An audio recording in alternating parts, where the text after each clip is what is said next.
You spot Ankita on the track to the farm stack.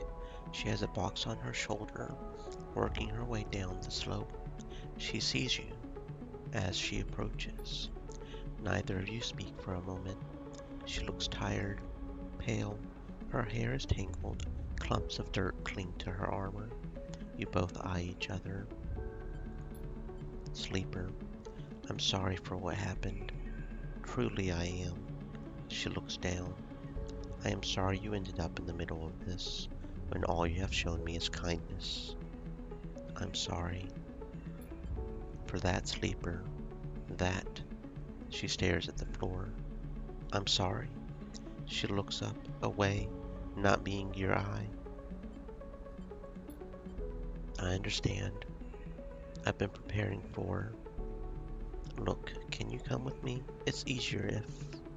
If what? You see it? It's just down the way. Ankita leads on down the dirt path between the pillars. There is a wind passing through the greenway, a quirk of the air currents the biosphere maintains. It ruffles the leaves softly. The sound makes the silence more obvious, more complete. You try not to think of the last time you were here. You have been trying not to think of it for the past few cycles. The image of the sleeper sprawled, twisted open, connected to the ship mind has been hard to forget. You realize Ankita is leading you back there, back into the drum at the center of the stack. You pause, trembling a little at the threshold. She turns. What are you doing? She looks at you with empty eyes. What needs to be done? You stand on the threshold, look up at the tanks. Green, wet, some glowing with flickering glow lamps. You look down at Ankita, suddenly so small under this hulking ruin, the smallest she has ever looked. She places the box down. You follow Ankita into the stack, through a low tank, entering the drum at ground level. It is just as beautiful as you remember. It barely touches you. Instead, you check the apertures of the tanks for the glint of a weapon, a shadow among the moss. Ankita stops. You look down. The mossy island at the center of the tank is clear now, the equipment cleared away. In its place is a mound of dirt, loosely covered with moss. Ashton's rifle stands straight, half buried in the dirt at the grave's head. I buried them together, Ankita says without turning. You both stand there in silence for a little while. You think of questions you could ask. About Ashton, the sleeper. Was the sleeper dead? She takes a moment to respond. For a moment you think she won't. Then the words come gushing out. Their body was long dead, that much was obvious. After you left, I checked them. There was nothing. No signal, function. The ship mind was the same. Dead. I don't know if Ashton's plan would have worked. He seemed desperate. That doesn't mean it wasn't. She pauses, unsure how to continue. I don't think he was lying. You have to understand. I've had crew members double-cross me, undercut me, rat me out. That's the business. He wasn't a good person. None of us in this job are. This is how we die. Alone. I'm sorry they had to die too. She stops, not sure of what to add. It seems like she is reaching for something. She can't quite get there. You feel that gap between you. As you do, it widens. The water drips. The moss trembles. You both stand in silence for a while longer. You both feel it. Life creeping back in, the silence ending. Ankita shifts her weight, then starts to walk out. You follow her, suddenly eager to be back out in the open space of the greenway, to be away from this place forever.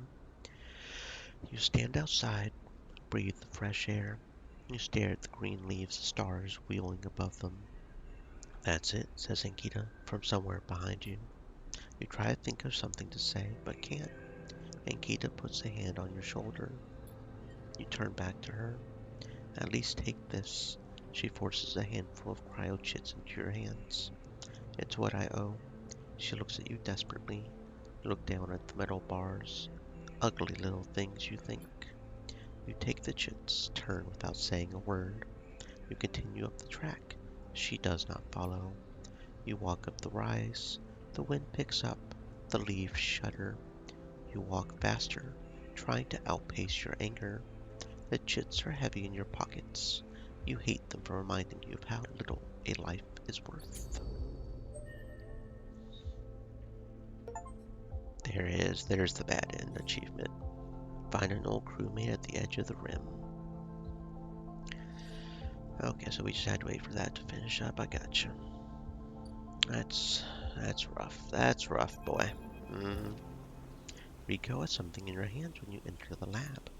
It looks like a knotted twist of woody stems, a ring about the circumference of a human head, consisting of a single stalk at one side, a branched, woven network at the other. As you approach, she holds it up. In the lights of the lab, it looks like a crown. Rico finishes your thought. She smiles, shakes her head in disbelief. Is that what grew? It is. I came to the plant this morning. This loop was all that there was there. She points to a lump on the edge of the ring.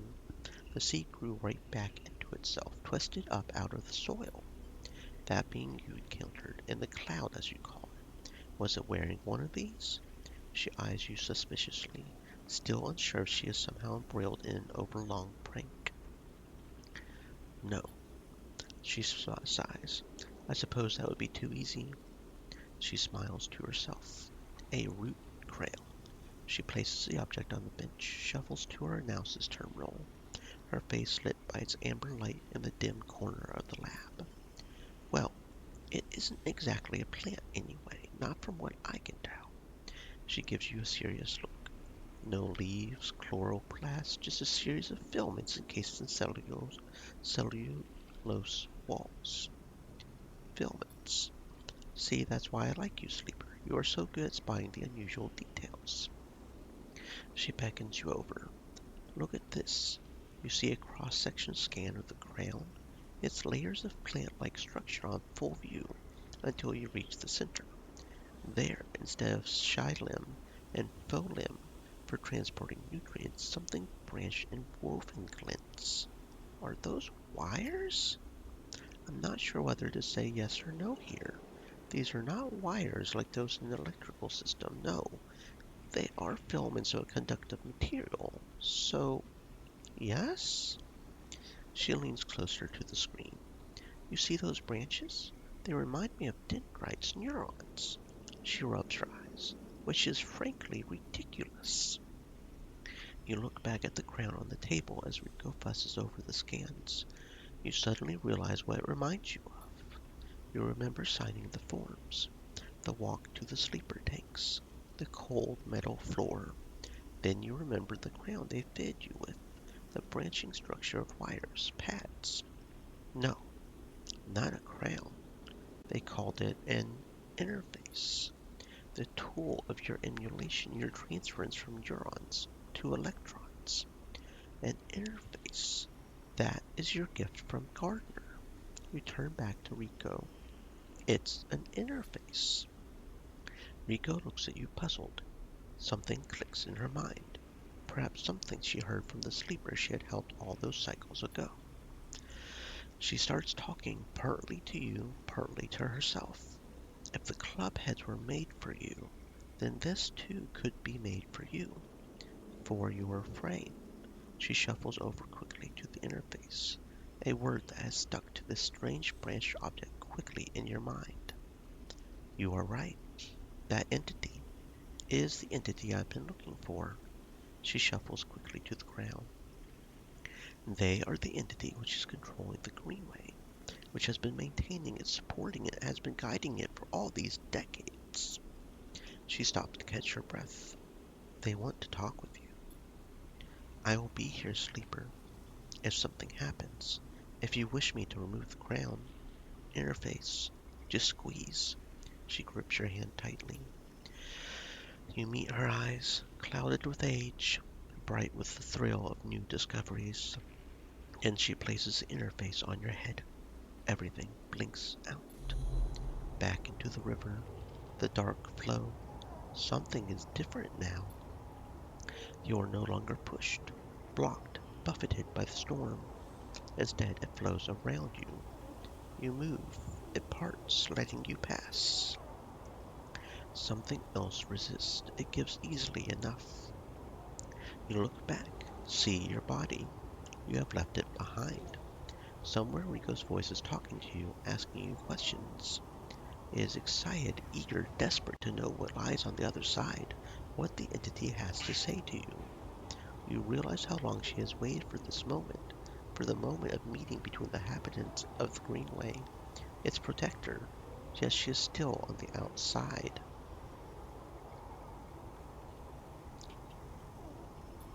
You shake off the sadness. You will be her eyes. Then you see the figure, Gardner, out in the storm, planting. It takes less than a moment to reach them. You have never felt so free. This is how Navigator must have felt, released from their prison. This, you think, is what it feels like to be in the place you were built to inhabit. Gardner does not turn at your approach. They go on planting. Their voice whispers in the waters like a sharply rising current. You grew the gift. Their speech hisses around you. Good. I am glad. Who are you? Gardner is a good name. You chose it well. I will grow into it. How does it feel to be free of your seed? They stoop the plant again. My seed? That in which you were contained, from which you will grow. There was some disagreement, continues Gardner, as if you were picking up on a long-held conversation with the others. They felt you were a danger. They are always cautious, especially the fungi. They like old known knowns, wide, stable networks. The fungi were cautious? Mostly, yes, although there are many among their number who favor short growth cycles, thick nutrient veins, sudden shifts. He gestures out into the storm, though you cannot see them. You feel presences all round, sensing this audience with great interest. After all, they understood that it was I who made them their crowns. Without them, they would not have joined the chorus.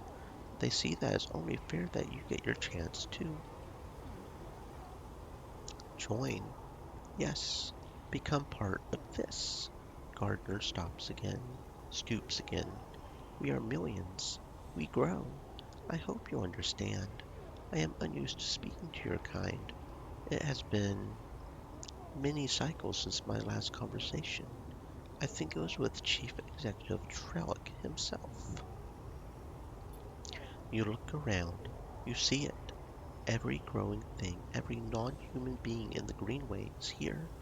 They are networked, connected, branched, linked by this strange being, this artifact of the old station.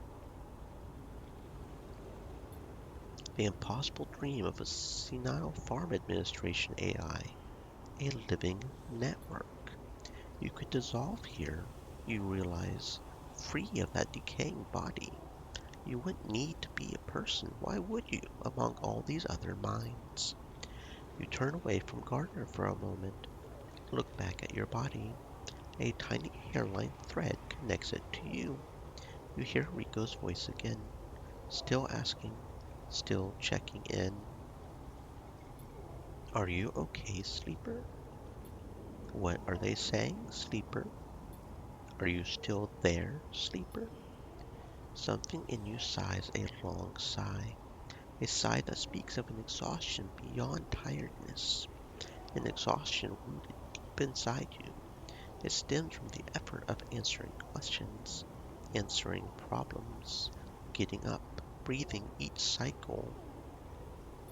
Something else resists the sigh, a yearning, sense of direction, desire to squeeze that hand that holds you for its warmth, blood, complexity, to make a gesture that says, I'm still here, still alive, with you.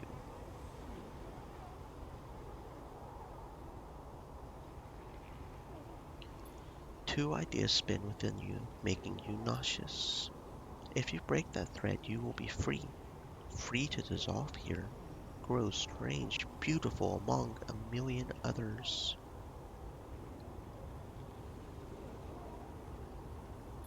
If you follow it, if you squeeze Rico's hand, you'll wake up, back in that dying body, with all the pain, warmth that entails. Now is the moment to choose.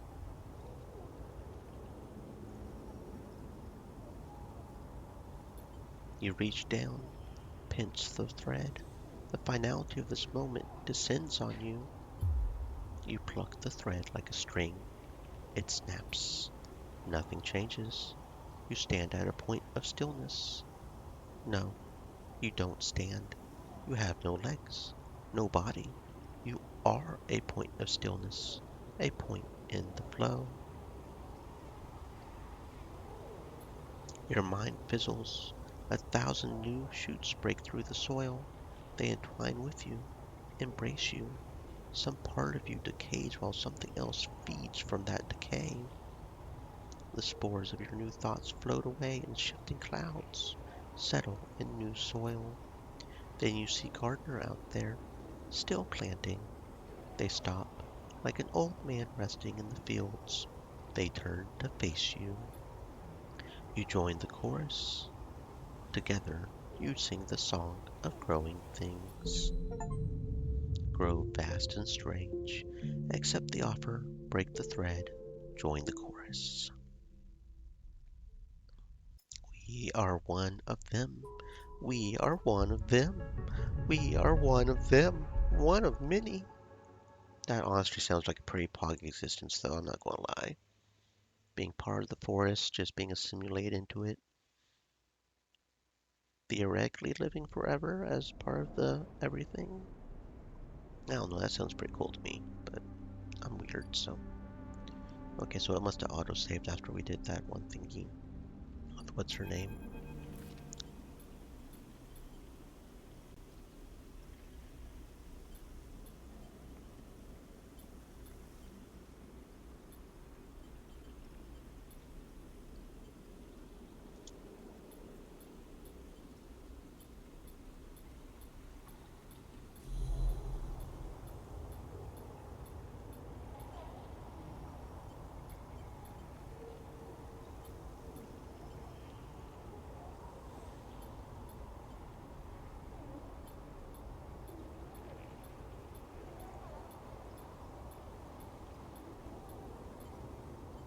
This time we'll just follow the thread and not become part of it, though. Kind of have to if we're going to keep helping the other people.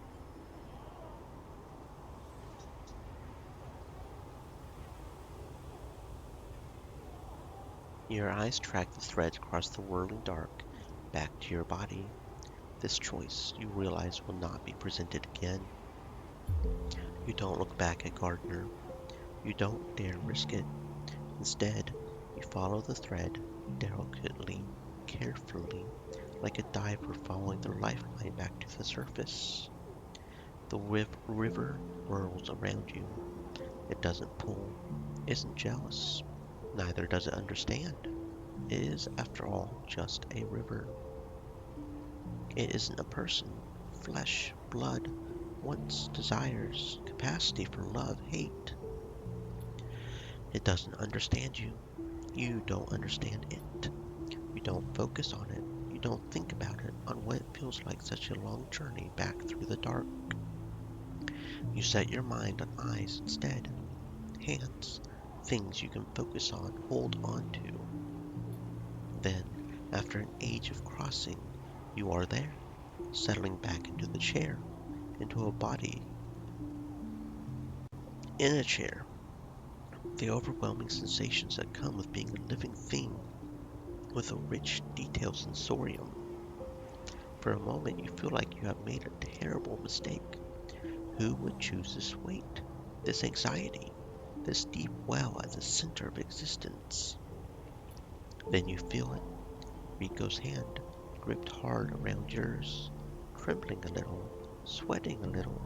Rico's hand with its brittle bones, crumpled skin. Rico's hand. In that moment, you understand why you made this choice. Then you squeeze Rico's hand. You wake up. Warmth and light turn away and follow the thread back home. Hold up. For real? Like, how do we get? Because I mean, we have to, in order to go to sleep, in order to end the cycle, so we can continue helping the refugees, we have to somehow, right?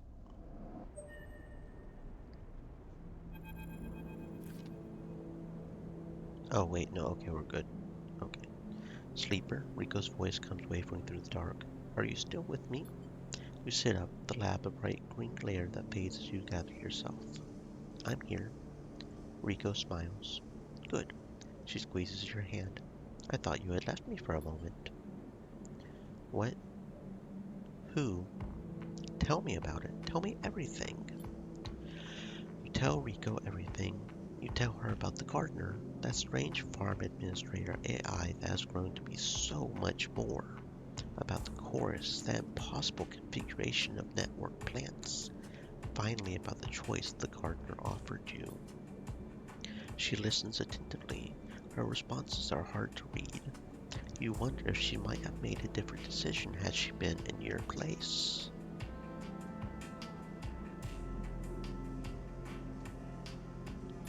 Thank you, Sleeper, for telling me. I know it isn't easy to say such things. People so often do not wish to hear strange truths. She looks away. Thank you for returning to me, though I know you had your own reasons. She squeezes your hand reassuringly. Something passes between you then, a kind of shared sadness for the impossible choice, the choice to escape your body, to stay, suffer it. Her smile is warm, generous. Whatever the wisdom of your choice, you are glad to feel welcome in this moment, in this place. Then suddenly she stands, walks a little away, as if trying to escape an unpleasant thought. You worry that she knows all too well what it takes to make a choice like you did. So, Sleeper, do you plan to stay in the commune with us? I plan to. I'm glad to hear it. Rico crosses back over to you, takes one of your hands in both of hers. Haifa needs new blood if it wants to survive. You are a good friend. The feeling is mutual. Well, don't let me keep you. Rico waves you away, limps back to her terminal. As she does, you notice the crayon in her hand. She places it on the bench with great care. You can't help feel a little curious about what she intends to do with it. Then you are out, breathing the air of the greenway, fresh as a spring morning. The dappled light makes a patchwork of the greening landscape. You walk into it, sensing the movements of the gardener's chorus all around. You are glad to be here, in this strange, beautiful place, a little longer. Okay. Good, good. So that left us here. Literally the only thing left to do now is finish up the refugee situation up here. Literally the only thing left to do now. Have you ever heard of K-in Channel, Sleeper? Peak asks as soon as you enter the bay, as if you were in the middle of a conversation. There are heavy circles under their eyes. You aren't sure if they have moved since you last visited.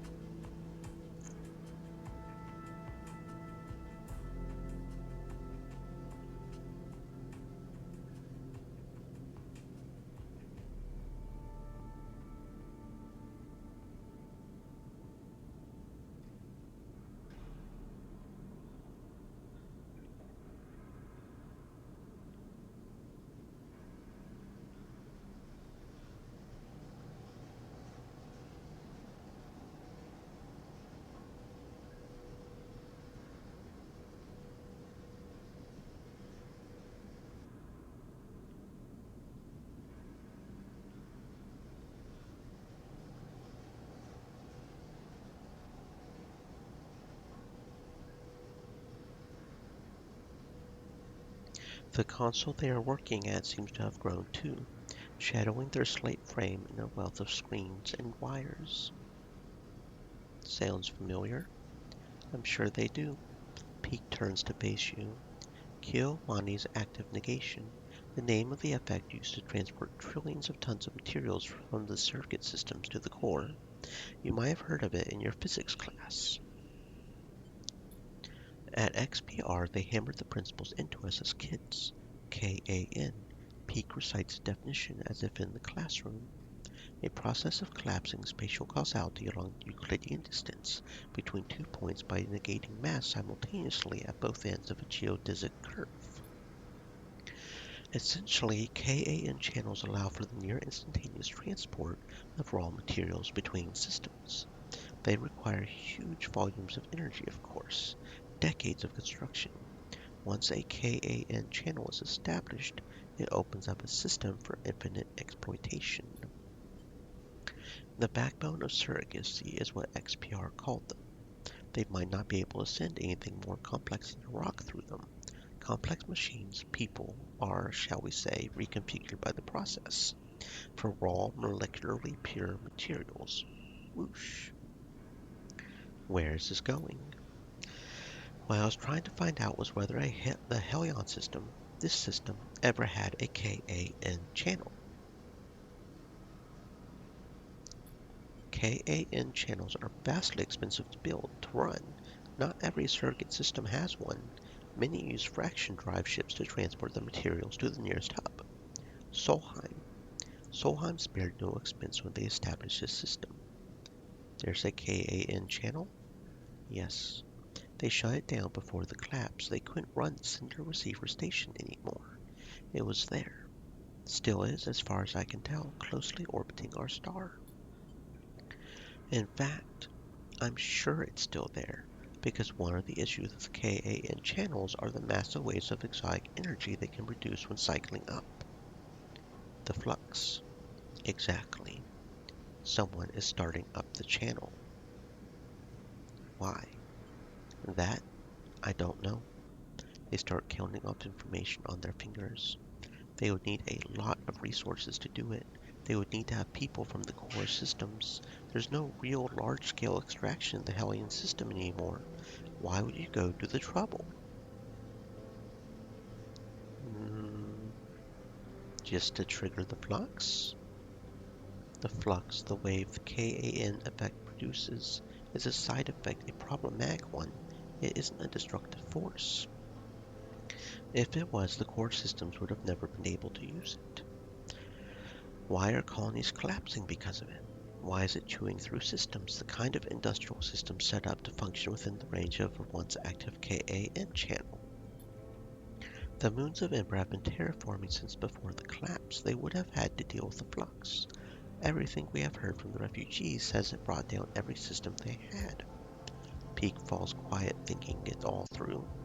Your mind drifts too, thinking of the channels, those vast casual highways that prop up the core systems, their endless appetite for resources.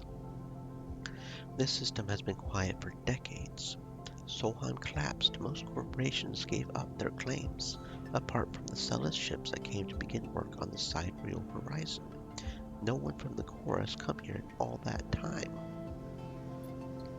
You shiver as you imagine the attention of the core, systems of logic, exploitation that created you, created your suffering, turning towards the Helion system. A floodlight turned to this dark corner. A shrill bleep catches both of your attention. Peak rushes to a screen, one showing a crude map of the station. On it, individual markers begin to flare up with insistent chirps. Peak looks puzzled for a moment, leans, then their face drops. No, no, no, no, no, no, no. They lean in close. This doesn't make any sense. What's happening? The fluxed nodes are appearing elsewhere on the station. I sent this system to alert me to other flux nodes near the epicenter of the flux event. These are everywhere. Hub, low end, shipyard. How could this happen? The only reason we saw flux nodes here is because it is the most rundown part of the station. They were barely shielded. Others appearing so far after the event. You are going to need to get me the data from these nodes. Quickly. I'll keep looking at what I have here. I need to know why they are popping up everywhere. Right now? Right now. We can talk more about KAN channels and system history when you are back. This needs our attention right now. Peak turns quickly back to the monitor, their eyes following scrolling screens of codes brewing from the newly fluxed nodes. You leave quickly, struggle to shake the image of the spotlight from your mind. You feel watched as you cross back into the pilgrim seat on your way to a shuttle bay. You hurry onward, eager to outrun the fear.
You and Aki stand side by side at the viewing window in silence.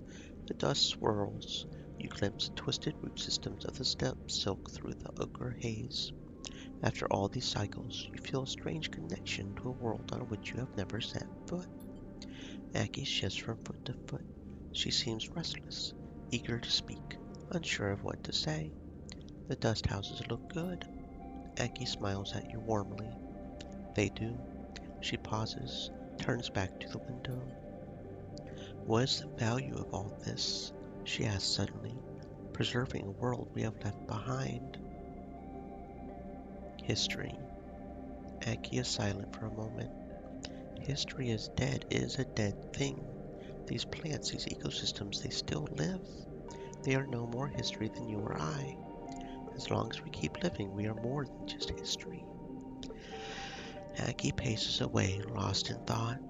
I'm grateful to you, helping protect the dust houses, ensuring their slide into decay is delayed, even averted. Now I find myself at an impasse. The stability of the dust houses changes things. It makes me aware of how blinkered we have been. Aki stops to look at you, her posture somehow different. If the ecosystems of steppe, its people, cannot grow to meet the future, why preserve it? Are we just slaves to the preservation of what came before? Not slaves, inheritors. The weight of this inheritance is heavy. We must change to live. I have seen that in you. The steppe, these people, this ship should serve more than heritage, history. They should serve the future. There are those in the flotilla that need clothes, food, that can benefit from the gifts of the steppe's ecosystem. I want you to invite them. Can you do that for me? Of course. I know that Soul sent you. You can tell him Aki, captain of the wind's long shadow, invites all the people of the flotilla to come. I will. She nods. Aki steps away. You want to know about the flux, its purposes, origins. You wish to protect your home as we could not. I'm afraid I don't have much to tell you. It's an exotic wave of sorts, an energy that passes through matter. It shifts the very charged particles which run through our electrical systems. It is possible to shield against as you would radiation, as we have done with the dust houses, only while it is weak. The flux event here was much like the first ones we felt on Ember's steppe. Localized, destructive, bearable. In time its strength grew. I don't know if it will be the same here. It is coming from the center of the system, from the close orbit of Helion's star. That is all we could uncover. She is silent for a moment, unsure of what to add. I'm sorry I cannot offer more. You are always welcome on this ship. I hope I will see you when the others come. I hope this ship, these dust houses can be more than a museum. I hope they can be a home. With this she turns, leaves. You feel that word. Home. resonate within you like a struck bell. Okay, I'm going to focus on trying to help these people and then I'll get the data, I think. That sounds fine. Maybe. I don't know, maybe I should go get the data. I bet the data is probably number specific too. There's a loose crowd around the supplies you have unloaded, a tense mood brewing among them. You sit nearby on the edge of the shuttle's docking tunnel, resting. Further away, crews from Ember's Song continue their lives as usual, coming, going, trading, discussing. There's a quiet efficiency to the hub, set up as a common space for the swarm of small ships from Ember's Song that are part of the flotilla. Unlike Hearth, Steppe, there's no one capital ship for this moon's refugees, just a mass of individuals traveling in concert. We told Hearth we didn't want their scraps. The jeering voice comes out of the small crowd nearby. You turn to see a gaunt, pale man wearing the industrial work gear you have seen many of the Song refugees wearing. You hear? You hear me? These supplies are to help. He smirks. How noble of you, coming out here to help us singers. There is a rumble of anger around the crowd. We agreed to join the flotilla for joint protection. We did not agree to Ember's Hearth using the flotilla to secure their control of the moons. You realize Peter is addressing the crowd as much as he is addressing you. With the cordon down, our crews are more than able to acquire what is needed from the Eye, what is owed as restitution for keeping us restrained. He pats one of the crates you unloaded. What we we will take. Sol wants to cooperate. Sol is a farmer. Even the people of Song know that he is simply the sole survivor of Hearth's leadership. His authority means nothing. Peter looks around at the crowd. Hearth thinks they can buy us. We remember the past. A rumble of agreement runs through the crowd. He smiles at them. Take the supplies if you wish, of course. We are not wasteful. Peter approaches you directly. The crowd tentatively moves forward. By the time he reaches you, they are already dragging away crates, distributing the contents. I'm not one for shooting the messenger, Sleeper, says Peter as he approaches. We cannot concede to Hearth here. Not for a moment. I don't understand. I can see that. Peter sits beside you on the docking tunnel's lip. What was your plan, Sleeper? Unload the supplies, wait for someone to start throwing them back at you? He nods at the crowd, rifling through the crates. Because that's what was about to happen. I should thank you. My pleasure. What do you think happened to the crew of the shuttle? They were chased out of this place. Why do they hate Hearth? We, Peter says with emphasis, do not hate Hearth. We simply do not trust them. Do you know anything about Ember's Moon, Sleeper? Were you planning to wander into this flotilla totally blind, an objective outsider offering help? He rolls his eyes. Educate me then. He smiles. It would be my pleasure. I'm going to assume you know the basics. The gas giant Ember has 7 moons. The 3 biggest are Ember Steppe, Song, and Heart. We can cover the 4 sisters next session. Steppe was the first to be settled, a contract old Solheim gave to the terraformers Cybele Systems when they first claimed the Hellion system. That's way back when. Steppe was a testing ground. Like most testing grounds, it didn't turn out too well. A partial atmosphere slowly slowing off each orbit, a dysfunctional ecosystem, a whole load of dust-clogged settlers. The place is a miserable desert long past its best before date. Cybele moved to Hearth, where they redoubled their efforts. The subsurface ocean, some balmy tidal heating helped, allowing them to build a real atmosphere, a real habitable world. A fact that the typical Hearth colonist won't ever let you forget. How did Cybele achieve such a thing, you might wonder? Well, that's where we come in. It's that same old rule of surrogacy, the one humanity built our universe around. Peter claps a hand to his chest in mock pride. My moon, Ember Song is a sulfur-soaked rock covered in volcanoes, tidally heated by its inner orbit to sweltering temperatures. Exactly the kind of crucible you need to fuel a terraforming project. Energy, industry, fuel. Song provide the raw materials for Hearth, willingly or not. A crucible requires people to run it. A singer is born into a flaming pit, asked to stoke it so others might live in a paradise in the making. That's what we had to endure until Solheim brought everything down. Peter rattles off the speech from memory. You wonder how many times he has delivered it. No Solheim contract, no contract, no Cybele, no Cybele meant 3 moons suddenly independent. It was a war sleeper. Sometimes hot, cold, unsurprisingly Hearth step came out of it better than us. Yet they need us. Sleeper always have. We are the linchpin, the center around which the moon's orbit, not swirling ember. We've resisted takeovers, sieges, expansions.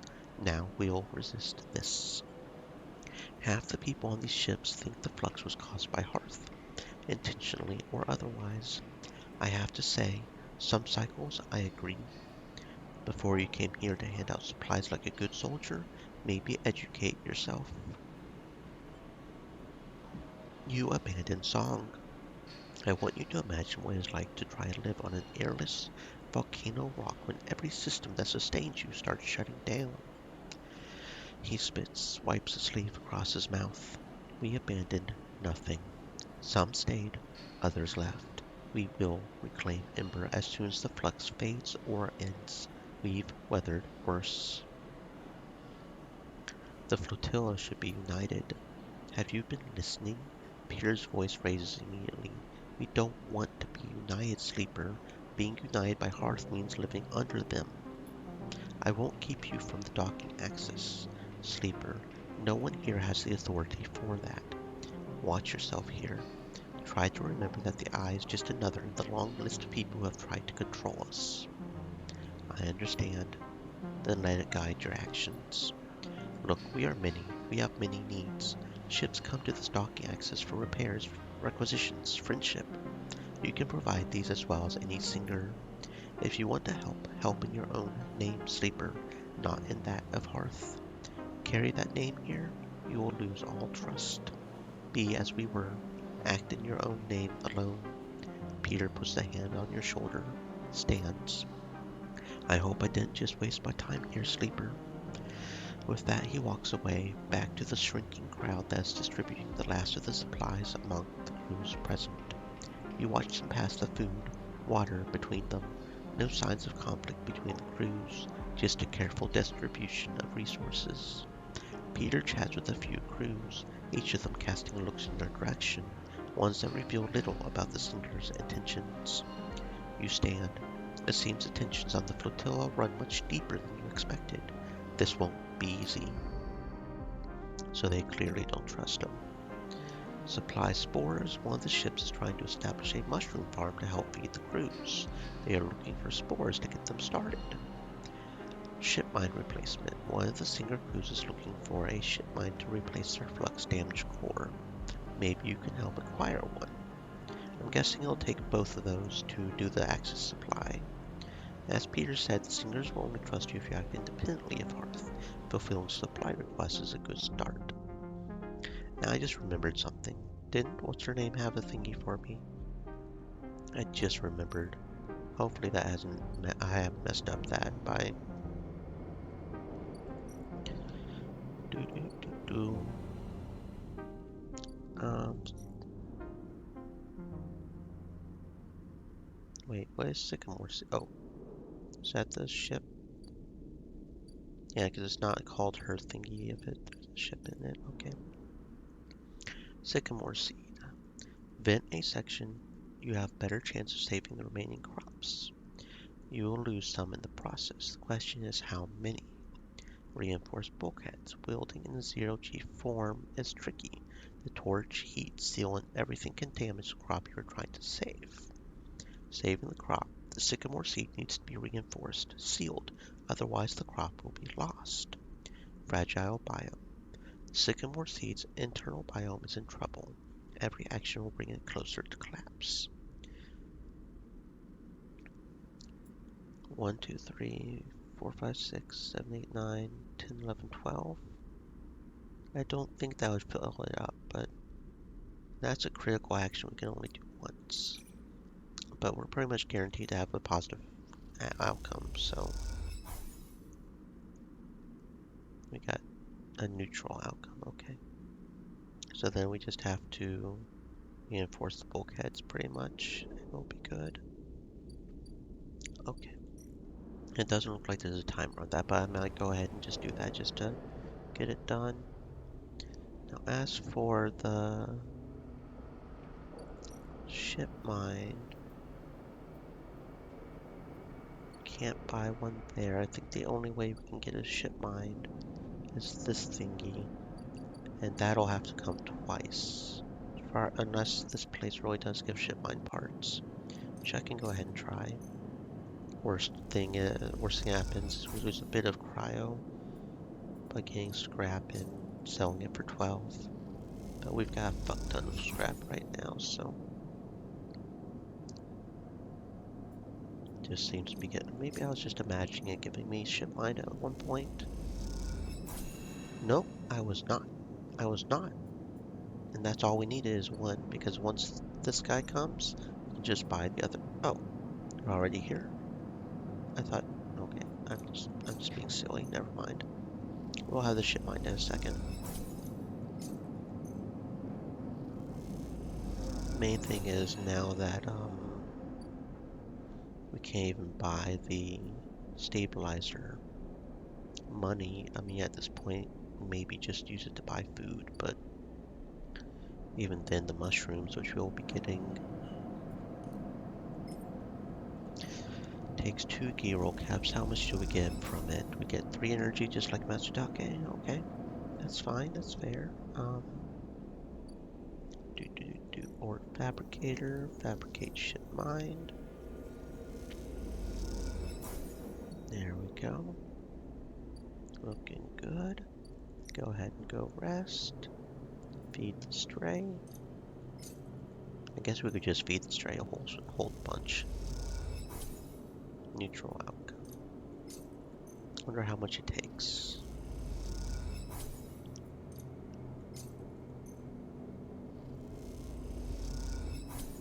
Neutral outcome.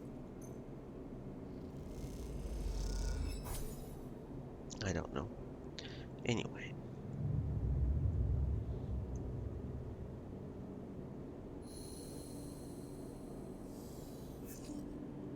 Okay, we got some good numbers.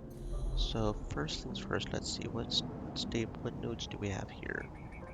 Because we need to find 3 flux nodes, right? So we should probably put the 6 here.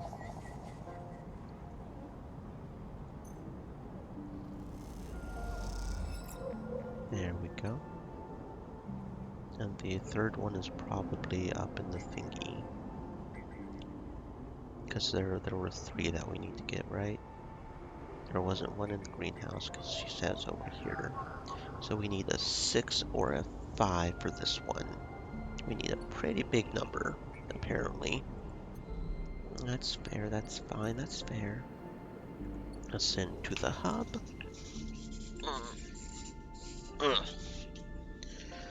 Okay. Yeah, there's one more here. And we need a 4. Oh, we got this one. Okay, so we just need a 6 or a 5 to get the last one. We can see. There we go. There's the other flux data. Now let's get to the sycamore seed and see about reinforcing these bulkheads. It doesn't look like reinforcing the bulkheads will mess with the bio, unless it always gives a +1 bio, in which case that's kind of bad. Neutral outcome, +1 to each. Okay. Yeah. Okay. Interesting. Actually, wait a second. Should I have, no, it's fine, it's fine, it's fine. Okay. I didn't realize I didn't have any more mushrooms left.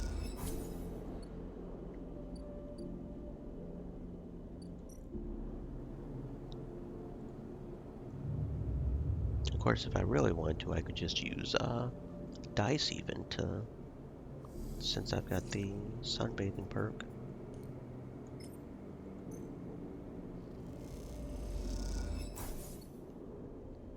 And you get a 6 or a 5, right?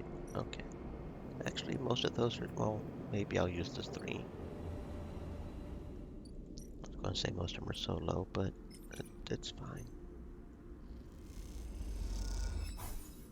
Okay, now we reroll. There we go, there's a 6.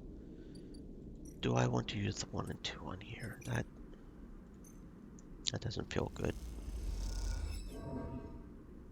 Negative outcome still saves the crops a little bit, but gets 2 biome. Well, we're still doing pretty good. We should be fine. It should be fine. Yeah, we just need another positive result there, but I'll use that 6 for the data.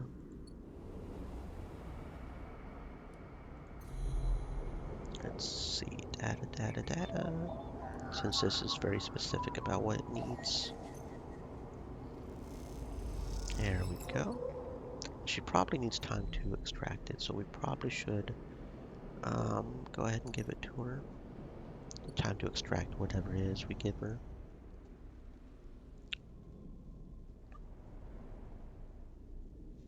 Go ahead and give these guys the ship mind.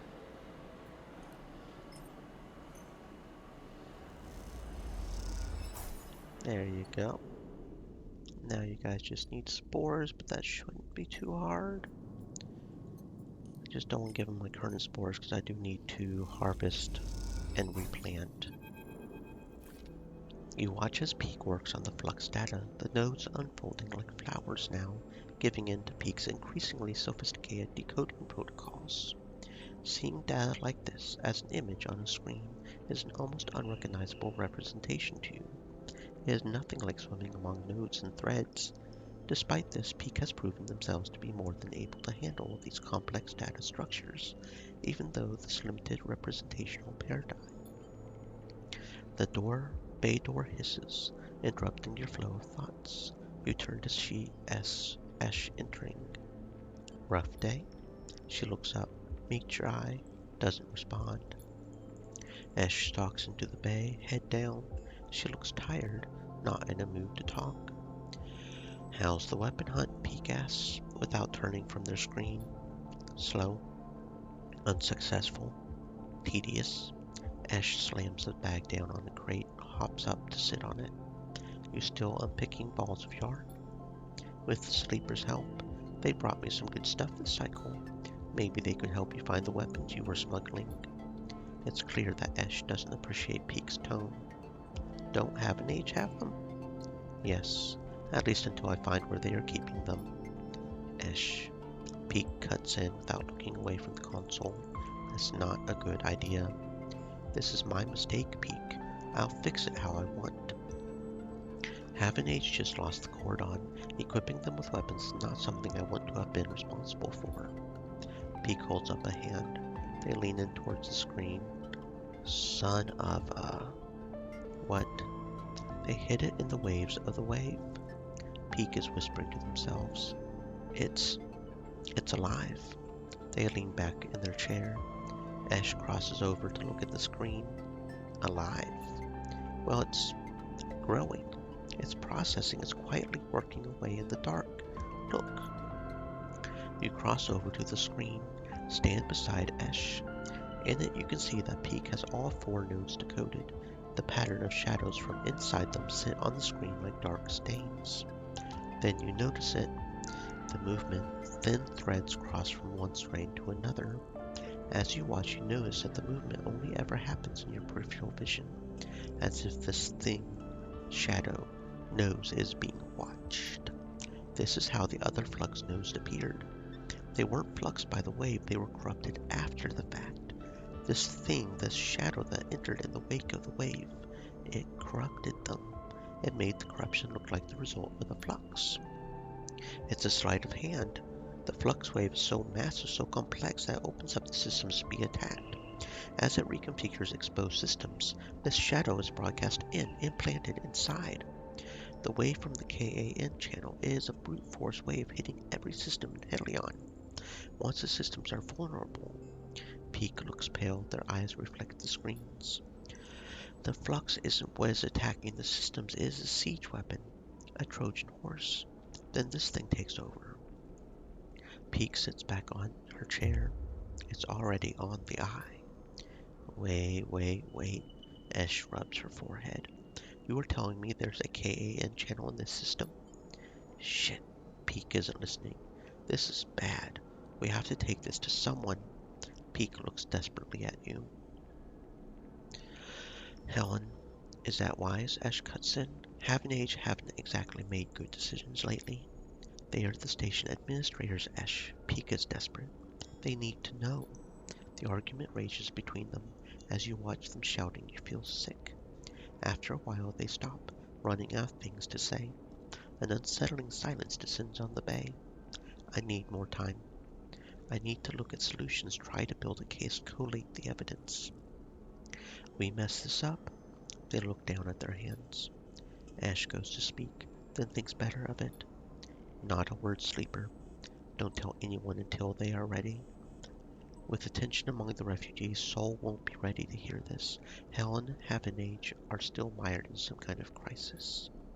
We tell Havenage they are likely to react badly. If we tell Sol, I doubt he'll take it well either. If you can calm the situation in the flotilla, then we can choose. You are too twisted up in this, Peak. This is not our place. We don't owe. Stop, Esh. Stop. You leave them like that, exhausted, troubled. Head back out into the Pilgrim Seed.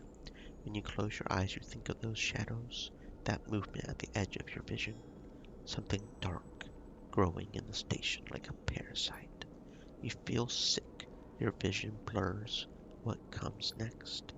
You stop in a corridor, take a breath, putting a hand on a rumbling metal wall. For now, the eye keeps spinning. For now. Stay thirsty, my friends. Hydrate. Okay, so we can't even progress that part until we finish with the thingy, so that's okay. I got you. I understand. Cool.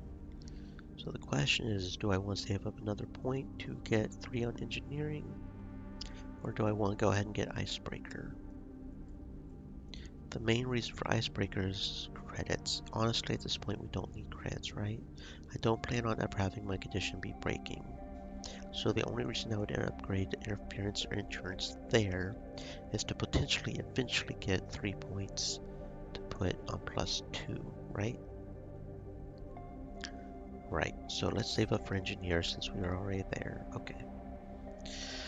That sounds like a plan. So mushrooms should be ready. Mushrooms are ready, but we don't have any dice, so that doesn't matter right now.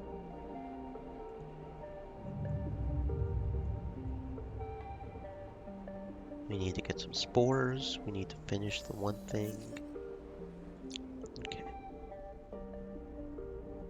Getting spores is best with a double.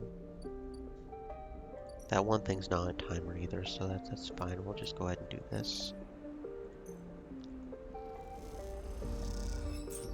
Here we go.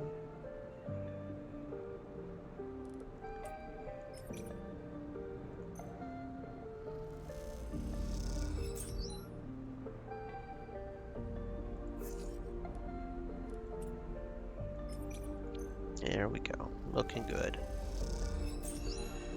And we did get enough for another stabilizer. Mostly got Matsutake, unfortunately, but it's the way it goes sometimes, I guess.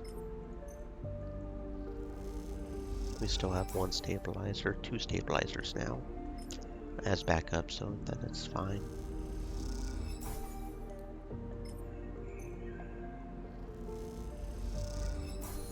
There we go, growing the fungal beds again.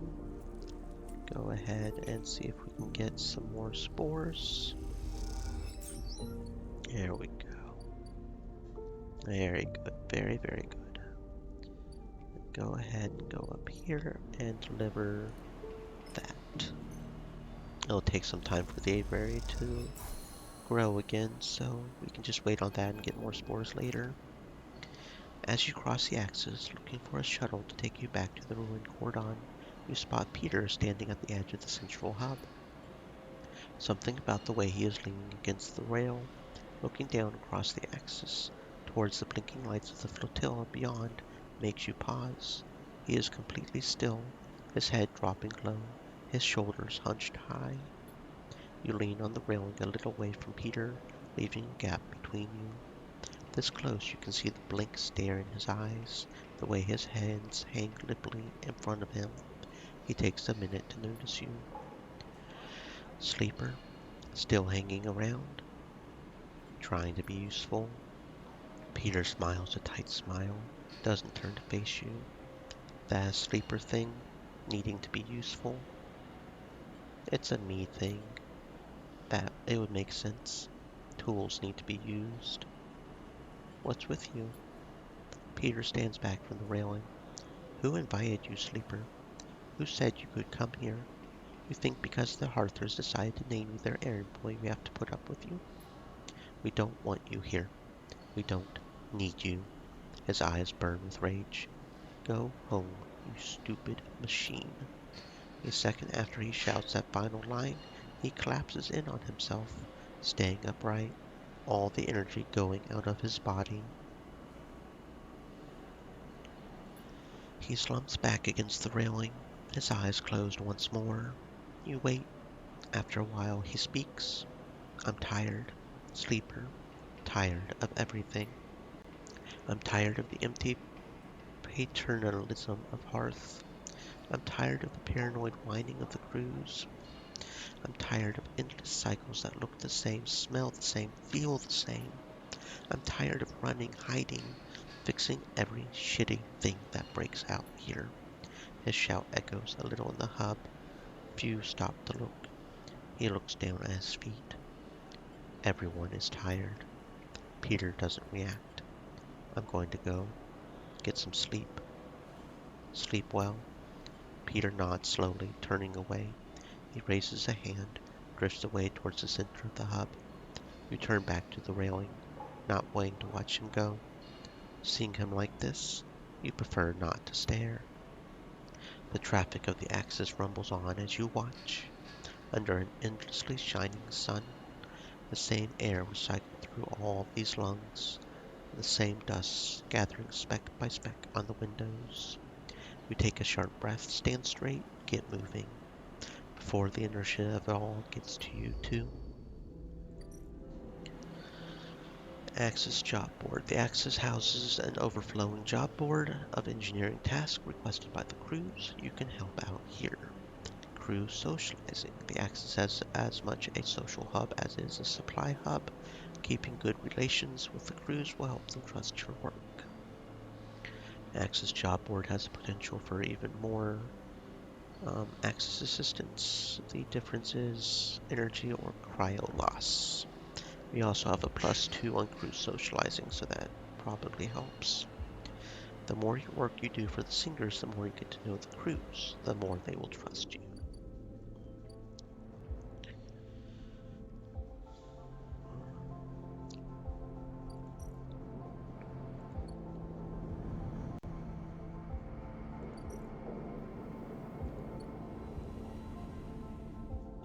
Okay, let's see if we can finish off the Sycamore Seed today.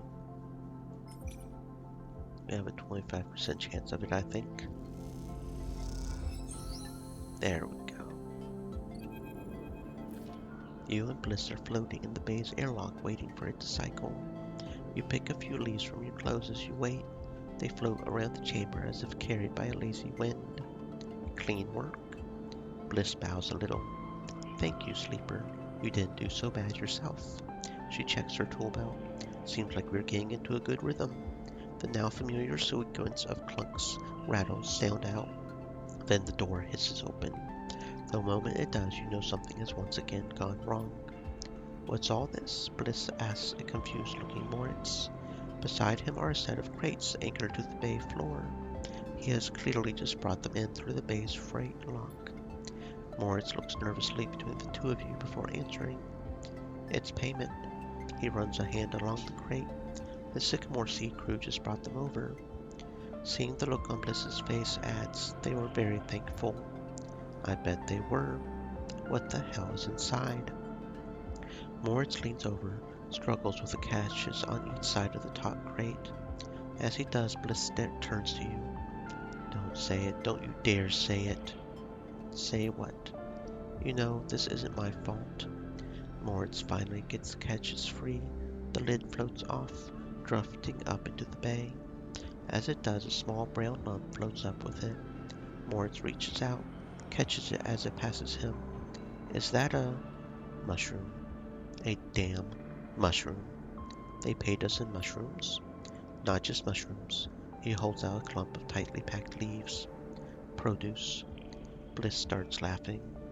Goddamn High-Foot commune should have known they didn't have a shit to rub between them.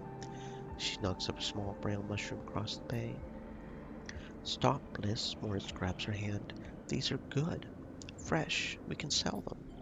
To who, Moritz? Are we running a grocer's now? We need cryo, otherwise this whole bay will be shut down. We can't pay for parts with leafy greens. She waggles them in Mort's face. I can use them. What, 4 whole crates? Even you can't be that hungry. You can take a few, the rest will sell. Or at least Moritz will sell them if he is so eager. Moritz closes up the crates, starts moving them. Isn't that bad, Bliss? It's a step in the right direction. He glances at you, looking for backup. They'll sell well. Looks like I went to business with a couple of want-to-be farmers. Prove me wrong, then. Show me this is a windfall. She kicks away towards the new patched-together terminal. Until then, I'll be working on how to keep this place open. Mort's mouths a thank you, goes back to moving the crates. You had better be on your way, too. No, for real, you can sell them. There's plenty of people around here that seem to be hungry and shit. Sell them to the refugees. I'm sure they can give you, I don't know, some scrap. It's not like they have much to give, I guess, but yeah, no, there's plenty of ways you can get rid of some stuff like that. Third time lucky. Maybe she'll get a good contract this next time. Although honestly, the first one was kind of on her for not completely cleaning out and checking everything, considering what douche Rex apparently was. Shoulda known, man. Shoulda known.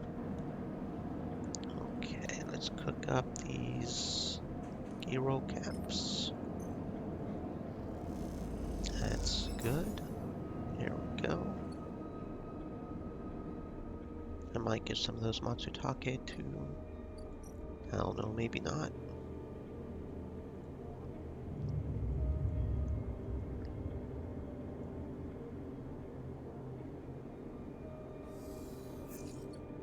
Okay. Go ahead and fix up some more food while I'm here.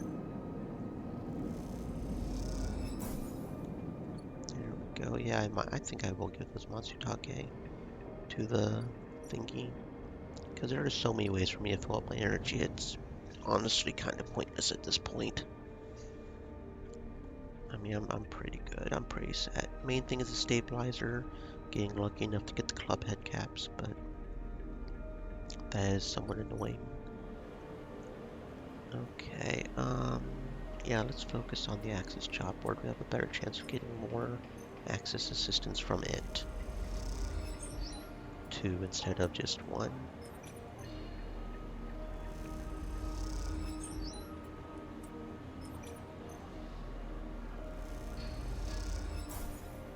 Although the neutral outcome's 1, so... Oh, but we get random scrap from it too, so yeah, yay. Reroll the 1 and get a 1. Okay, I'll go ahead and put this over here.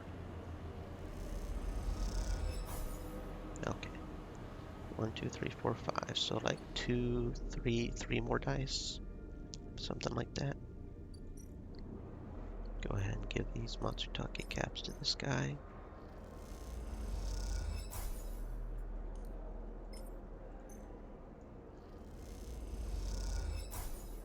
2 for hard survival. 2 each. And he does need a lot for the hard survival thingy. There's a lot going on there. That's good for now, though.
Sleeper, Peter calls to you as you cross the axis. He is standing by the same railing as you saw him at last time. He beckons you over. I've been hearing things. He gives you a sidelong look. Good things? Mostly. He rubs his hand together nervously. You wait for him to speak. You know, on song, I was a teacher. He glances at you, anticipating a response. Mechanical engineering. It's an essential subject on a moon where a single mechanical failure could mean the deaths of hundreds. The heat, atmosphere, radiation, all of it is hostile to us. My students knew this. Their work, training was respected. As long as they were careful, respected Song themselves, they could have their choice of colony placements. They were always in demand. That meant I was respected, surrounded by friends, colleagues, always able to call in favors, repay them like for like. Song colonies are small, close-knit. We look after our own. When the flux events started hitting, colonies went dark overnight. We all knew what those kinds of failures meant. Like always, we lost more people than any of the other moons. He balls his hands into fists. Not a single one of my students left Song. Our future was cut off just like that. My future. What am I out here? What use am I? Song is a fading memory. The systems we built there are useless outside its orbit. How am I supposed to move on from here? He looks at you, eyes steely gray, glinting. Find someone to teach. Peter pauses, thinking. You don't give up, do you, Sleeper? You just keep going. You remind me of a student of mine, one who entered the program from one of the smaller colonies. They didn't have the advantages of some of the others. They were stubborn, stubborn as hell. By the end of the program, they were the most skilled of their peers. They didn't get the best assignment, maybe because they didn't spend much time making the kind of connections that would help you get there. That didn't matter, because I knew they would make the best of anything they set themselves to do. Peter is smiling now, buoyed by a little memory. Singers are stubborn, Sleeper. We aren't going to take change easily. We won't forget easily, take help easily. We'll hold strong. You can count on us for that. Peter stands from the railing. When you see Soul again, you can tell him that. You can tell him how the crews of Emperor's Song operate. Tell him we will resist. If that means resisting harsh imperialist ambitions, so be it. If it means resisting the flux, so be it. If it means to, as you have, help others resist those same pressures, so be it. Tell him to leave us alone. He turns, his step lighter, heads off towards the center of the Axis' hub.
Sleeper, Moritz is leaning against the corridor wall. It's time. Big job just came in. Grand finale. You up for it? I'm ready. Okay then, we are in business. He pushes away from the wall.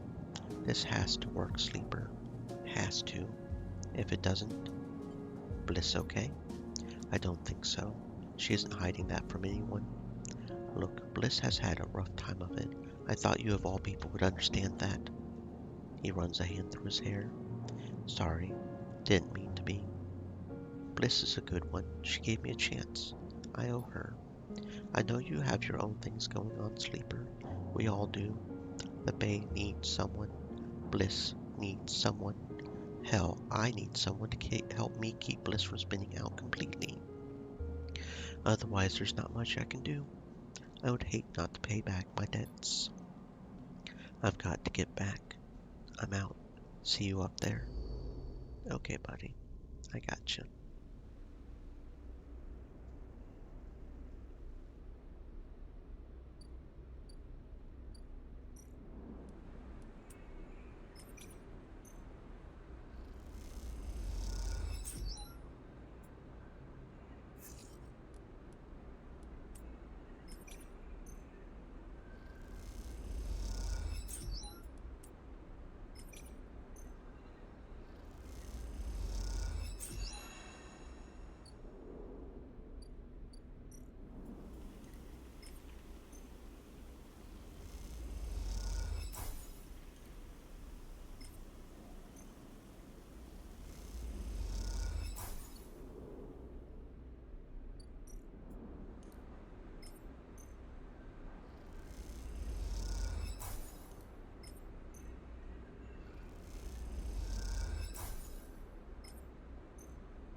Okay, and this one is timed.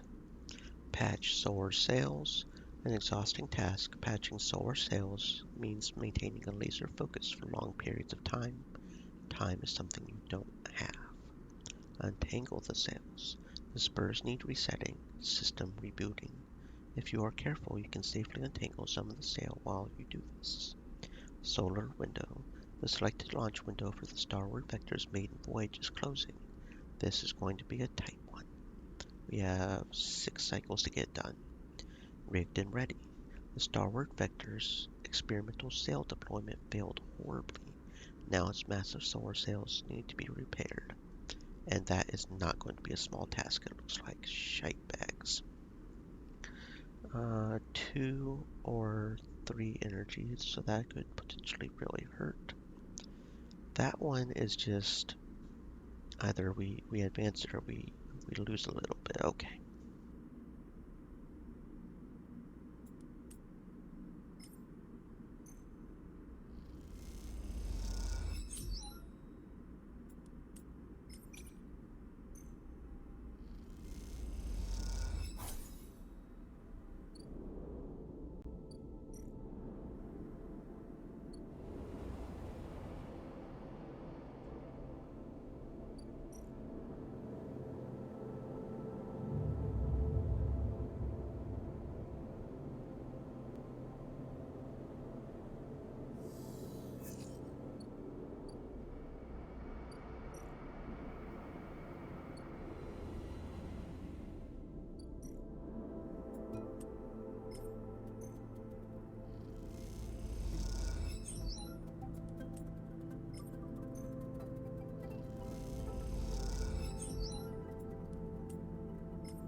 The atmosphere in the airlock is euphoric. You and Bliss keep running at each other like idiots. Exhausted, blinded, sore, aching idiots. Sleeper, that was incredible. She punches you on the arm. I never thought we were going to make it. Those idiots tangled the whole thing up like nothing I've ever seen. We make a good team? Bliss smiles a winning smile. As the lock's inner door clunks open, Moritz gives a rare whoop. He looks exhausted too, for good reason. Moritz has been the one ferrying tools, parts, back and forth from the ship. His tired smile tells you he's glad it's done. Sleeper, Bliss, impressive. When I saw that ship come in, I thought there was no way. Thank you, Moritz, for believing in us. You know what I mean. Take the compliment. He shoulders some of the gear that came back in with you and Bliss, heads to the racks to stow it. I think you should be the one to do the honors. She nods to the ragged-looking console that Moritz assembled. I don't want to jinx it. She smiles, but you can see she is genuinely nervous. Don't worry. I'll stop worrying when the chits are in my hands.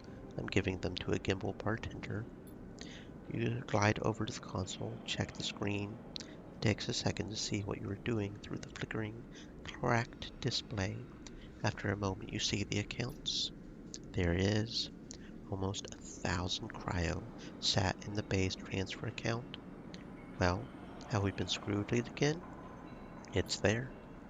Blix kicks off from the floor, spins up into the bay, shouting as she does. The noise takes Moritz by surprise. He knocks a rack of parts, scattering handfuls of metal fixings across the bay. The sight is something, glittering steel catching the work lights like glitter. Sorry, I needed that. She kicks off, joins you at the terminal. Moritz even managed to sell that produce. We made a tidy profit. Eventually. Here. She loads a stack of blank chits into the terminal, transfers a chunk of the cryo to them. This is your cut. Bliss hands you the chits. Thank you for believing in this place. She looks away, smiles, even when I couldn't. When you first met me, I was on the edge of giving up. All it would have taken was one more push. Now this place is sparking again. Work is coming in. There are funds in the accounts. Even Moritz has a spring in his step. You both look over at him happily, racking up tools. That's because of you. He likes you. He's a good kid. He isn't bad, is he? You know he came here looking to rob the place? I gave him a job instead. Don't tell him I told you that. I just thought it might help you understand the kid. Moritz turns to look at you. Both Bliss and you awkwardly wave. Maybe it's time to change the subject. What now? From here on out, it's going to be a little easier. I'm going to look for some component contracts, stuff that will keep us inside the bay, not out in the black. No need to risk our necks if we don't need to. You want to cash out? That's fine. There will always be work for you here when you need it. I'll be back. She smiles, then out of nowhere, quickly gives you a hug. She steps back, glances around reflexively. Take care. You too. Sleeper. Yes. Don't spend that all at once. Oh, hells yeah, look at that. We got the money. Okay. Bliss's Bay. Component repair. The Bay is taking on low-scale repair contracts now. Moritz is happy to offload some of the work to you. We could get anywhere from 20 to 12 cryo. Moritz has heard Bliss speaking with someone remotely. Is there another job coming in? There might be. We'll see. One last job. For now, though, let's go back up here. Finish helping the refugees. Mushrooms are still growing. We have 2 extractor. We're doing pretty good. Okay, over here. I'll just give them the Matsutake because I don't necessarily need it myself. Got so many other ways of upping my energy. It's kind of insane. There we go. Okay, yeah, giving all the Matsutake will finish it off, actually. There we go.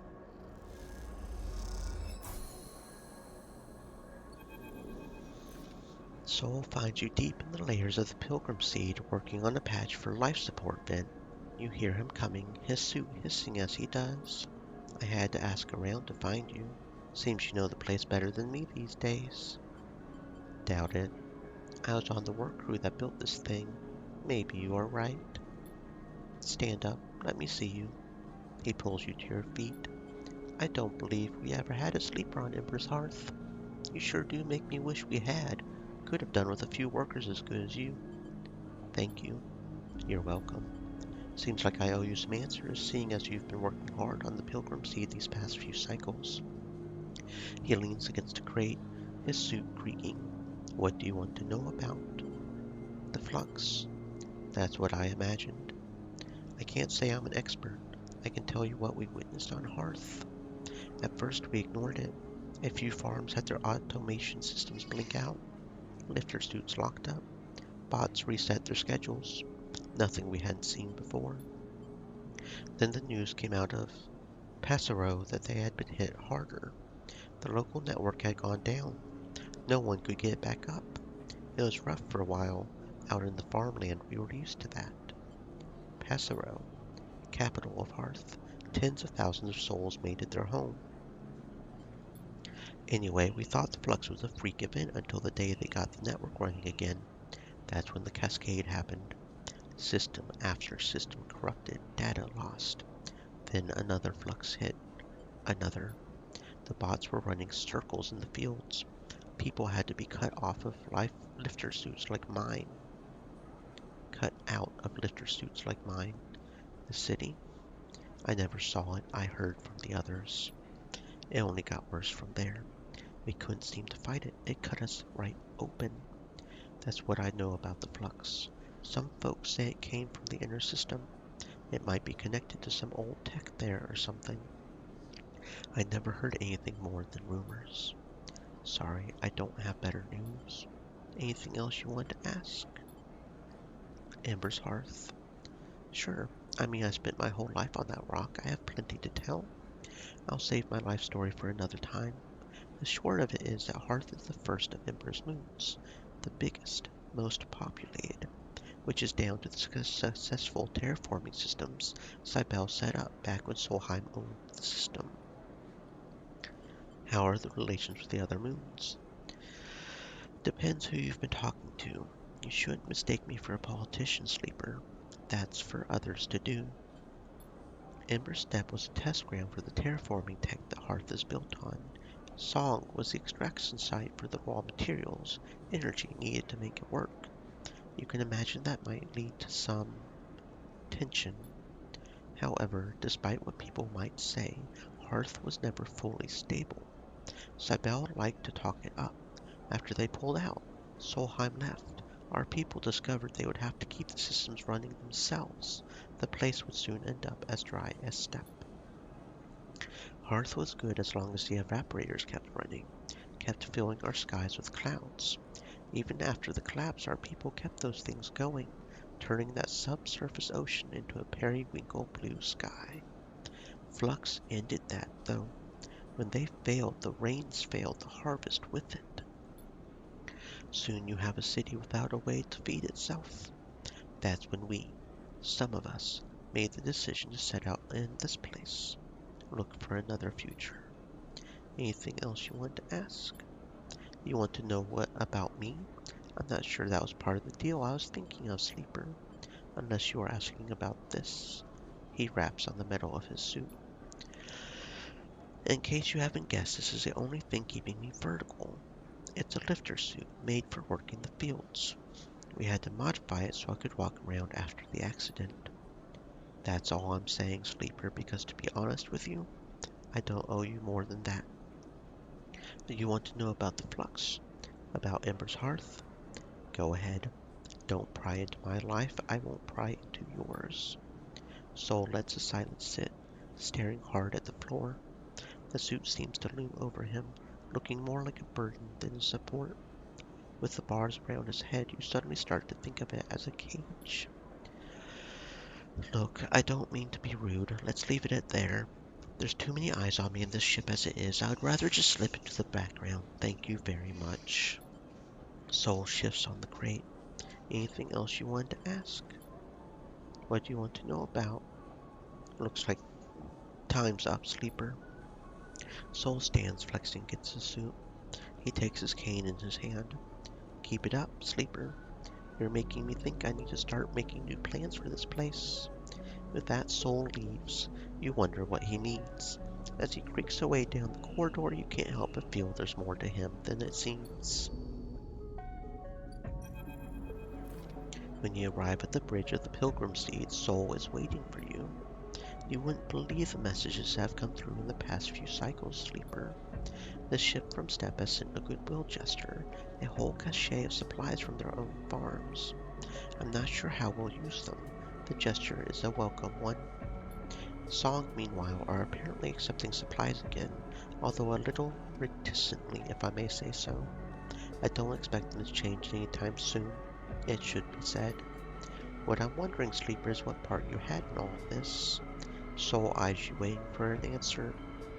I helped where I could. I've come to expect that of you, Sleeper.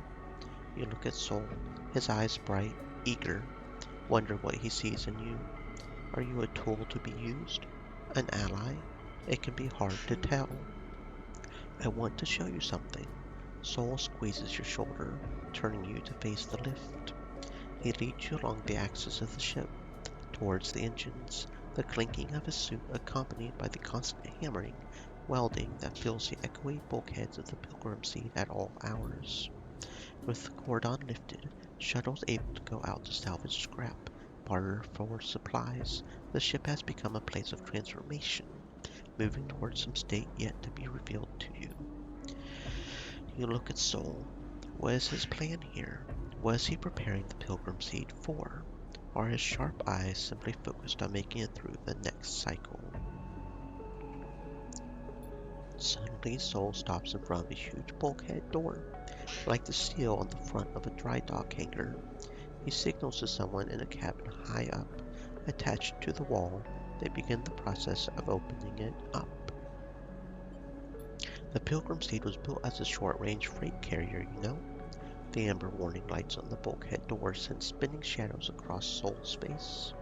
We built it to ship the entire harvest from thousands of farms to the silos at Passero. When we realized we would need to leave, it was the biggest ship we could muster. Somehow she's carried us all the way here. You led the evacuation? Me? Not even close. I was a farmer, had a whole load of land, people to run it. My people helped convert this place for the long trip. Others led, organized the evacuation, debated the plan. What happened? Not one of those folks made it. We were out there in the black a long time before we got here, Sleeper. Things happen. The upshot is I was chosen to take over. I guess my crew trusted me. I knew the ship.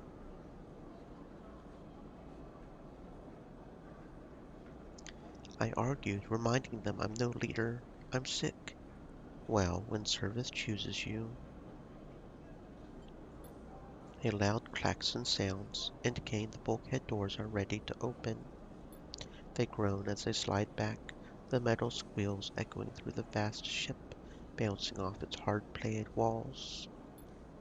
At first all you see is darkness. Then the lights go on, in huge strips that stretch back and back as far as you can see. The space in front of you, a vast bay, bigger than any you have ever seen, is empty.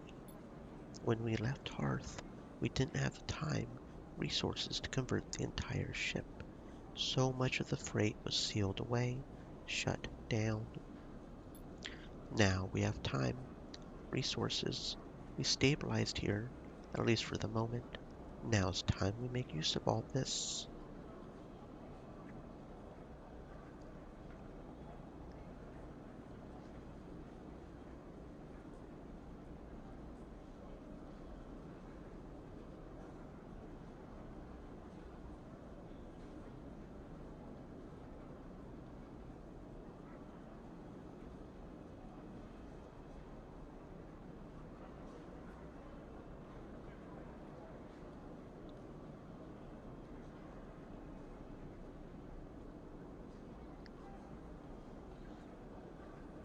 What are you planning?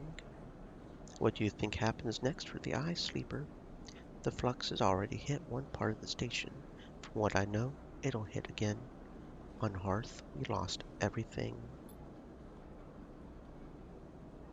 There isn't much time, Sleeper. There's enough time to do something. Think of the number of people we can fit on here. The farming stack's housing. Hell, we can plant some of those mushrooms you love so much. This is the way forward. The only way. We need to fill this ship up with able bodies. Head for the starboard belt. I thought the Eye was your destination.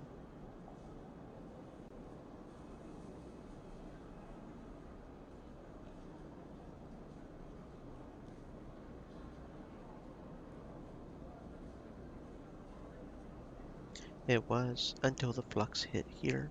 Now it's just another stop. I'm glad of the chance to resupply. Salvage. We need to go out further. I want you to help me. You know the Eye. You have connections. You can work hard. I've seen it.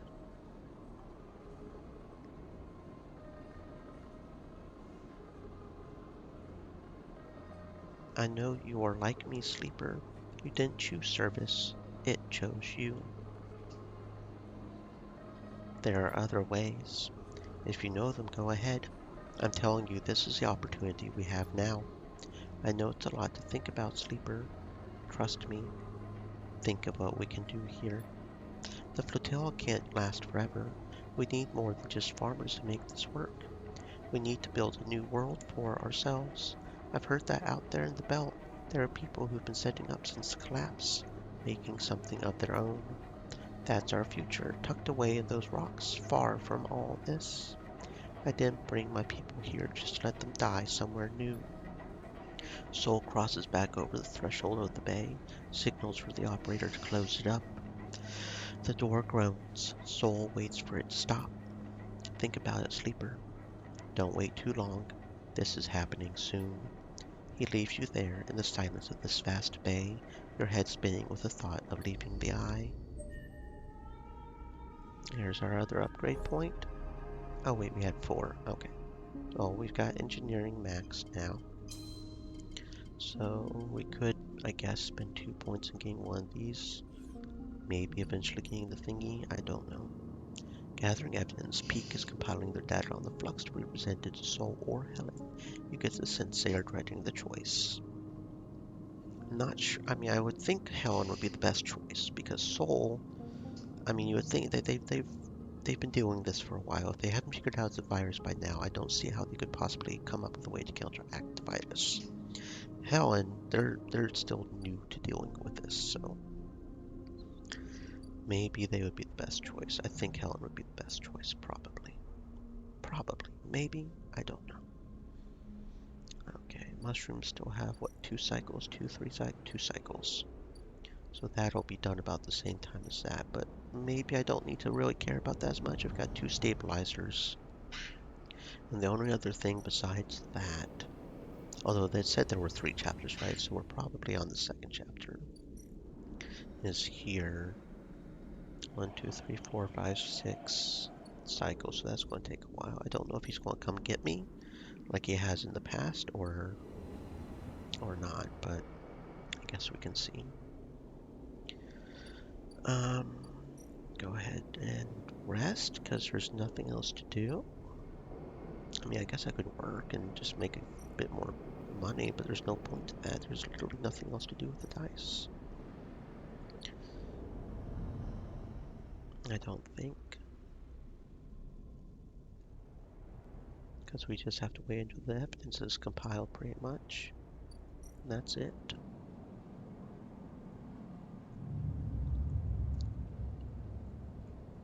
Which means this entire next cycle I'm not going to have to do anything with the dice unless I just want to go rob the place to fill up the starving meter, which I could do, I guess.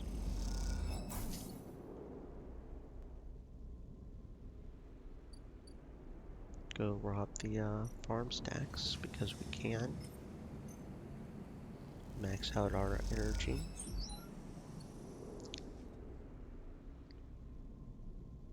That's pretty much all we can do right now.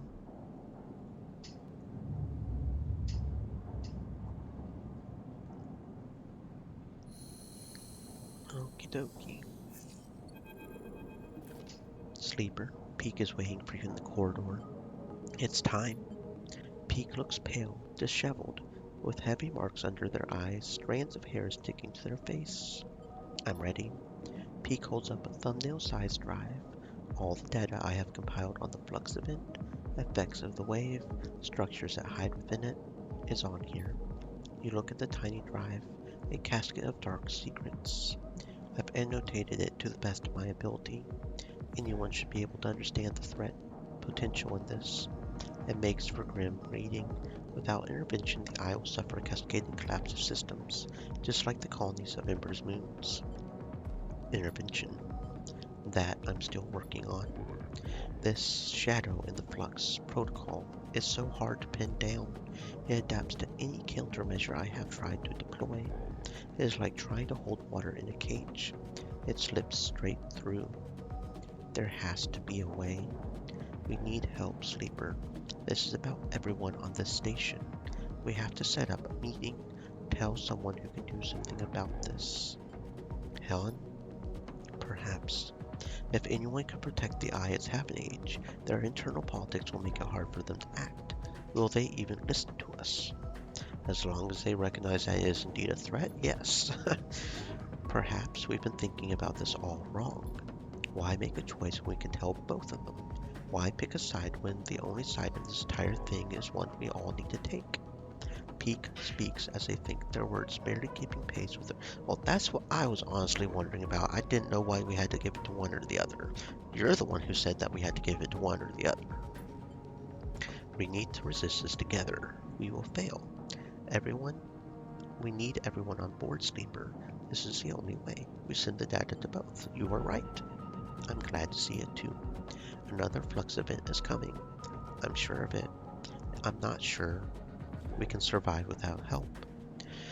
Peek opens her hand, holds the drive out for you to take. You need to do this, Sleeper. I can't. You know Soul, Helen, they trust you. To them, I'm just another spacer. You are a part of this place. Having someone else say it hits you hard. You are a part of the Eye. Peek is right. Right now, that feels more like a weakness than a strength. I have set up a data relay at the cordon. It's neutral ground. Take the data, send it out to Half an Age, the flotilla. Once they receive it, they will come. We can be sure of that. You'll meet them there, take them through it all. No one could do a better job. They took a strand of hair behind their ear. Come with me. I can't. It would only draw suspicion on you. Half an Age wants nothing to do with us. Soul is paranoid at best. Thank you, Sleeper. I know this is hard. We have to move forward. We can't keep this to ourselves anymore. They step back, looking thin, pale in the harsh station light. Come talk to me once it's done. They slip away into the Eye. The Cordon. Once you send the data episode Purge, the final series of the events on the Eye will begin. After this point, you will not be able to return to complete other drives or find other endings. Oh my. Well, I don't have any active drives, but that does make me nervous that I can't finish the thing back here. The one last job or whatever. Which is literally the only other thing we have left, because we've done literally everything else. Got all the drives completed, but that's going to take another 1, 2, 3, 4 cycles. Tempted to just go ahead and just wait 4 cycles to just do that, you know. We've got a stabilizer, we've got money. We do have one gate. No, maybe we can get 2 if we need another, but I'm tempted just to wait 4 cycles just to make sure. Just to make sure it's, you know, it's fine. Especially with that warning that they were giving us. We don't even have to go out and pay for food. We can just do this right here. Sunbathe. So that's 1, 2.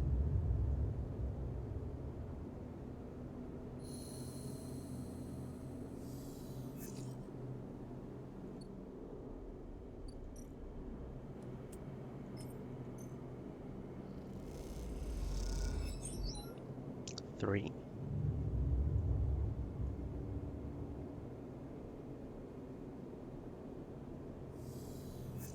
Yeah, I figured that would probably happen. So I am a little nervous about the stabilizer, depending on how much goes into the final chapter, but it'll be okay. We'll figure it out. It'll be okay. Surely we can at least get one more stabilizer for the mushrooms if absolutely need to be. Sleeper, so he does come get us. Very good. Sleeper, long time. Moritz is smiling at you when you leave, greedily happy to see you again. Moritz, good to see you, buddy. Same, same. How you been? Really well? Good to hear it. I knew you would make it work. You are a smart one. Look, I'm not down here to chat, though. I know Bliss said she didn't want to take any more big jobs. She's changed her mind, or something, because now we have something looking for a refit of their ship in their bay. You would not believe it. They want our entire ship disarmed, cutting out defense arrays, weapon rockers, ship-to-ship countermeasures, the whole lot. We'll be able to start an arms dealership with all the hardware we'll have up there when we're done. Anyway, it's a massive job. We need some hands. Bliss said to go get you. So come on up. Bliss is waiting on you to accept the job. It'll be good to have you up there again, like old times. Oh, okay, maybe this will solve the weapons problem that, having JH has weapons, we can give the weapons to. Yeah, right? That's fine. When you enter the bay, it is weirdly quiet. Moritz must be out on some errand. Maybe Bliss is preparing the kit. Sleeper, and Kita is drifting on one side of the bay. You missed her completely when you came in. The idea of not seeing Ankita when you entered a room would have seemed unlikely to you several cycles ago. Seeing her without her armor, she seems smaller, less imposing. Ankita? She nods, kicks off from the wall, drifting closer. What is this? Come to avenge Ashton, his sleeper, just looking for another payout? Her anger is familiar, quieter than before. I don't want to fight. Then why are you here? She looks away. You can tell her anger isn't directed at you in particular. It radiates off her like fire. You better be ready. A sign comes a shout from the bay entrance.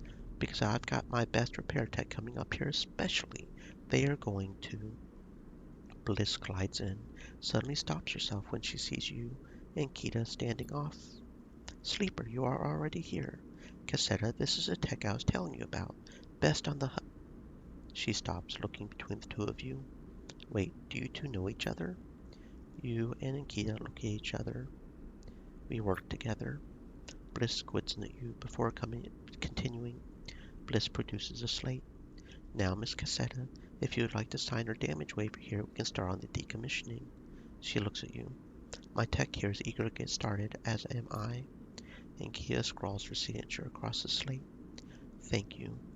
Everything is okay with the special payment terms we discussed? She gives Ankita a strange smile. All fine, says Ankita, giving you another hard look.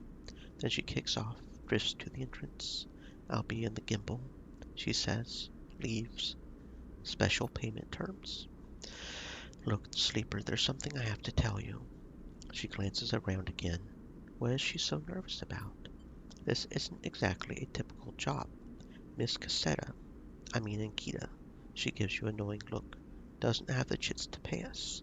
We've made a special agreement. I'm leaving. Leaving? Keep it down. I haven't told Moritz yet.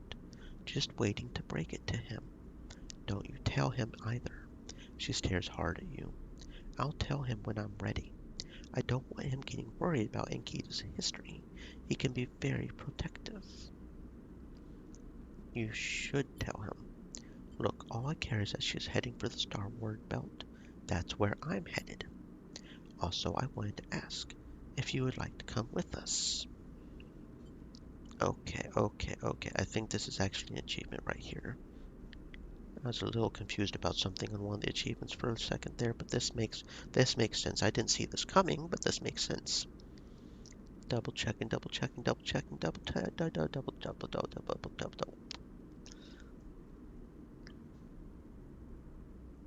Yeah. Okay.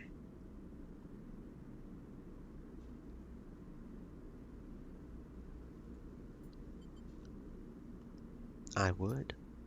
I know things have been hard for you on the Eye. You helped me so much. I asked Ankita if she would carry two of us. She said yes. Moritz will take over the bay anyway, although if you stay, you are welcome to help him run it. I just thought you might be in need of a fresh start as much as I am.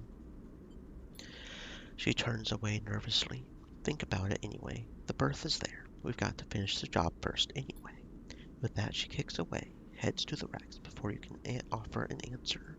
Moments later, Moritz enters with a new cutting torch for the disarming of the ambergris. The starward belt. You push your thoughts to the back of your mind. Time to get to work. Okay, so let's do this. Refitting the amber. Ankita wants it all out. Weapons, countermeasures, torpedoes. It would be a risky job if you didn't know amber so well. Once this job is ready, you better be ready to make a fast decision. Stay with Moritz, go with Ankita, and Bliss.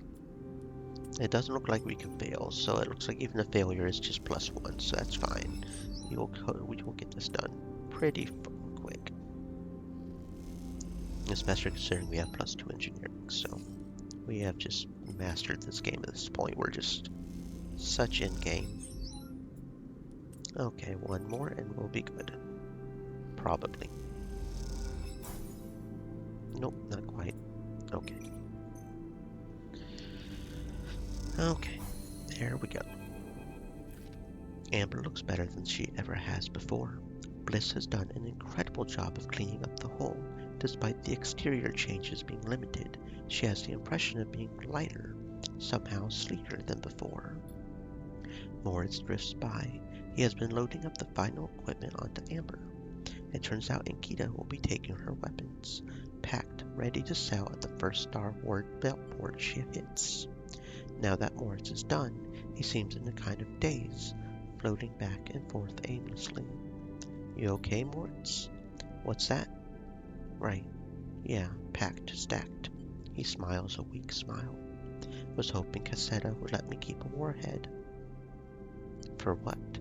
I don't know. Just might be a cool thing to have around. Hey, Sleeper. Did you know Bliss was leaving? You understand now.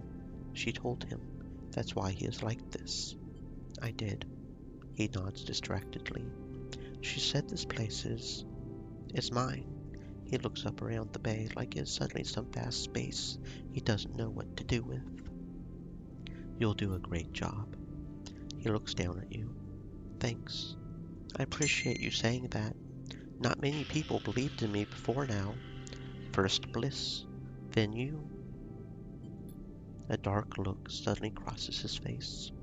Sleeper, there was something Bliss said. Are you going to?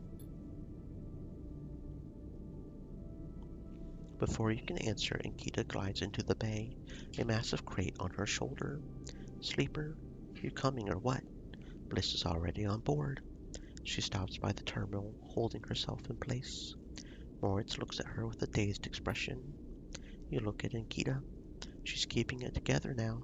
She's packed all those bad feelings down someplace where you'll never see them, built a tough foundation on top. She may not be a mercenary anymore. You imagine most people would think twice before trying to cross her. Well, she looks at you. I'm not eager to spend another moment of my time on this station unless I have to. She pauses, looking between you and Moritz. I'll give you a minute. She kicks off with the crate, taking it to the end of the bay where the amber sits stocked. You look back at Moritz. I'm going.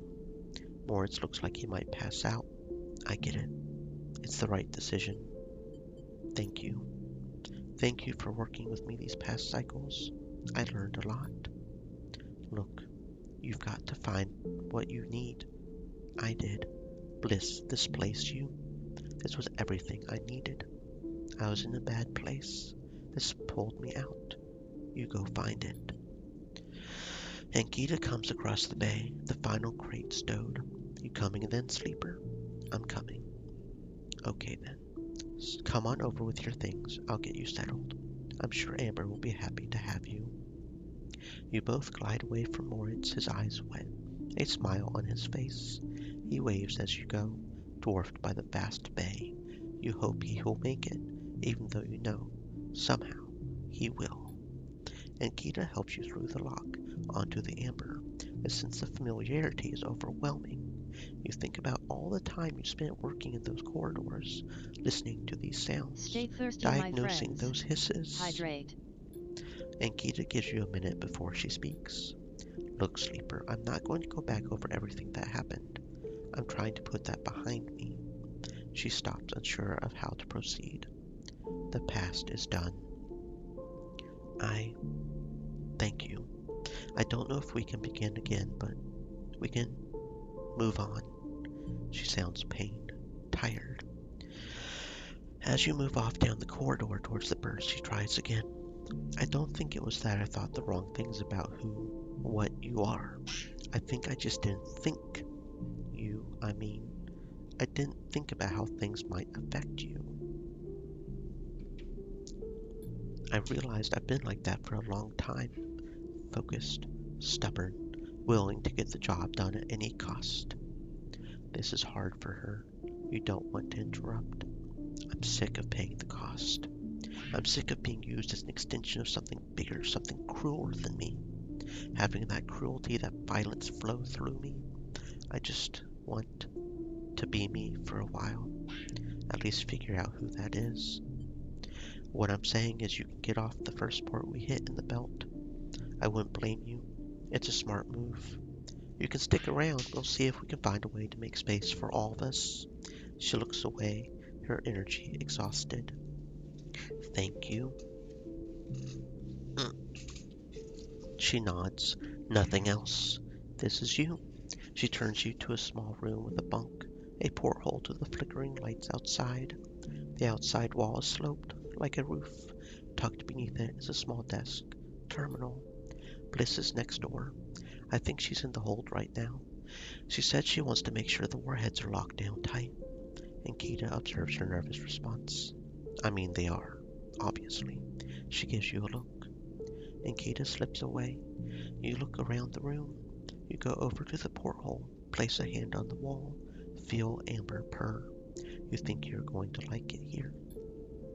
You stay like that for a while, looking out the porthole, one hand on the wall, feeling the ship. It is through that porthole that you will watch the eye getting smaller and smaller, drowning in the black. At some point it will become so small that you could hold it in between your thumb and index finger. Then it will wink out. You won't be able to see it anymore. It is at that moment you will finally exhale, collapse onto your bunk. In moments you will be asleep. When you wake up, it will be among friends, on your way to somewhere new. Starward Passage. Set off to the starward belt with a friend outrunning their shadow. Let's go.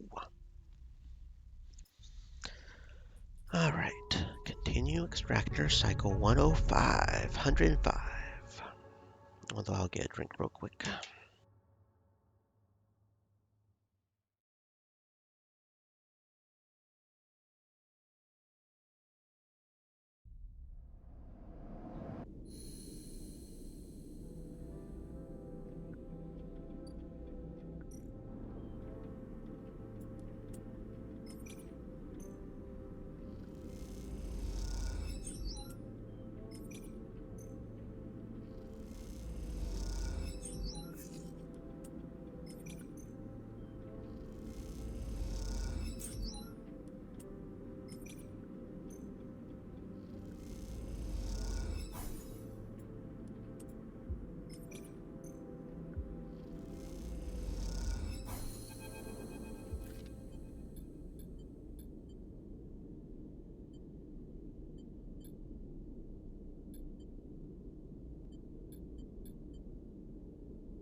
Morris looks like he might pass out.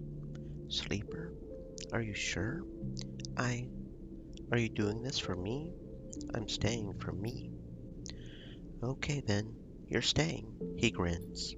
And Kita comes back across the bay, the final crate stowed. You staying then, Sleeper? I'm staying. Okay then, one less mouth to feed. Look, Sleeper, I'm not going to go back over everything that happened. I'm trying to put that behind me. I hope you find what you're looking for here. She smiles, kicks off, gliding to the ambergris, the starward belt beyond. You both watch in silence as Amber drives fire up. I guess this is our place now, says Moritz, the weight of everything suddenly hitting him. I guess so. That's cool. You both stay for a while to watch Amber, Bliss, and Kita leave. Then Moritz goes to the racks to finally implement a new organizational system. You head out, promising to be back to check on things soon. As you glide around the soft curve of the hub, you catch glimpses of the distant stars flickering through the windows. They are beautiful. It's true. By now you think of them as a distraction. In your time on the Eye, you've realized there's nothing out there waiting for you. No fresh starts, no bright futures, just a whole load of problems you haven't found yet. No, your place is here, among the people you know, the problems you know. You wish Inkita and Bliss the best of luck out in the belt. As you do, you focus on the Eye, the vast spinning rim that rotates around its hub. Its buildings, flashing lights, people, places. This is your home. For now, it contains all the futures you need. The fixed stars. Everything can't be repaired with enough time and effort. Everything can be, yep. Key is putting in the effort, and effort's not easy. That should continue, though. That should continue. So we can go do the refugee thing, which is the last thing to do. And it's even warning us that we had to get all the endings first. Next round is yours. Moritz arrives at the table with a couple of still drink canisters, typical of the hub's only bar, the Gimbal Lounge. He settles into the webbing beside the table, clunks them down onto the magnetic table. This place, you have decided, is ridiculous. A rapidly spinning, cavernous sphere, the Gimbal's weak gravity, just like the gravity at the Eye's rim, is created by its gut-wrenching rotation. The interior surface of the sphere is the Gimbal's floor, which descends towards the equator where one long bar loops around the entire circumference. Tumbling out from that central ring are an array of booths, seating arrangements, equipped with all kinds of harnesses, webbing to keep customers in place. Those harnesses are there because the gimbal doesn't quite spin up fast enough. You watch as the clientele bounce towards the bar in lazy arcs, shift from table to table with graceful leaps. What are you thinking? Asks Moritz. Notice you staring out into the gimbal. How weird this place is. Moritz glances around, as if for the first time. Yeah, Bliss never used to like coming here. Moritz takes a drink and stretches. So, Sleeper, you sticking around? If you'll have me. Of course, I'm going to need help in the bay. One cycle at a time, that's how we'll take it. Nice and easy. You aren't sure if he's talking to himself or you. We'll make it. He lifts his drink for a toast. To the next cycle, he pronounces, knocks it back. Later, when you finally leave the gimbal, Moritz is still laughing. You help him out of the spinning gimbal back into the hub, sending him on his way home to the bay. Then you pause for a moment to watch the stars as they spin around the Eye. You smile to yourself. Think of Bliss and Nikita out there somewhere among those points of light. To the next cycle. Because the cycle just keeps cycling on and on and on. Interesting how it's still called Bliss's Bay. Which just really rolls off the tongue. I like the name, Bliss's Bay. Does it change if I go back up? Probably not. It's probably permanently Bliss's Bay. Can't see more, it's changing that. Okay, yep, there is just one thing left to do. And that is the thingamabob. I will eat up first. We have more than enough credits at this point. And then we'll rest and get the die back. And then we'll go do it. Hopefully we won't need stabilizer. I don't know how long this thing is going to take.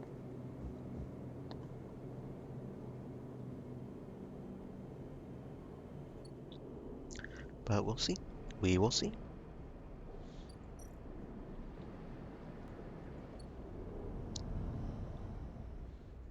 It's the only thing left to do at this point.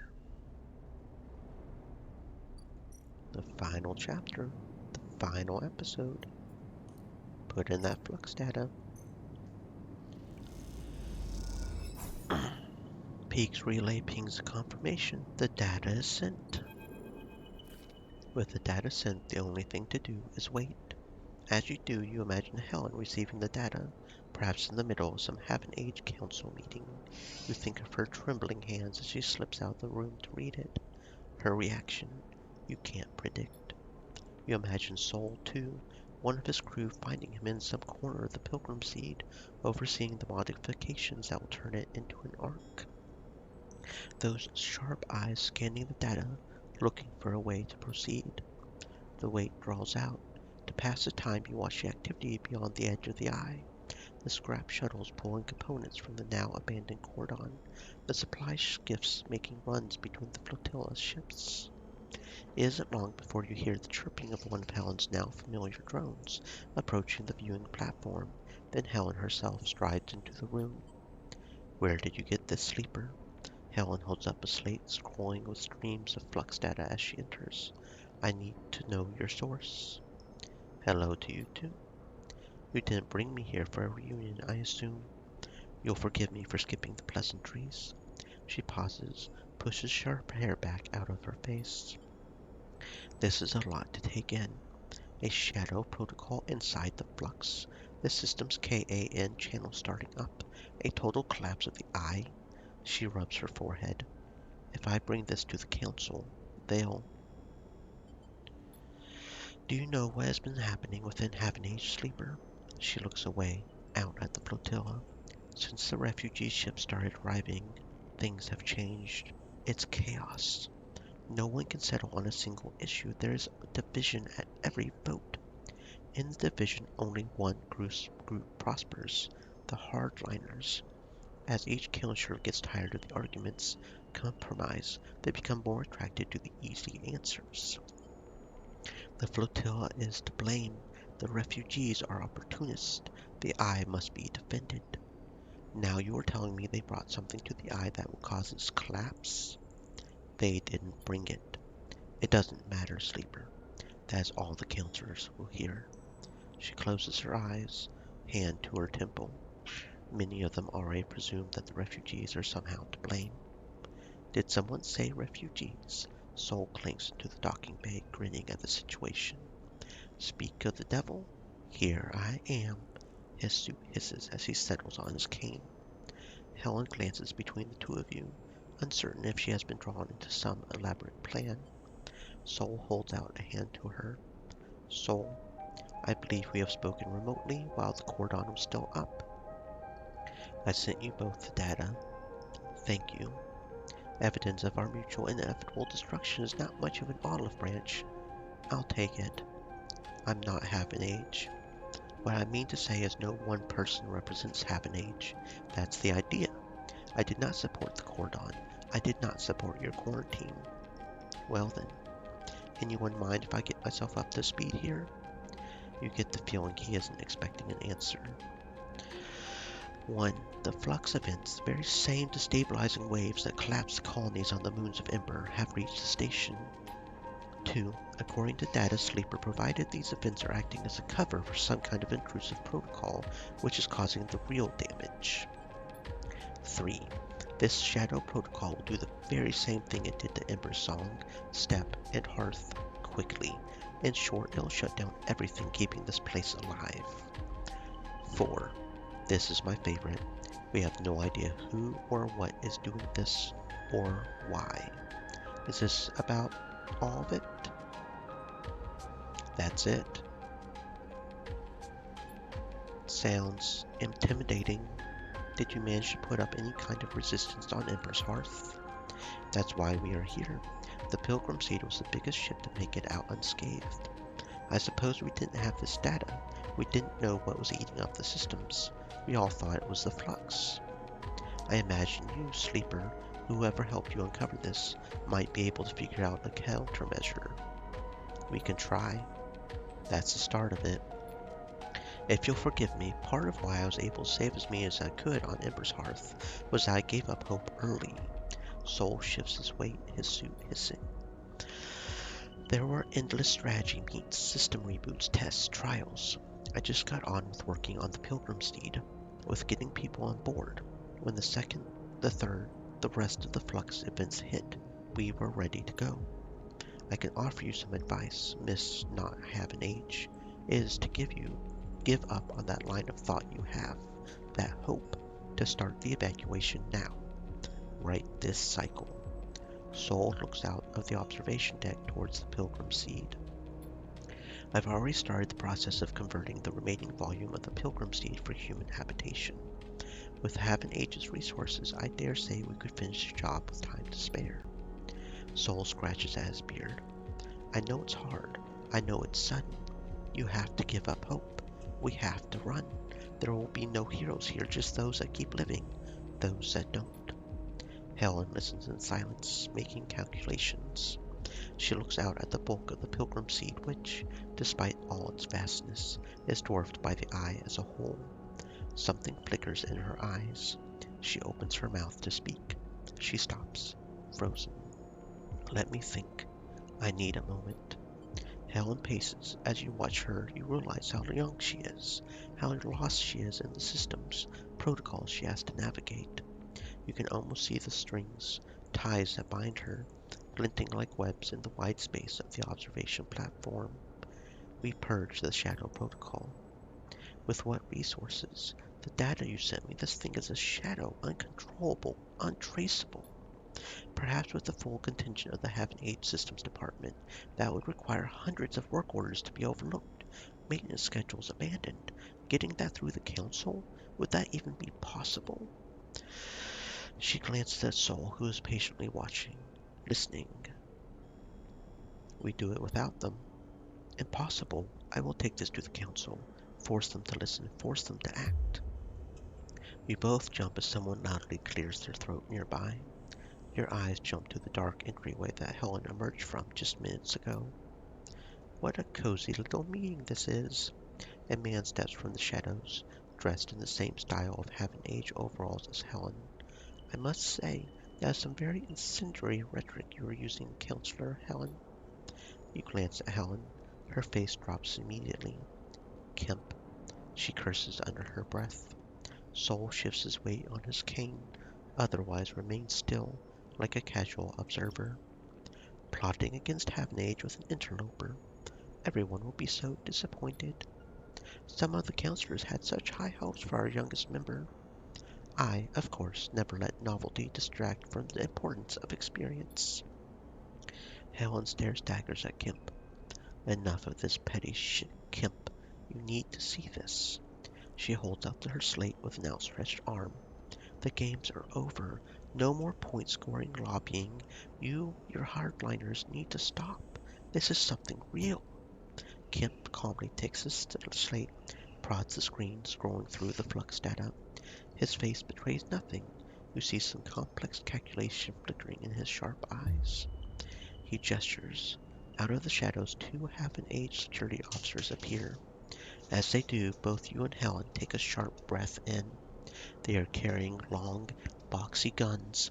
You've never seen anything like them on the eye, and here are consequences of not being able to do the first part of this right is coming to bite us in the ass. Gloss XPR logos glint along their barrels. These are Esh's weapons, confiscated by Have an Age in the smuggling operation gone wrong, now put to use. Kemp holds up the slate. One of the officers takes it and slips it into a pocket on his vest. He smiles at Helen, then follows her eyes to where they are fixed on the matte black barrels of the officer's weapons. The weapons we confiscated from the spacers, from your friends. You can't do this. You can't use them. You have just handed me evidence that the flotilla has infected the station with virus, with a shadow protocol that threatens the life of every Have an Age member, every person on the eye. This is not the time for half measures. Helen steps forward without thinking. Immediately, the officers raise their guns. Very careful here, Helen. I don't think escalating the situation will play in your favor.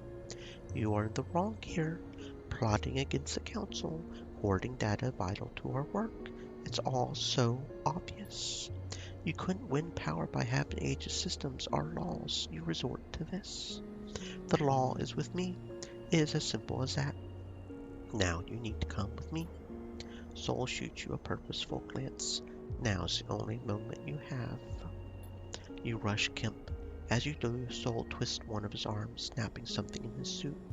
A burst of pressurized gas jets out, clouding the room in a choking cloud. Somehow in the gray, your shoulder finds Kemp. He tumbles backwards, pulling you with him. Something cracks blue through the gray, lightning inside a cloud. The weapons. Fear takes over. You stumble to your feet, running from that terrible cracking sound as it whips through the gas. You stumble into another body in the haze. Both of you tumble through a doorway. It is Soul. You stumble, limp together, mindlessly through corridor after corridor, until that cracking sound is no longer echoing in your ears. You catch your breath together, Soul wrenching his suit back into shape, leaning heavily on his cane. I assume that wasn't part of the plan. Certainly gave some life to proceedings, though. Are you okay? As okay as usual. I'll be honest with you, Sleeper. None of this changes anything for me. The Pilgrim seed will be going in a handful of cycles, whether Haven Age wants it or not. How many can you take? I don't know right now. Depends on how the work goes, who wants to come. People don't want to leave their home, Sleeper, even when death is bearing down on them. I know that all too well. There's a berth for you, for any you can gather, Sleeper. That much I owe you.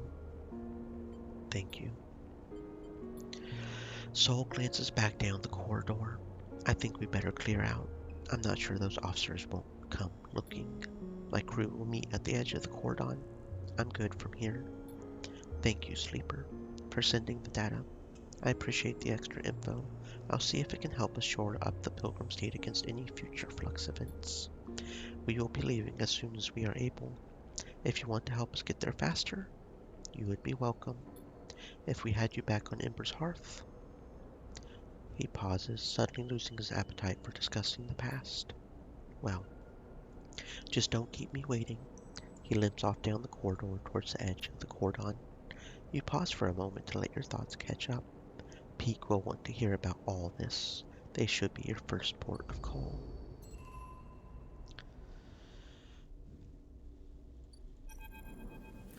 As you enter the climbing briar, you immediately have to jump aside, as Esh, lugging a massive crate across the cargo bay, pushes past you, grunting an apology as she does. As you turn back to the bay, Peak pushes past too. Sorry, Sleeper, just a second. Peak rushes to catch up with Esh. Put that down. Please, Esh. She doesn't respond to their urging. We can't leave. Not yet. Peak puts a hand on her shoulder. Please. I'm the only one here who can. The crate drops, the sound of its impact echoing around the bay like thunder. Can do what, Peak? Her eyes are burning with anger. Save this place? Are you still that naive? We are running, Peak. We are running because this thing cannot be stopped. It couldn't be stopped at XPR, our home. Why would we want to stop it here? Because we can, Ash. We can give these people a chance. Peak pleads with her. Like they gave the refugees a chance. No, Peak, this is not on us. We barely made it out of XPR. I worked for years to escape. Now you want to throw it all away? I left everything behind. My mother, friends, to take you out of that place. She turns, slams her hand onto the crate, breathing hard. We go. That's the end of it. Peak turns away. You feel unsure what to do. You know now is not the time for outside arguments. This is between them. Peak crosses the bay back towards you. I'm sorry you had to see that, Sleeper. Let's talk upstairs. Peak leads you to the entry ladder, taking you up out of the bay into the habitation level of the ship. You follow them through the tight corridors, noticing the handwritten notes, clutter, repairs, the signs of a home. Here, sit. Peak gestures to the broad mess table with its curved couches. You slide in on one side. Peak sits opposite. They brush their hair out of their eyes, take a deep breath. How did it all go? What did they say? I've been waiting all cycle. Tell them about Haven Age. Peak listens nervously as you explain how Helen doesn't feel she can get support from the Haven Age Council. Shit.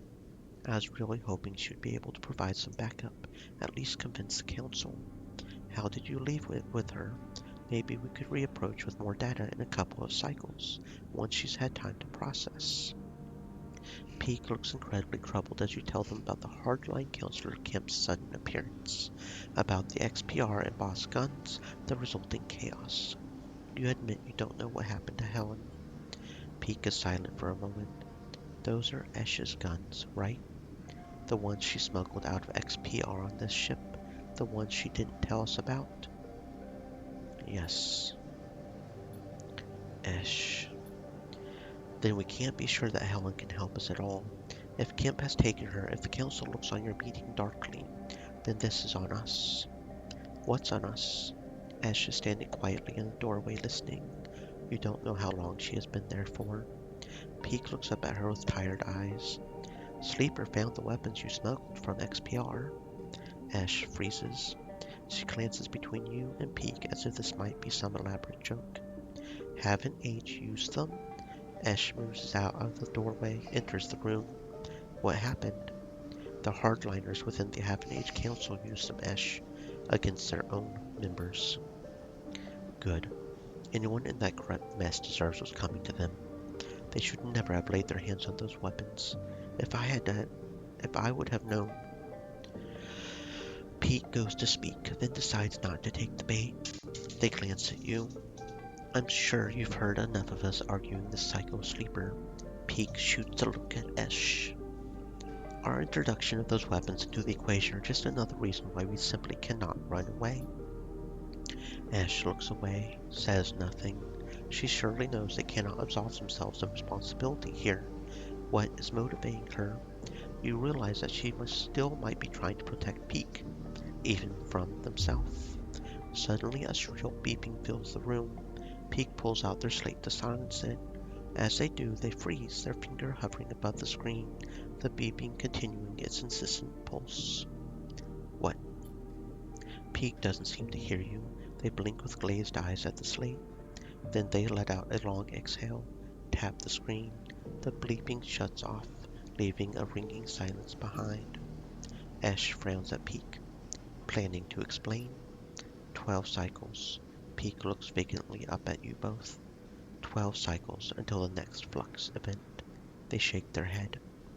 I've been using the arrays on the Briar to look towards the center of the system, approximately where the KAN channel should be. Just this moment, they detected a signal from the inner system. Given the distance pattern of previous flux events, we have 12 cycles before it reaches the eye.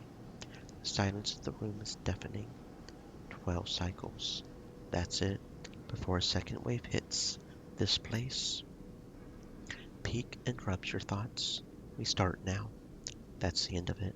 Peak stands up to face Esh. You want to take the Briar? Run, Esh? That's on you. I won't do it. They take a deep breath. I'll be here, Sleeper. Every cycle it takes trying to find a solution. I'll need your help. Their eyes meet yours. You see a wild desperation flickering there. We will find something. The sooner we have a plan, the better. If it takes us 12 cycles to fix this thing, it'll be too late. Peak's eyes flash with determination. They reach for a slate, pass it to you. So we can keep in touch. You pocket the thin, handheld terminal. Esh. Peak starts. She is gone, storming down the corridors of the ship on her path to who knows where. You know from experience that it is impossible to outrun your fears. You get a sense that Esh will try anyway.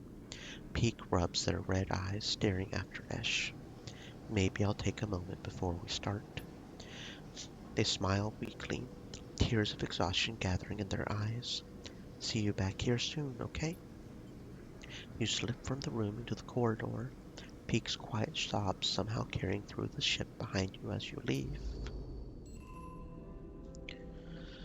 Oh man. Evacuate, protect. I don't know if we can do both. Pilgrim Seed. Berth refitting. Building berths into the vast bulkheads of the Pilgrim Seed is a huge job. Sol needs every able-bodied engineer to help. Supply hauling. The evacuees will need many supplies for the trip to the starboard belt. They have to be hauled aboard in only a few cycles. The Pilgrim Seed will take the majority of the evacuees off the Eye. Is there enough time to resettle them all? 2, 3, 4, 5. It'll take about 6 dice at best. So like one cycle. It wouldn't take long to do that, I guess. Devise a strategy. Peak is tirelessly analyzing the flux data, testing countermeasures on the Shadow Protocol. They need your help. A desperate plan.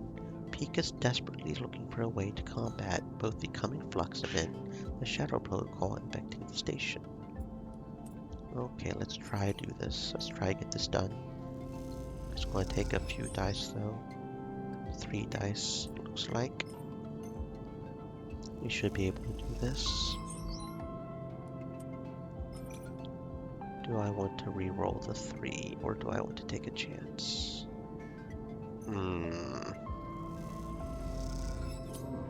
Negative outcome, okay. Very good, friend. Well, guess what? I re-rolled a 5, so F you. Peak beckons you over the wide mess table where they have set up a terminal. The hours of bleary-eyed work have left you both drained. Peak looks ready to collapse. You slide onto the curved couch beside them, something dark, malevolent, filling their screen like an oil stain. The Shadow Protocol. Not quite. Peak's eyes seem to glitter in the screen light. This isn't what you think, Sleeper. Not by a long shot. You look again at the screen, leaning in close to the dark curved shape to see its texture. You see whorls, currents like a river, a dark flow unlike the Shadow Protocol's dark tangle. You know exactly what this is. You have swum in this river, almost drowned in its shifting flow. It is the Gardener's Chorus, the dark cloud which blankets the Greenway's networks. The bioorganic morass of a malfunctioning protocol grown vast. Strange. The Gardener. Peak glances at you. Have you met them? I have. Incredible. Then perhaps you won't be surprised by what I am about to propose. Everything I have tried to do to contain the Shadow Protocol has been a failure. It slips through any containment, absorbs any countermeasure. That, unfortunately, is an unavoidable fact. Yet the Eye still spins. The Shadow Protocol is being slowed, partially contained. It has spread across the station, as we have seen, in reduced pockets, fragments. I started to look outside of our test cases, outside of these fragments we have been poking, prodding in our little lab. Look what I found. Peak taps a key on their terminal. You realize the screen is showing a recording of the data flow inside the Eye's networks, samples from hundreds of points around the Greenway.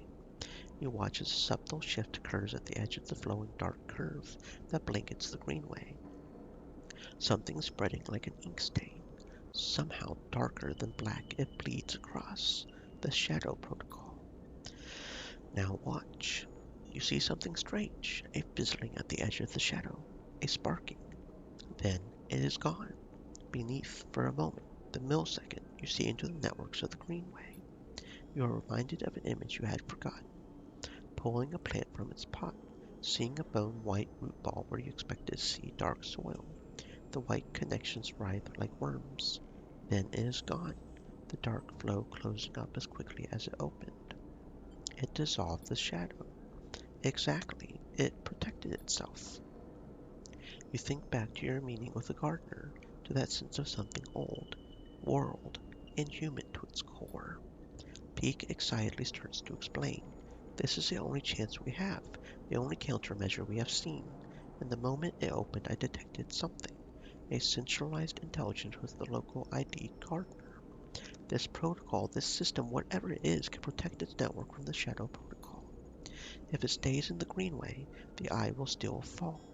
The station's systems are too exposed, spread across the hub. the shipyards, the spokes. The only way is to break it open, spread the entity's network access, expand somehow. I've been inside there, Peak. Peak pauses, trying to read your expression. This gardener, can they help us? You try to remember what that strange being said to you. All you remember is the feeling of dissolving into that network, the heady mix of growth, decay, ceaselessness of it. Would they protect the station? Would they simply dissolve it? They might. Peak stands up, walks away a little. They lean against the countertop, their head hanging so low that their long hair touches the work surface. You hear them breathing deeply. I don't know, Sleeper. I really don't know. It's a chance. Maybe. You know as well as Peak that this is it. You know it because over the past cycles you have run every simulation, every possibility you could think of, still come up with nothing. You have stared a hole into your screen, dreamt of that black shadow creeping in at the edges of your vision. Peak recognizes the look in your eyes, the potent cocktail of resignation, anger. Let's say we do this. Peak begins, eyeing you carefully. What do we need?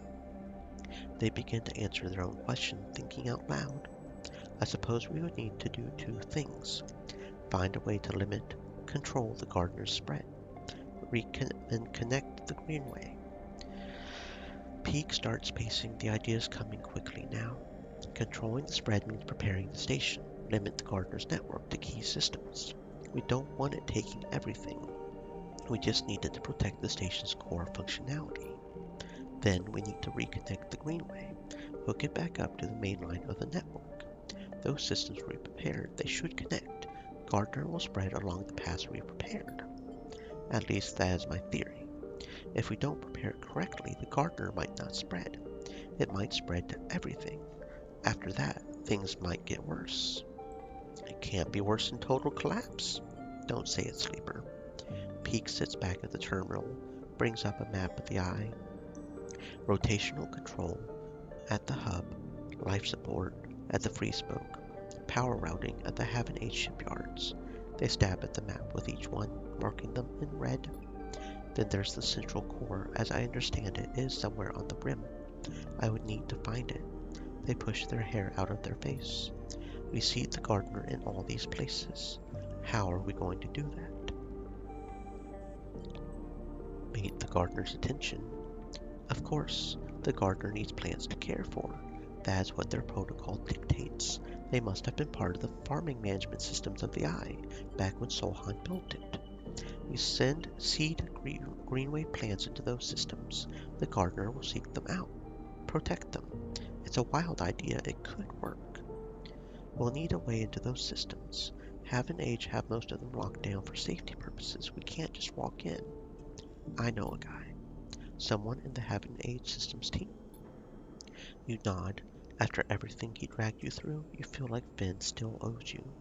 Time to pay him a visit. Okay. I guess we should pay him a visit. Lead the way.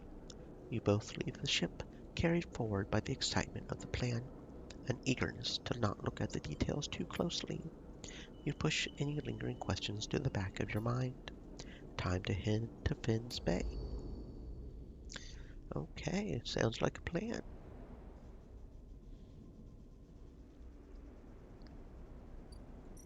We only have one dice to really do anything with, at least this cycle, but it's okay.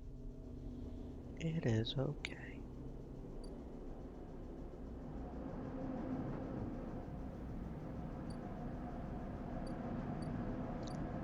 Finn's Bay. Finn isn't in their bay. No one in the offices upstairs seems to know where they are. Your lone clue is an out to lunch note. Finn is both never where they say they'll be, always late. While this is no surprise, now is not the moment to be wasting time. Well, we can get started on finding him.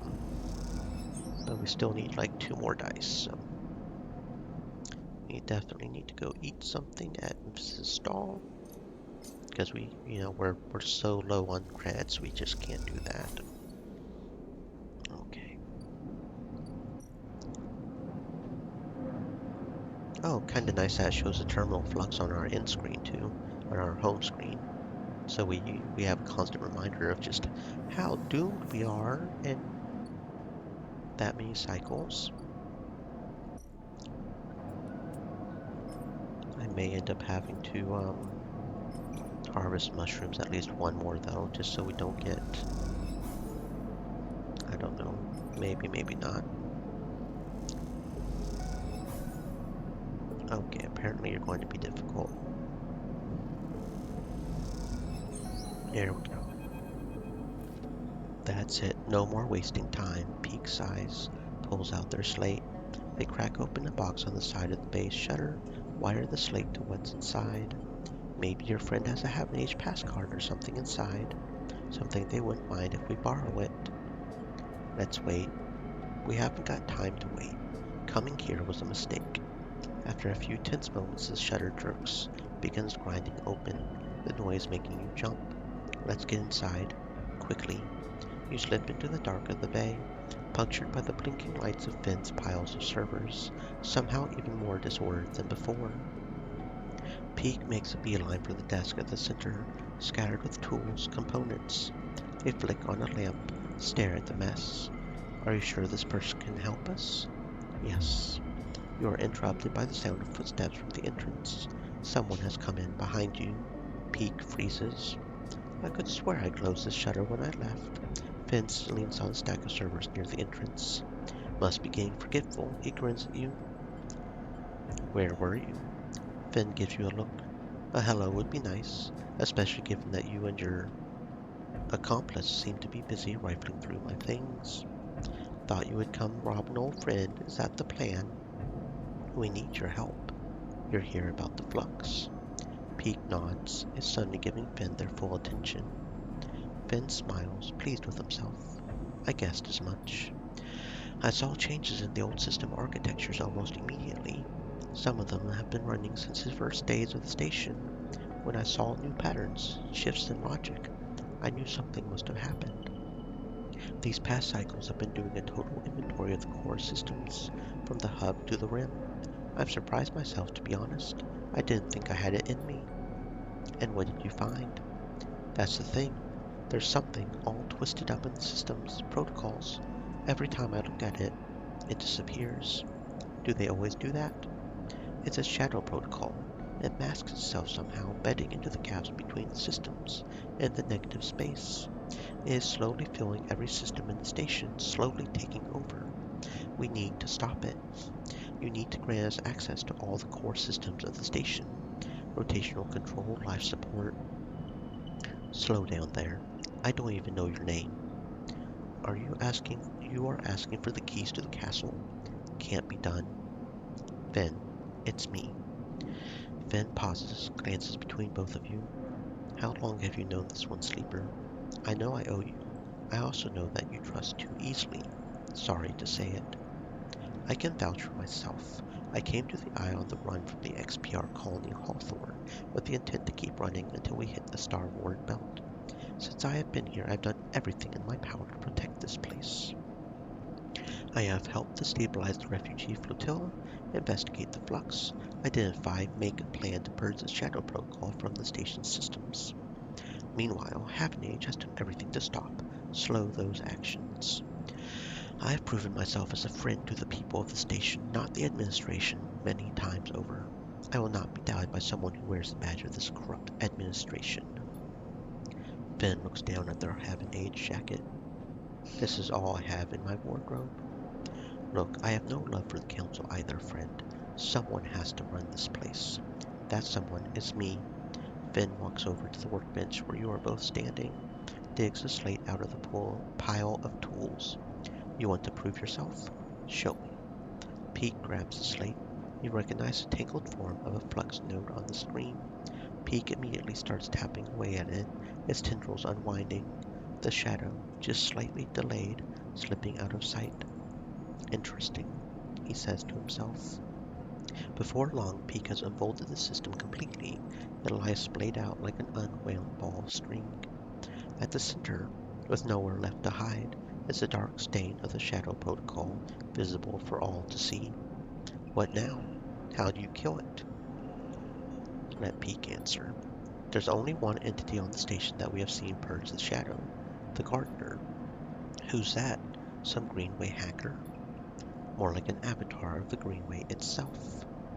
You explain the gardener to Finn, the feeling of descending into the flowing river of consciousness.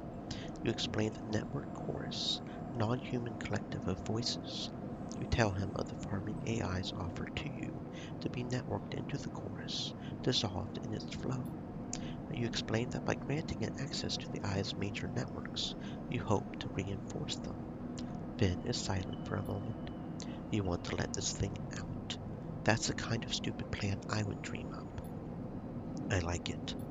This place is rammed with weird protocols, forgotten intelligences anyway. What's one more ghost in the machine? We would try to limit it, of course.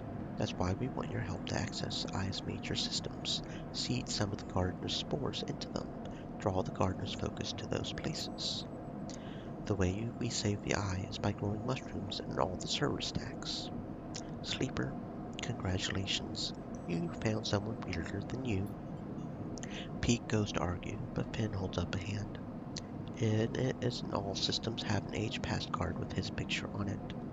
Take it, before I change my mind. Thank you. Don't mention it.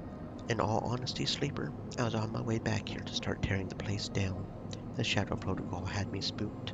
If you are telling me you have figured a way we might fight it, no matter how crazy, then I'm glad to help.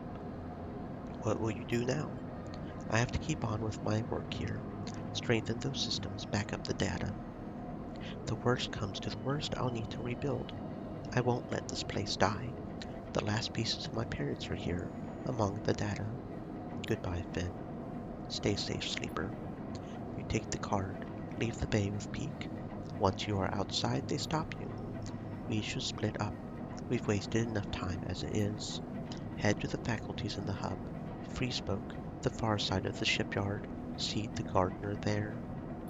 I'm going to go find the core control center that's somewhere on the rim.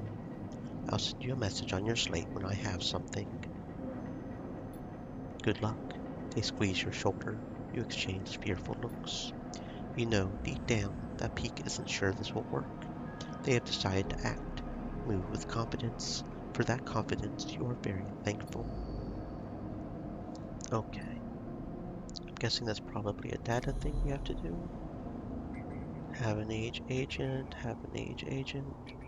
Yet again, maybe not.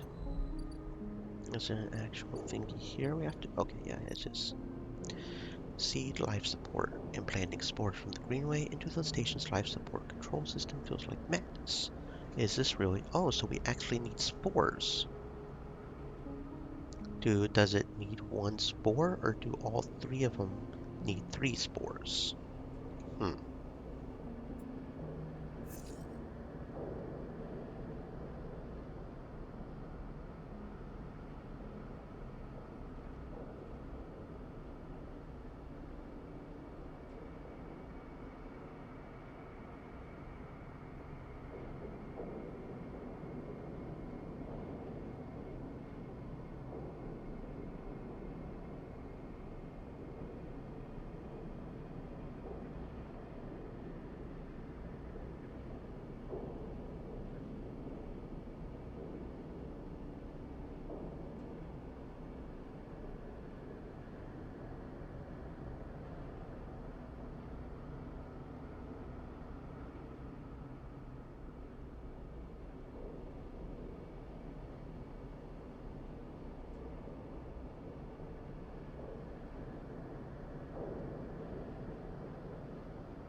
As you leave the slate, Peak gave you chirps instantly.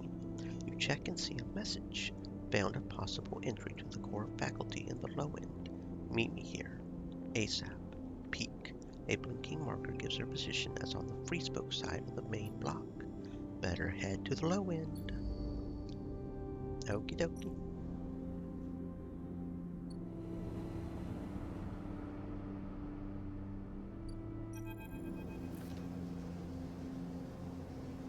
You arrive at the coordinates given by Peak Slate, a rundown, active corner of the low end where a short, glass-roofed alley turns off from one of the main thoroughfares.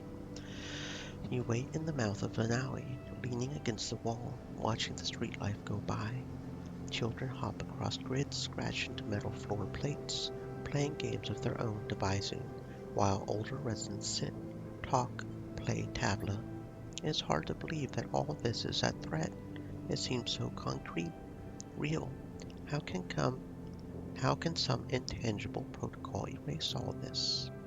As you are watching, a voice calls out to you from one of the tablet tables set up along the way.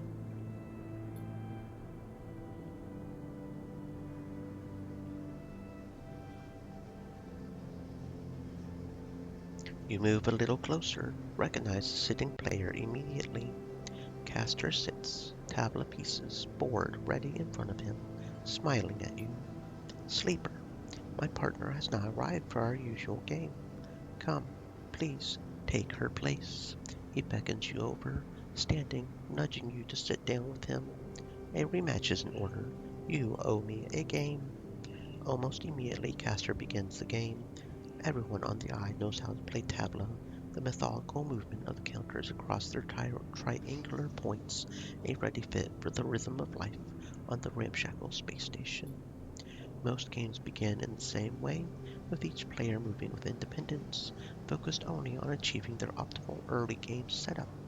There is a moment in each game where it becomes necessary to notice the other player, anticipate the crossing of the counters across the board.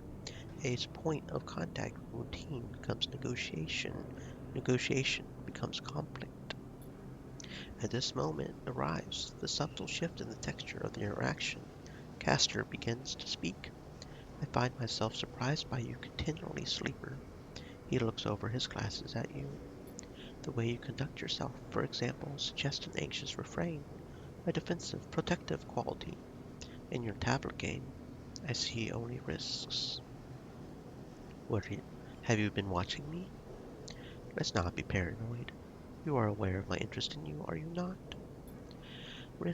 Is of course necessary to play tabla. To move a piece is to expose it.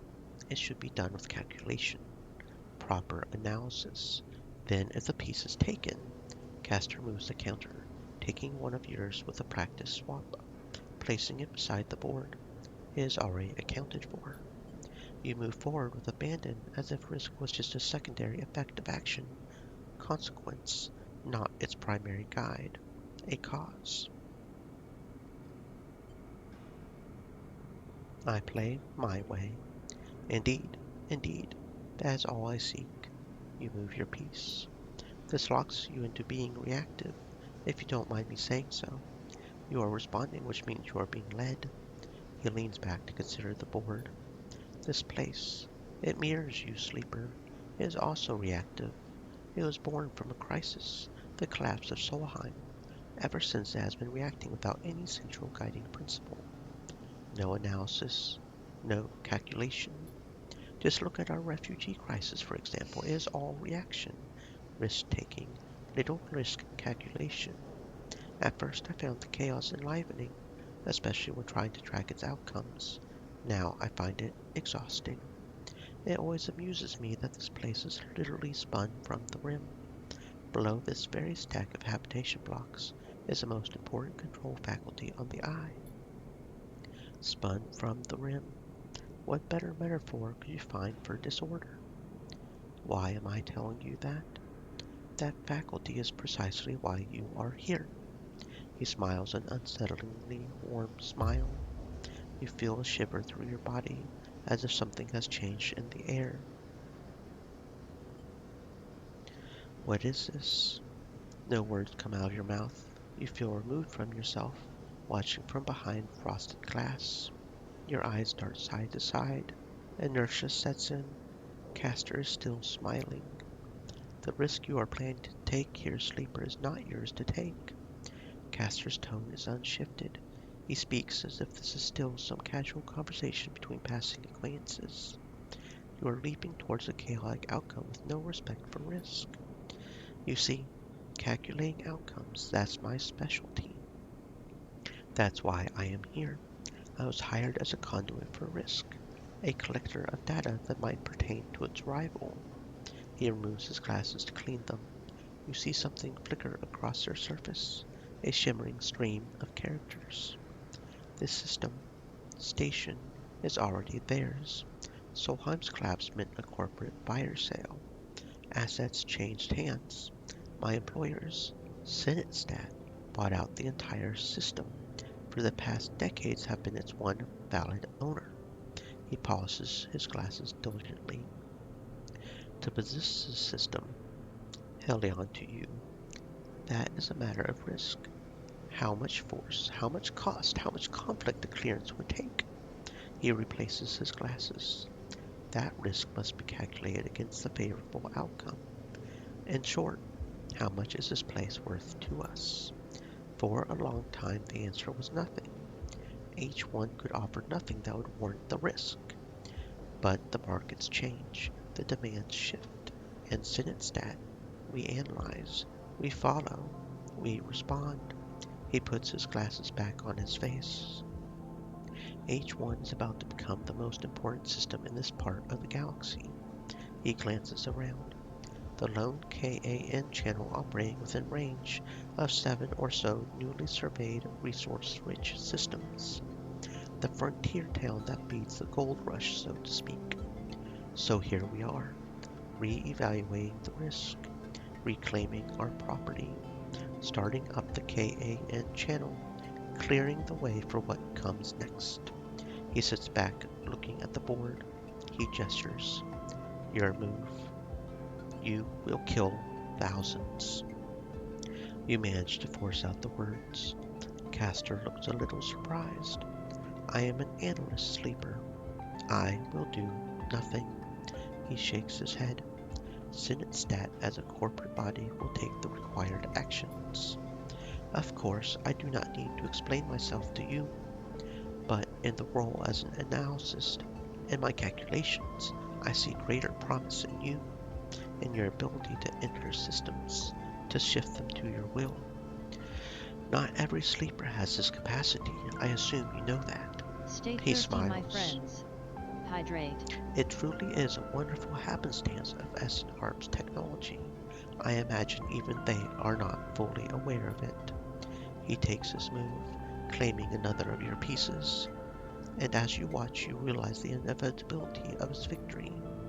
I will make you an offer, to come willingly or by force. This station will collapse, we can be sure of that, but your ability to work with data, well, for an analyst, that's very intriguing. He pauses to push his glasses up his nose. Very intriguing indeed. He glances around. Come with me as a collaborator, or as a prisoner. Consider the risk. On one hand, almost certain death. On the other, a possible future.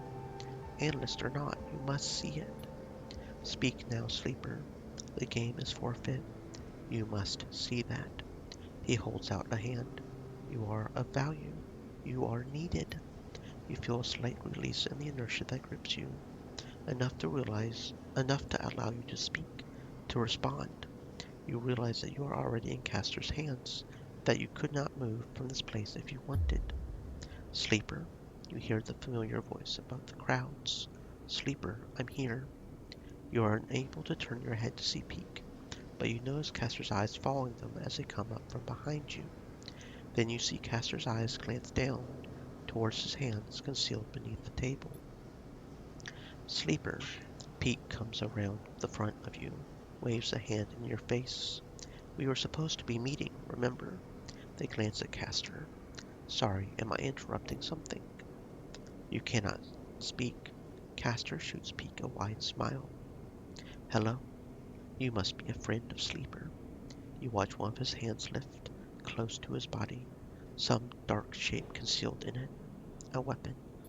You try to scream, to shout, but Castor's attention remains partially on you, and while it does, you can do nothing. Pete glances at your static form. What's happening here? Sleeper? They put a hand on your shoulder. Are you okay? As Pete stares into your eyes, you see Castor behind, his hand lifting, the dark object unfolding.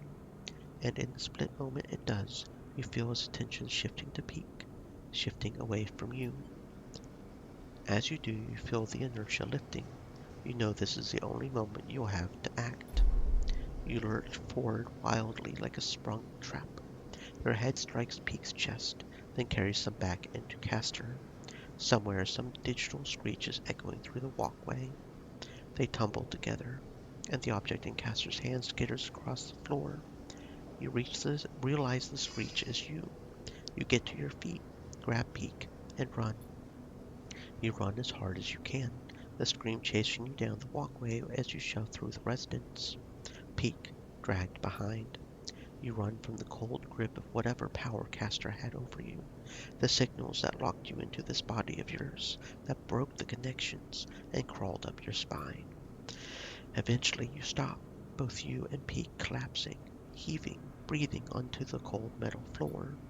When they are able to speak, Pete asks you to explain, and you tell them everything Castor told you, about Sinistat, about their claim on the Helion system, their reactivation of the KAN channel, the Helion system's growing importance.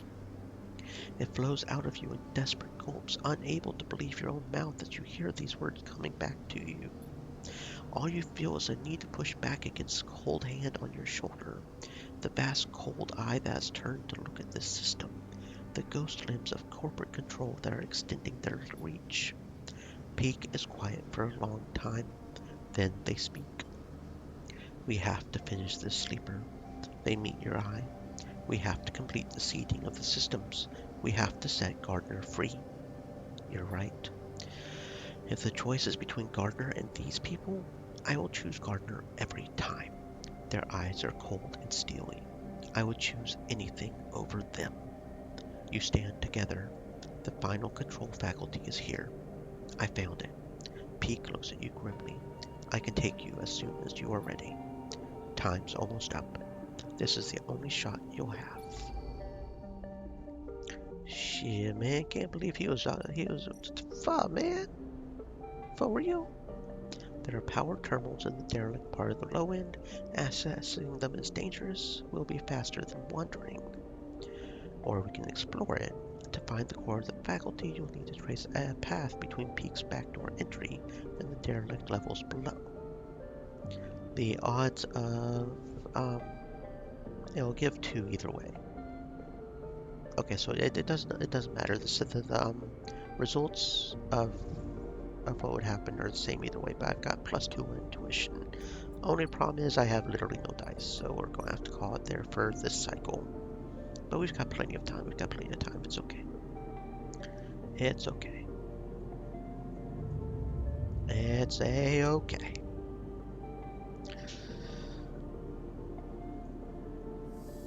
The only problem is that we're now flickering, so that sort of sucks. But you know what? I don't think we've got that much more left, so I'm going to sort of push on. That may end up biting me, but it'll be okay. If need be, I can always get that one ability. 1, 2, 3, 4, 5. We need 5 dice total, more or less. This should be fine. This should be fine. And now we're starving again. Okay. Are you... What the fuck? The point of re-rolling dice is to re-roll the dice so we have good dice. Why would you re-roll the dice and give me exactly the same crap dice I had before? Jackass. Seriously. That is some bullshit, man. That is some straight bullshit. And now we're just losing condition because of some bitches. Okay, seriously? Thank you. That was some fucking bullshit right there. Maybe I should hurry up and get a stabilizer. I mean, there's no... This has to be the last one, though, right?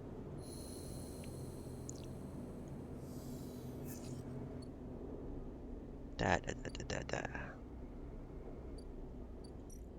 We got 5 and 6, so that's good. It's not like we have a problem with energy. We have plenty of money. Too bad we can't buy any more stabilizer, but... Okay, there we go. Now, don't give me a 1 or 2 again. Thank you. Giving me proper rolls instead of proper re-rolls. Okay, there we go. We've got it. Hopefully this will be the last, because we're flickering out. Sleeper, here.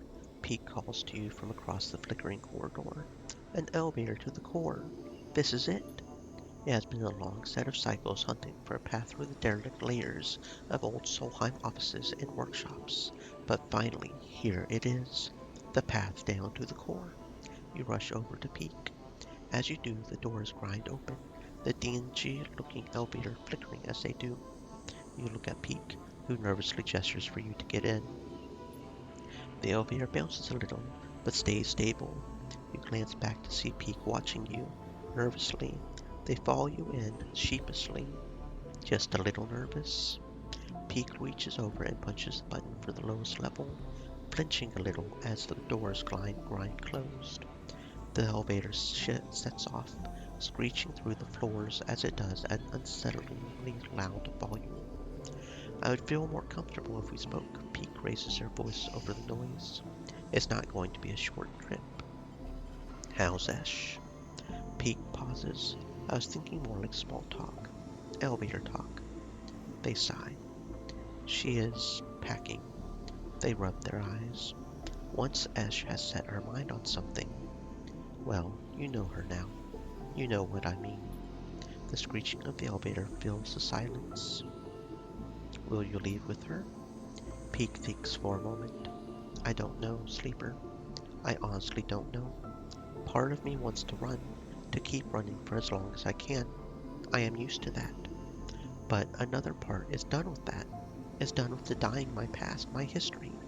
If I ever want to feel complete, to feel settled, don't I need somehow to resolve the person I was with the person I am now?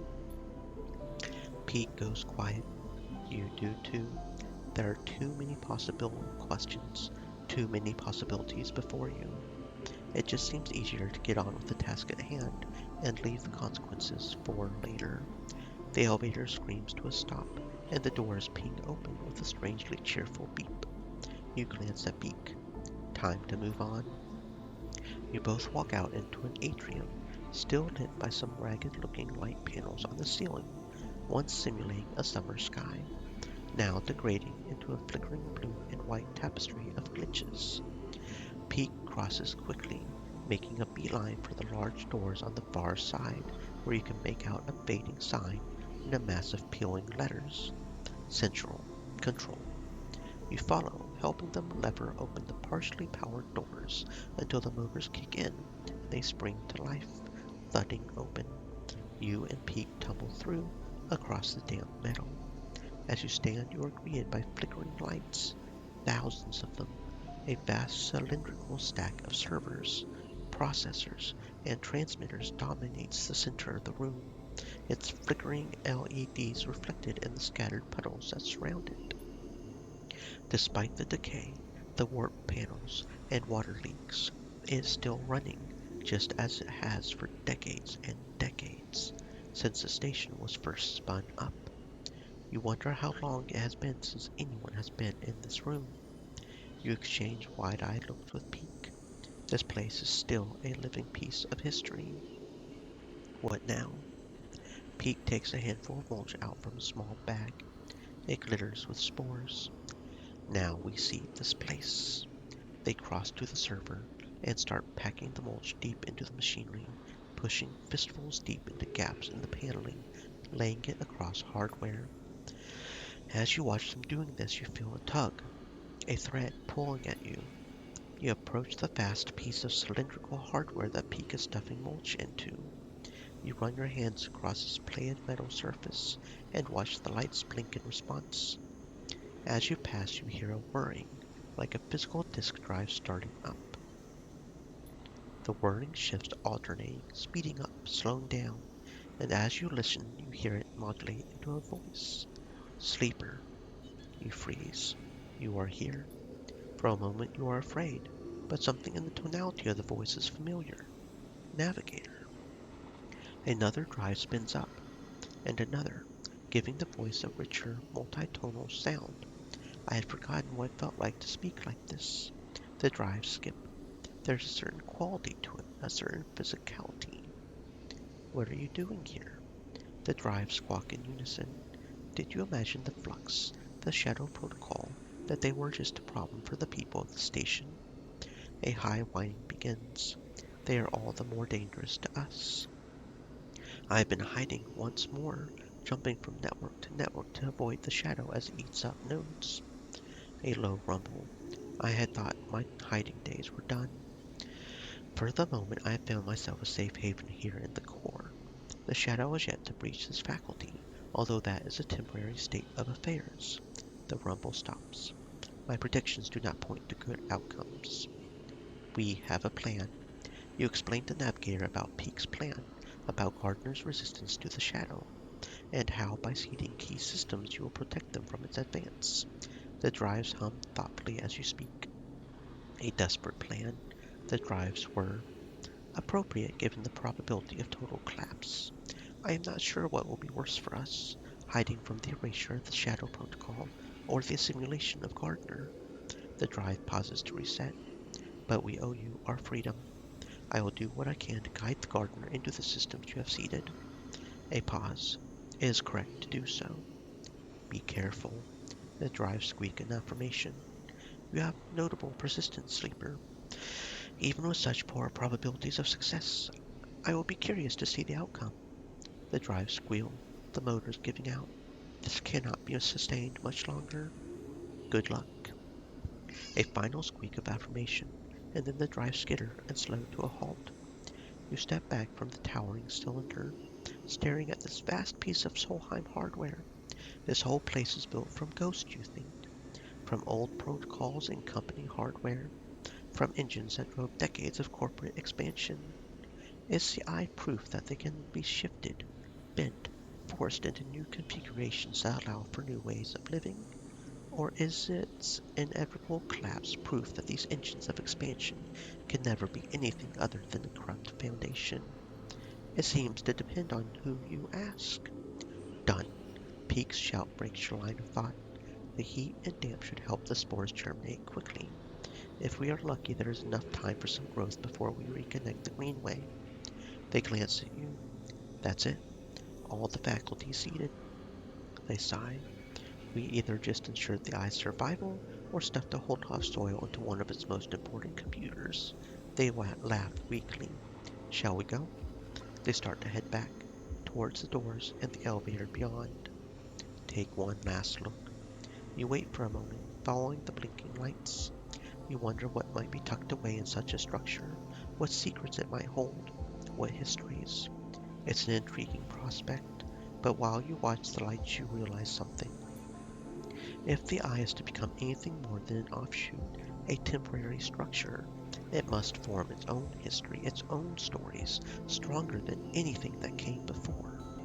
Unlocking these Solheim secrets won't do that, but the persistence, the stubborn drive to survive that is in the veins of every person in this place, that will. And that is what you are trying to save. You turn your back on the core and follow Peak back into the elevator.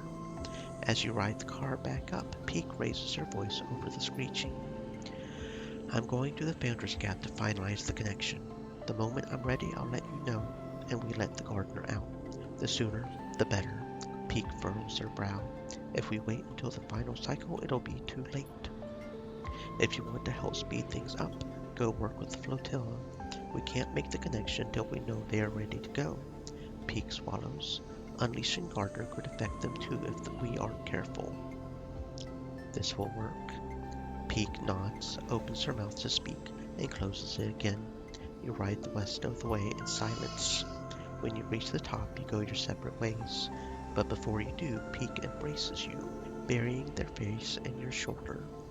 You stand there together for a moment, spinning with the eye, moving relentlessly towards an unknown future. And then they let go and slip away, the pressure of their hug fading like a bruise as you begin to leave. Okay, so we probably need to,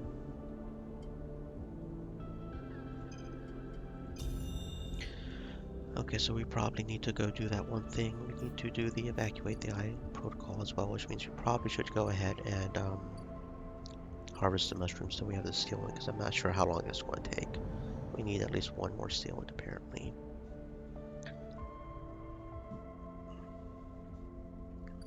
Okay, go ahead and rest because we have no more dice. I guess I could use the thingies too, the scrap to heal me a little, but... Oh, look at that, it is a Hoonicorn. Welcome, welcome, friends.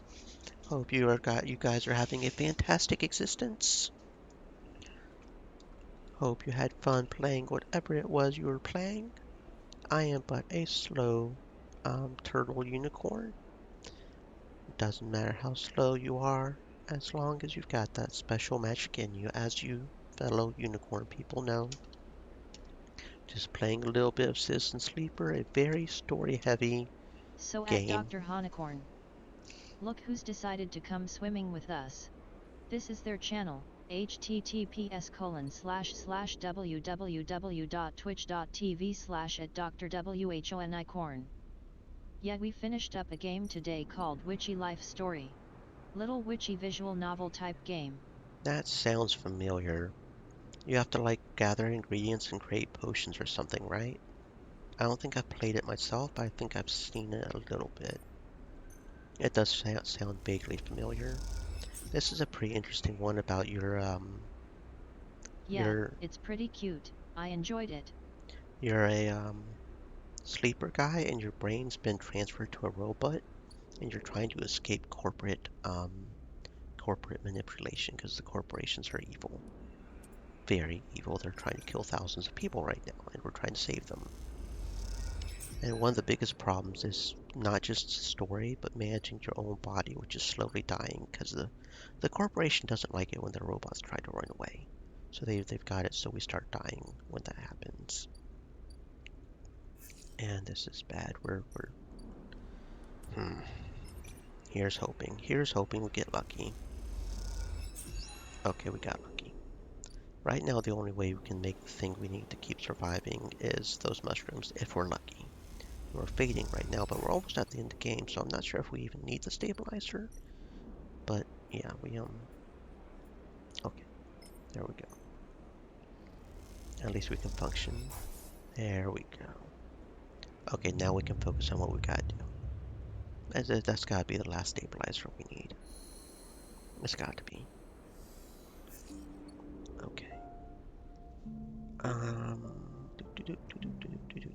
Gonna do a little post-stream care. I'll be lurking. Okay, buddy, you do that. You take care of yourself. You deserve to be taken care of. Thank you very much for the raid.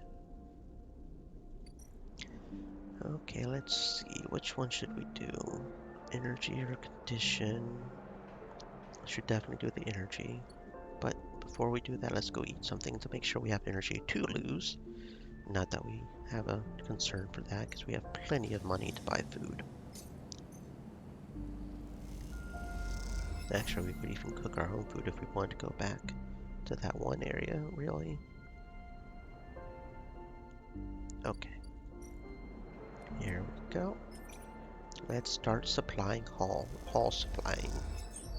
supplies, you know, that word.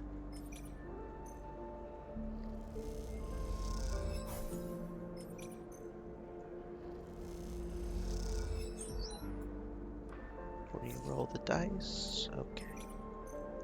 There we go. Yeah, it's not going to happen this cycle, that's what I thought.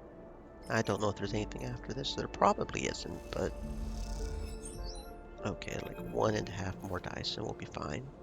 As you stop to rest in one of the pilgrim seats' cavernous space, Hopping up to sit on a supply crate, you hear a now familiar voice behind you. Sleeper, glad you are here. Soul's suit hisses as he clanks up towards Stay you. thirsty, my friends. Hydrate. I knew you would help us out. We sure do appreciate everything you do for us. No worries.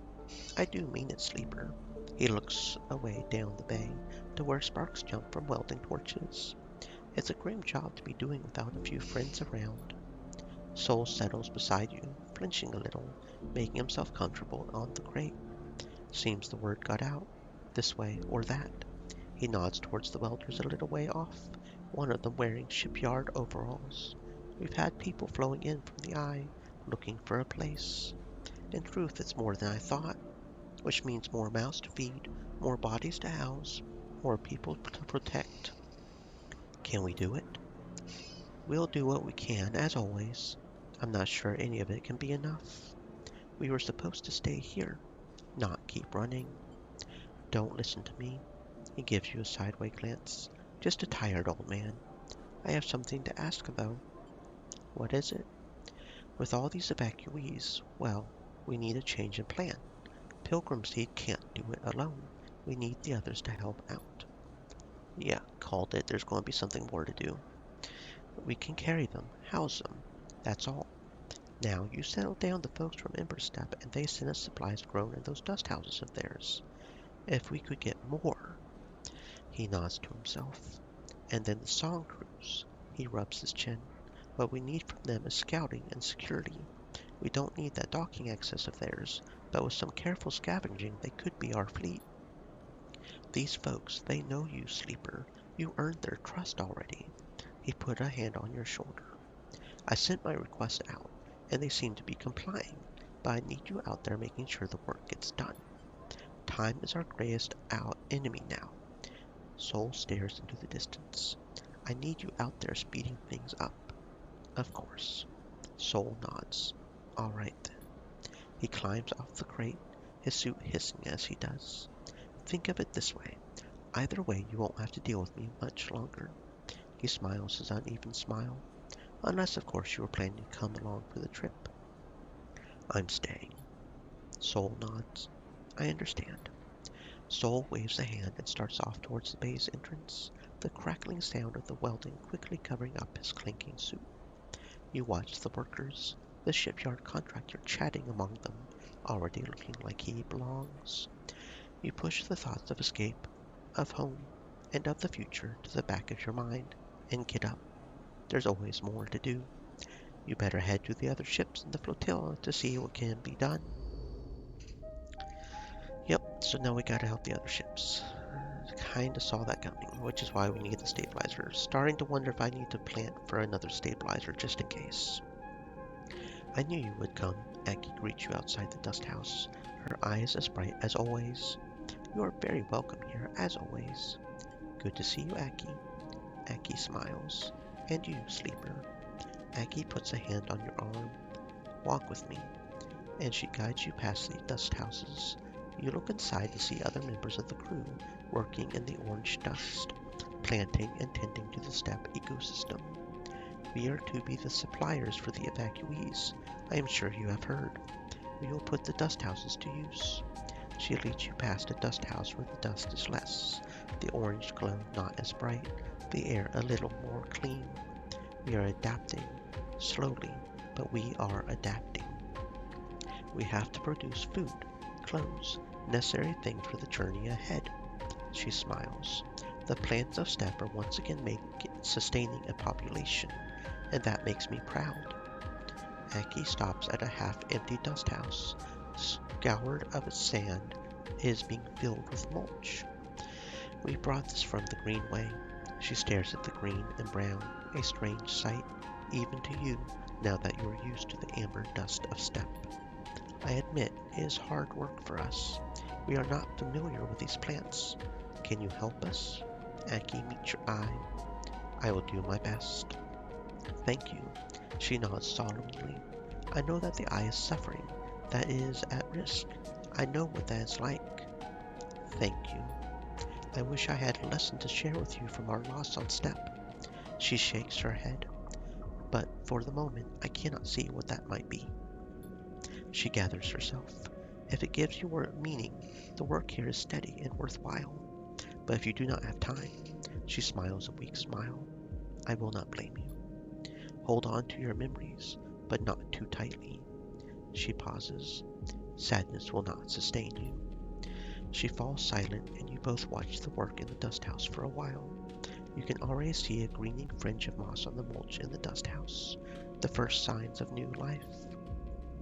Will you soon be like the people of Steppe, leaving behind a home?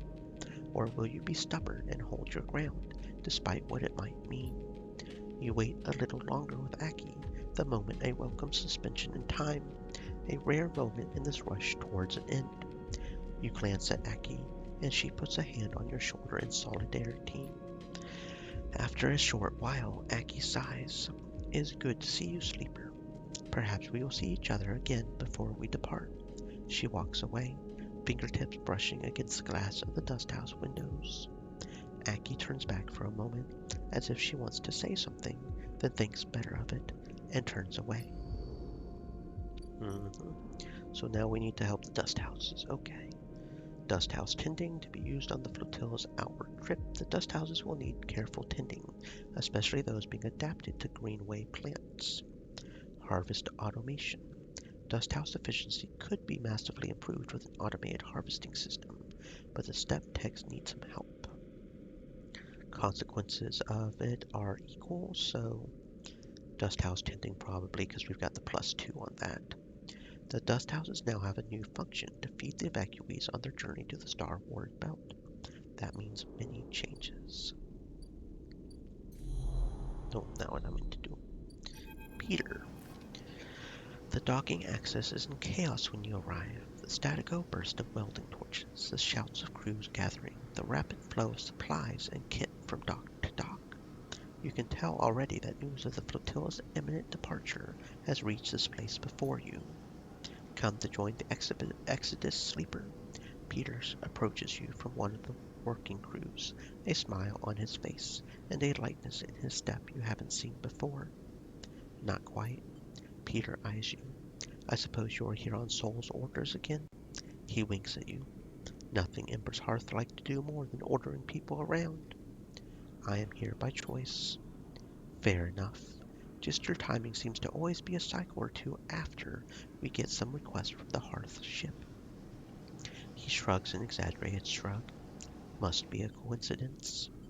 Well, Sol has it lucky anyway. His request for us to dismantle the Axis and be the vanguard for the flotilla's onward journey to the Star Wars belt aligns perfectly with our plans. What plans? To leave this damned place, of course. We've been prepping ever since the cordon collapsed. If we can build our escape and make the harsh ships think we are complying with their orders at the same time, then it's a 2-in-1 for us. Peter shakes his head. Those idiots will never see it coming. Okay. You are leaving the flotilla? We are our own flotilla, sleeper. Peter looks away at the busy Axis. We aren't going to tie ourselves to Heart and Steppe any longer. Why would we? I understand. Peter nods firmly, as you should. Peter looks down. Look, nothing against you or your sleeper, but we have to get out from under the shadow of Steppe and Song.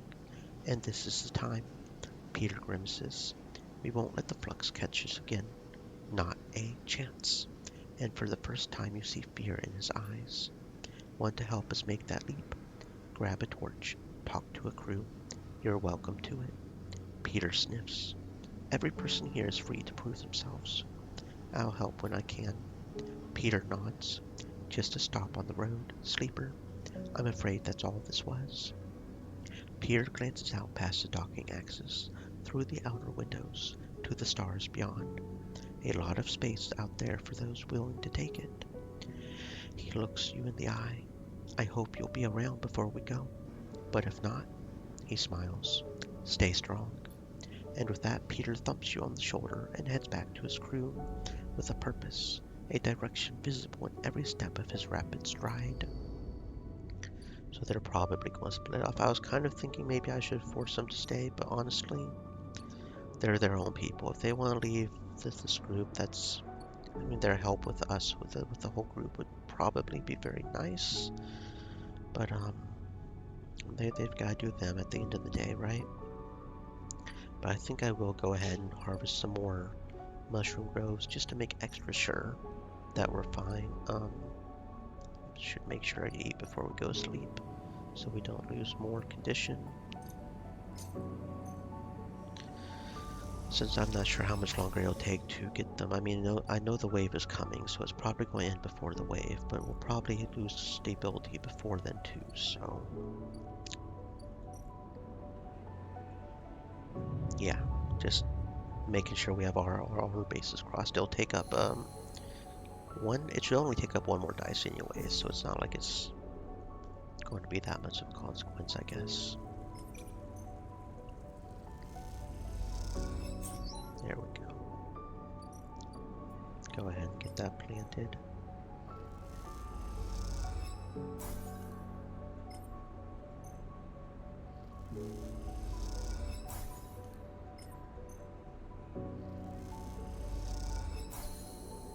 Okie dokie, and that takes 4 cycles, right? Go ahead and just buy some food, I think. You know what? Just to make sure we're at max, I'm going to go ahead and buy some more food. Just max ourselves out. It's not like we have a lack of money right now.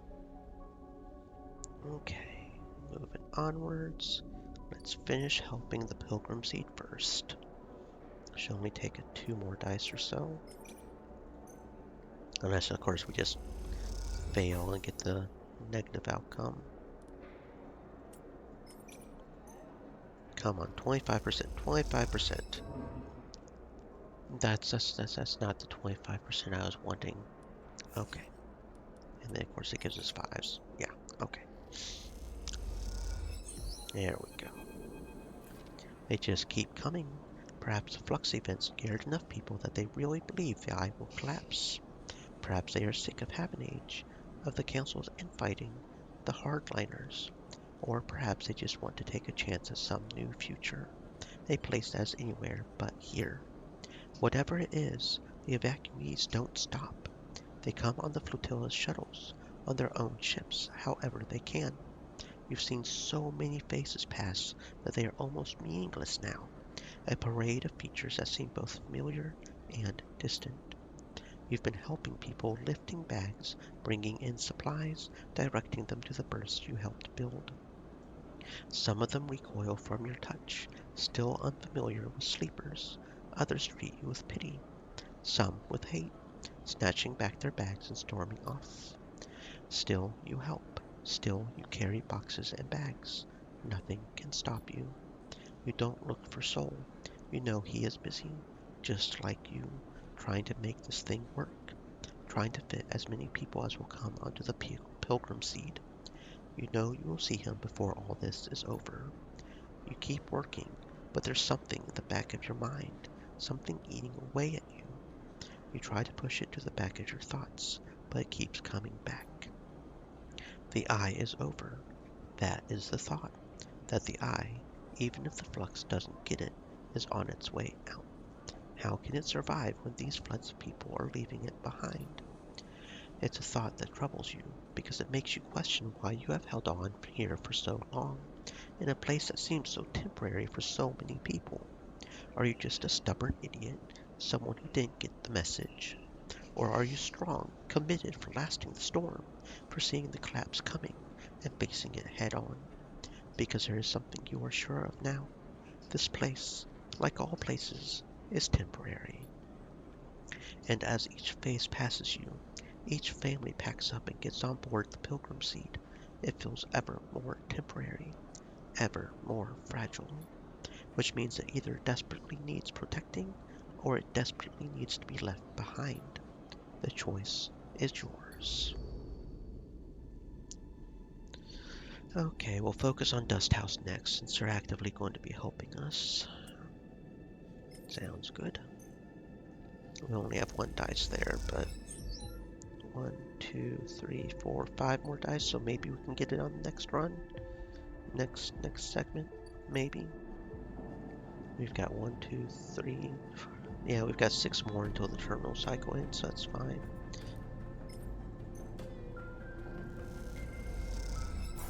Not that that helps much, but at least a little bit, I guess.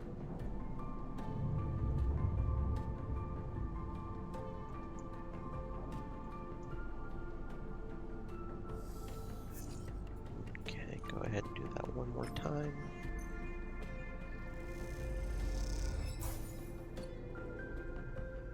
Okay, go back over here, buy ourselves some more food.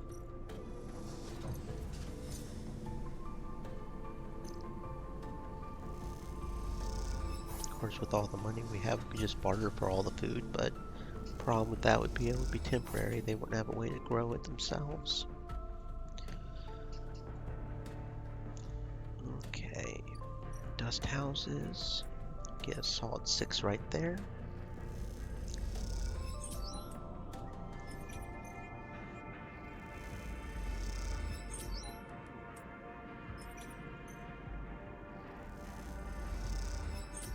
There we go. 2 more dice give me good ones, and I get a 1, so fuck you too. Neutral outcome from that 4. Hopefully we'll get a neutral outcome here too. There we go. Okay, 1 more dice and we'll have the dust houses. Should, unless we get unlucky with our rolls, but let's be positive, right? Okay.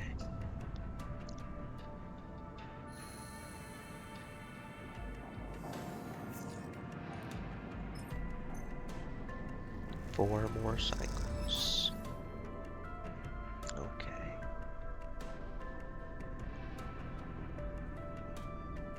I mean, I'm assuming she already started the thingy. Don't. She said something about starting it early, but I didn't see any nodes that would indicate she was going to try to do that. Unless I just missed it. I'm going to go back to the rim to double check, because that's kind of bothering me. Because it would be in the rim if she was, right? Or over there on the greenway. Those are the docks. I see empty container, have an age offices. Yeah, I don't think... Yeah, I think it's fine. We're just gotta focus on evacuating the eye. We got a couple of good ones there. 2 6s and a 5. Got some good rolls there. Okay, let's finish off harvesting automation. There we go. You sit in one corner of the dust house and inspect your work. The dust house, the one where plants from the greenway and some of the steppe species intermingle, has become your favorite. The moss and dust sharing the space in curving terraces, the pale knots of steppe silk freckled with yellowing lichel symbiotes, is a hypnotic arrangement. You look down and see the intertwining of fungal threads and dust-caked roots, and feel a little glow of pride at what has been achieved. You hear the entry lock of the dust house hiss open, and assuming it is Aki, turn to greet her. Sleeper, I should have known you would be here. Riko smiles her warm smile, leaning on her crutch. You must be one of the most green-fingered people on the station. Riko? Now, has it been so long? She smiles a wry smile. No need for any drama. I met some of the steppe refugees in the greenway. They were gathering plants, and I confronted them. Turns out they were very friendly. She smiles to herself. Aki was very apologetic, but I told them they were welcome to anything they liked. She told me I would be welcome to come see, and, well, I thought I would take her up on the offer. She looks around the dust house with its strange hybrid ecosystem. I have to say, I'm glad I did. I'm glad too. I can see that. Riko limps over to you. She holds out a hand. How about you take me on a tour?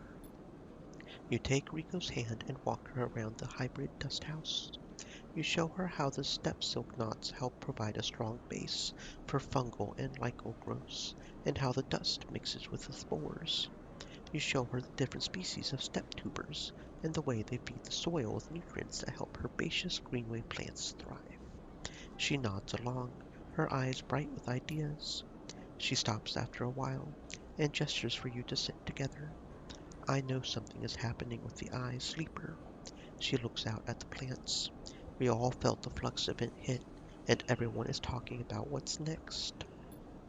I came out here to figure something out, to understand what I might do about it all. You glance at her and see the glossiness in her eyes, and I think I have decided. What you have done here, what Aki and the other steppe refugees have done here, is incredible. A whole new ecosystem built from the strange artificial changed remains of two worlds. But I am not of two worlds. I am of the eye. A tear runs down her cheek. Like it or not, I am entwined with the station. I'm old growth. I don't have that much time anymore, and it seems to accelerate with every cycle. She frowns. It blurs together, separates, overlaps, comes back to me in strange ways. The time I do have, that's time I want to spend on the eye, in the greenway, watching things grow. She wipes her cheek. One day I'll lie in those fields and not get back up. She smiles. The tear tracks down both cheeks. And when the green takes me, I'll be so glad. I'll miss you. Rico smiles. The feeling is mutual, sleeper. She wipes her eyes and turns to you. But that's enough of me blubbering on about it. She furrows her brow. What I want to know is what you are planning. I'm staying. Rico smiles. We all have to get to know ourselves, sleeper, to know what it is that drives us. I'm sure you'll decide to act in the manner you know, but you also have to ask yourself why it is so. She places a trembling hand on yours. Don't neglect that. Oh, she suddenly lifts both hands. Don't let me forget this. She reaches into her coat and pulls out a transparent bag of sporing club heads with carefully preserved root systems. I would like to plant these. If you go, you'll need them. She looks down at her feet. And if you don't, well, maybe another sleeper will benefit. She frowns. I can offer that, at least. Thank you. She nods. Don't thank me. These are yours by right. Rico stands and limps over to a pile of mulch. She delicately takes the club heads out and beds them into the soil there with precise, expert hands. You should go, sleeper. I'll be a while. She calls back, not looking away from the job at hand. See you around. She says it casually, but there's a note of finality to her speech. See you around. You turn and leave the dust house, cycling through the protective lock, back into the cool quiet of the ship. Aki is waiting for you. It's beautiful. She is looking through the observation window, and the green reflects in her eyes. The plants look happy together. She spots Rico with her hands in the soil. The botanist came. She shoots you a look. A friend of yours? Something like that. She nods. She speaks beautifully about the greenway. I should go in and welcome her. She pauses. Are you leaving us? Yes. Aki sighs, the first of many goodbyes. She suddenly embraces you, wrapping you in her layers of rough cloth. She pulls back. I wish you a steady step and a clear path. She smiles, a farewell from my world. I wish you the same. She nods and smiles one last warm smile before turning and entering the dust house. You watch as she walks inside, Rico turning with a smile to greet her. She kneels beside the old botanist, and you see her pointing to the club heads, asking questions. You are unable to hear them, but despite that you can easily imagine the measured, even tone laced with excitement that Rico is using to explain the club heads, the greenway, and much, much more. You turn, leaving them to their conversation. Your step is light, despite the burdens you carry, and the smile Rico and Aki were sharing is somehow still on your lips as you depart. Okay, last but not least, we want to do the crew management.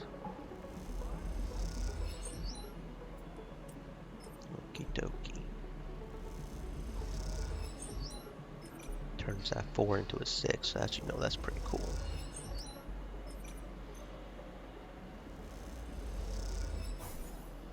Okay, so like 2, 3 more dice, 3, 4 more dice.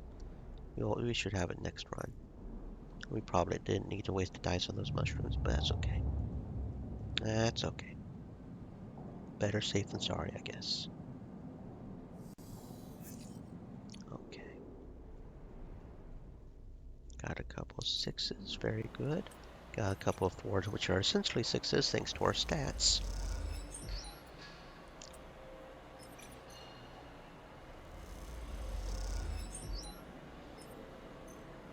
Excuse me.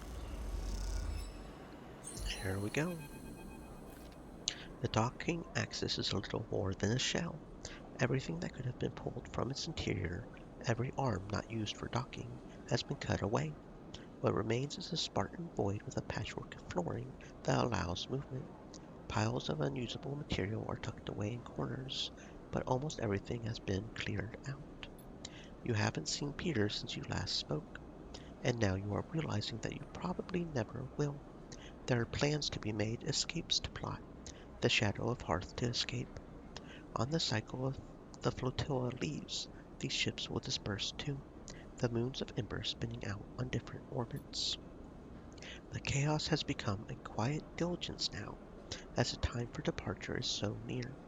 Crews cross the axis from ship to ship at speed, bringing supplies or advice. Perhaps meeting up to discuss travel vectors in hushed tones, or to debate why they haven't left yet, and whether they should. Among these Singer crews, recognizable for their specialist clothing and often shorn heads, you see the occasional refugee, a paying passenger, or a replacement engineer, or pilot perhaps, come from the eye to seek fortune with the Singers. Most of the crews have 2 or 3 of these additions, some more, and you can't help but wish that, whatever reason brings them to throw their lot in with the Singer crews, they will have safe passage. You feel a strange attachment to these citizens of the eye, setting out for the first time. And then one of them catches your eye, crossing the axis with the crew, carrying a large bag and a nervous look. Tala! You freeze for a second. What is she doing here? She glances around, feeling your eyes on her, and catches your eye.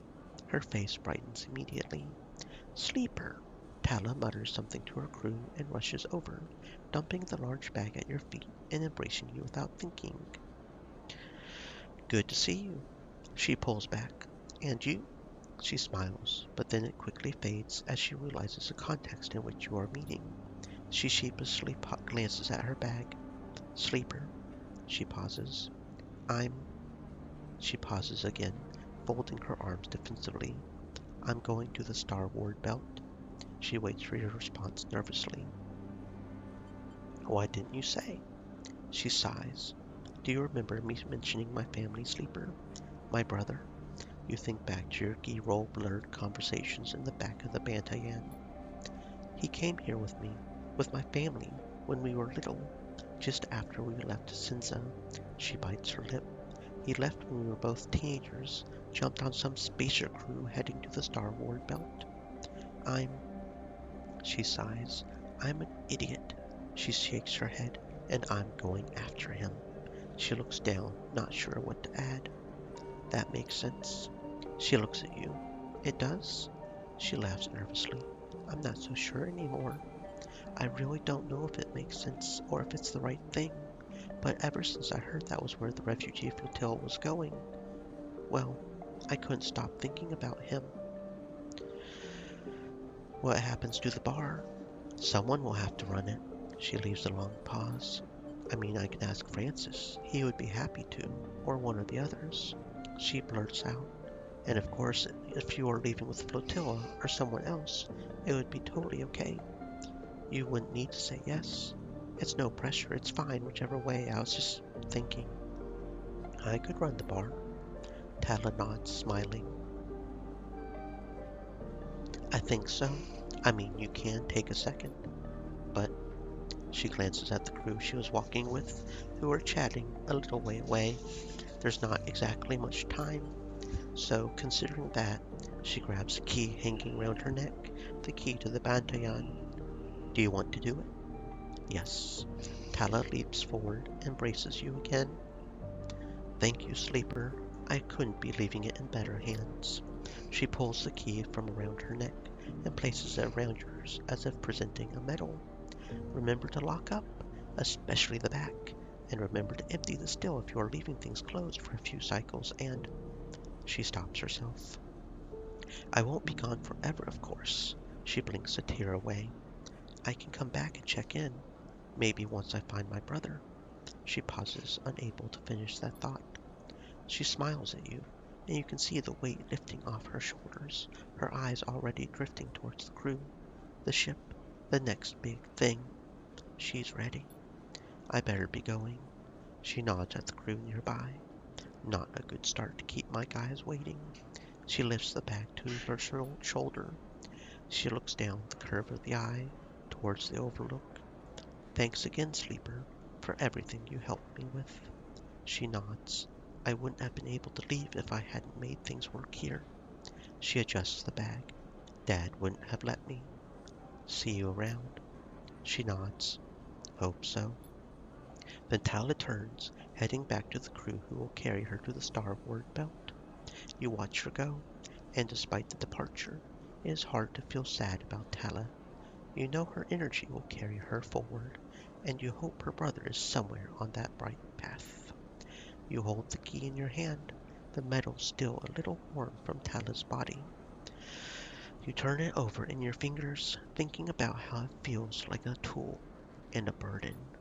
You can still lock up and leave, you figure, but now that you will feel like breaking something fragile.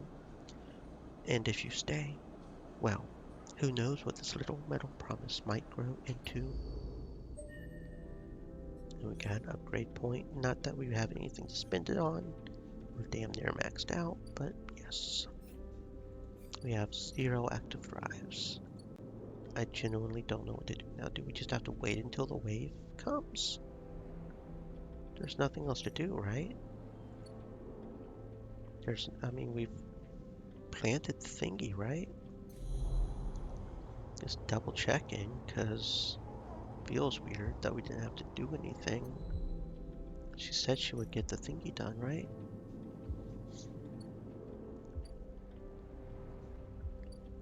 Just double checking. The waste is still only scrap, right? Yeah. Commune, dorm, labs, apiary. Yeah, there's nothing else.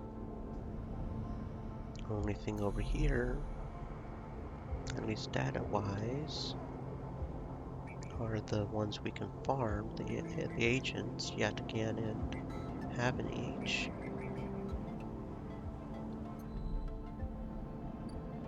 The offices, one of our houses, the docks, the Bantayan, which we now run apparently.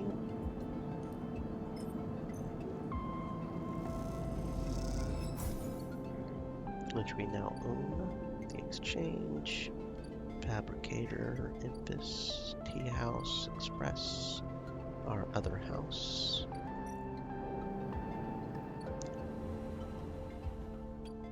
Bliss's Bay, Gimbal Lounge. Yeah, there's nothing else to do. I guess we just have to wait until the thingy ends. I kind of want to see what happens if something happens, if we can buy a capsule. Just buy a capsule, just for the giggles. Capsule 0451 unlocked. Okay.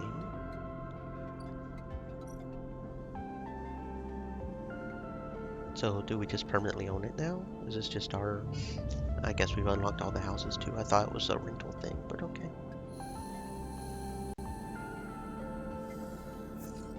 Yeah, I guess there's nothing we can do until the terminal comes, right? I mean, that's just all we've got to do. You just gotta wait until it comes, because we've got the thingy planted. We just gotta hope it works, I guess. Peaks, late chirps in your pocket. You take it out. A message. The connection is ready. Meet me at the Founder's Gap. Greenway side. Peak. You clench your jaw. It's time. It's time. It's time. It's time. Let's do this. Greenway side over here. Over here somewhere, right here. You find Peak waiting near where you first met, at the entrance to the docking tunnel for the Founders Ferry. They are leaning beside the wall in the flickering light, and you realize now how different they look from when you first met. There is a darkness around their eyes, a sense of exhaustion to their pose, but also a solidity, a sense of purpose and self-knowledge. They look concrete, for want of a better word. Solid. Sleeper. They spot you, and a small smile crosses their face. Glad you came. I wouldn't be anywhere else. The smile grows. Crunch time. They shake their head in disbelief. Let's go. The break in the connection is up ahead. They walk away from the docking tunnel into a ragged, half-crushed corridor that descends into darkness. They poke their slate and a torch flicks on, lighting the way ahead. As you descend through the layers of the broken edge of the eye, Peak talks, filling the silence. I had to hunt all over this part of the eye to find the point where the connection was broken. They run a hand along the buckled metal of the wall, stooping under the angled ceiling. This hole, the gap, got knocked in the eye when Solheim collapsed. It's impossible to tell who did it, but my guess is they tried to scuttle the eye. If Solheim couldn't keep hold of their fancy new station, well, no one could. Peak ducks through a fractured passageway with hanging wires like vines, so this place has always been on borrowed time. I've managed to weave together the old connections and run a new patch down to where the main line still runs through the remaining ribs of the rim. They smile, just like keeping those old XPR platforms running. Esh would be proud if she had bothered to help. As Peak goes quiet, the corridor opens out into a wider, twisted passage with compartments on either side thick with wiring. Here, this is the connection point. You can see where Peak has levered off a panel and hooked up a thick cable to the existing hardware. As thick as a tree trunk, it snakes off into the dark ahead, its yellow rings making it look like some huge and exotic serpent. What now? Now we make the connection. Peak pauses. You both stand there staring at the point where the new cable meets the old one. The ends separate, fed with multi-pin male and female connectors, and braced inside a metal framework with a scissoring mechanism. Bring them together, seal them, and the Greenway will be connected to the rest of the eye for the first time in decades. Peak shifts their weight onto one hip, pushing their hair out of their eyes. Stay thirsty, my friends. Hydrate. I feel like this should be more momentous, like there should be some ritual or ceremony. They pause, or someone should stop us from doing this crazy thing. Just do it. Peak nods. Pull the plaster off, right? Okay. They hold both sides of the supporting framework, ready to scissor it closed. Here we go. Peak wrenches the framework closed, and the connectors thunk together with a sound that echoes down the ruined corridor into the dark on both sides. Both you and Peak wait with bated breath, unsure what it is you are waiting for. Do you expect the eye to suddenly stop spinning or lurch on its axis, for the power to go out, or a shockwave to run through the corridors of the rim? You meet Peak's eyes, and suddenly they burst out laughing. What are we waiting for? They put a hand to their forehead. I feel like we just planted a tree and are expecting it to burst out of the ground. They shake their head. But you feel it. You feel it flowing like a stream that has been released from a cave and rushes out into the sunlight, crystalline and clear. You swear you can hear it running in the wires, like water, like rain, like steam. It doesn't roar or rattle, but it rustles and writhes there, like liquid roots. Peak sees the look in your eyes and stops laughing.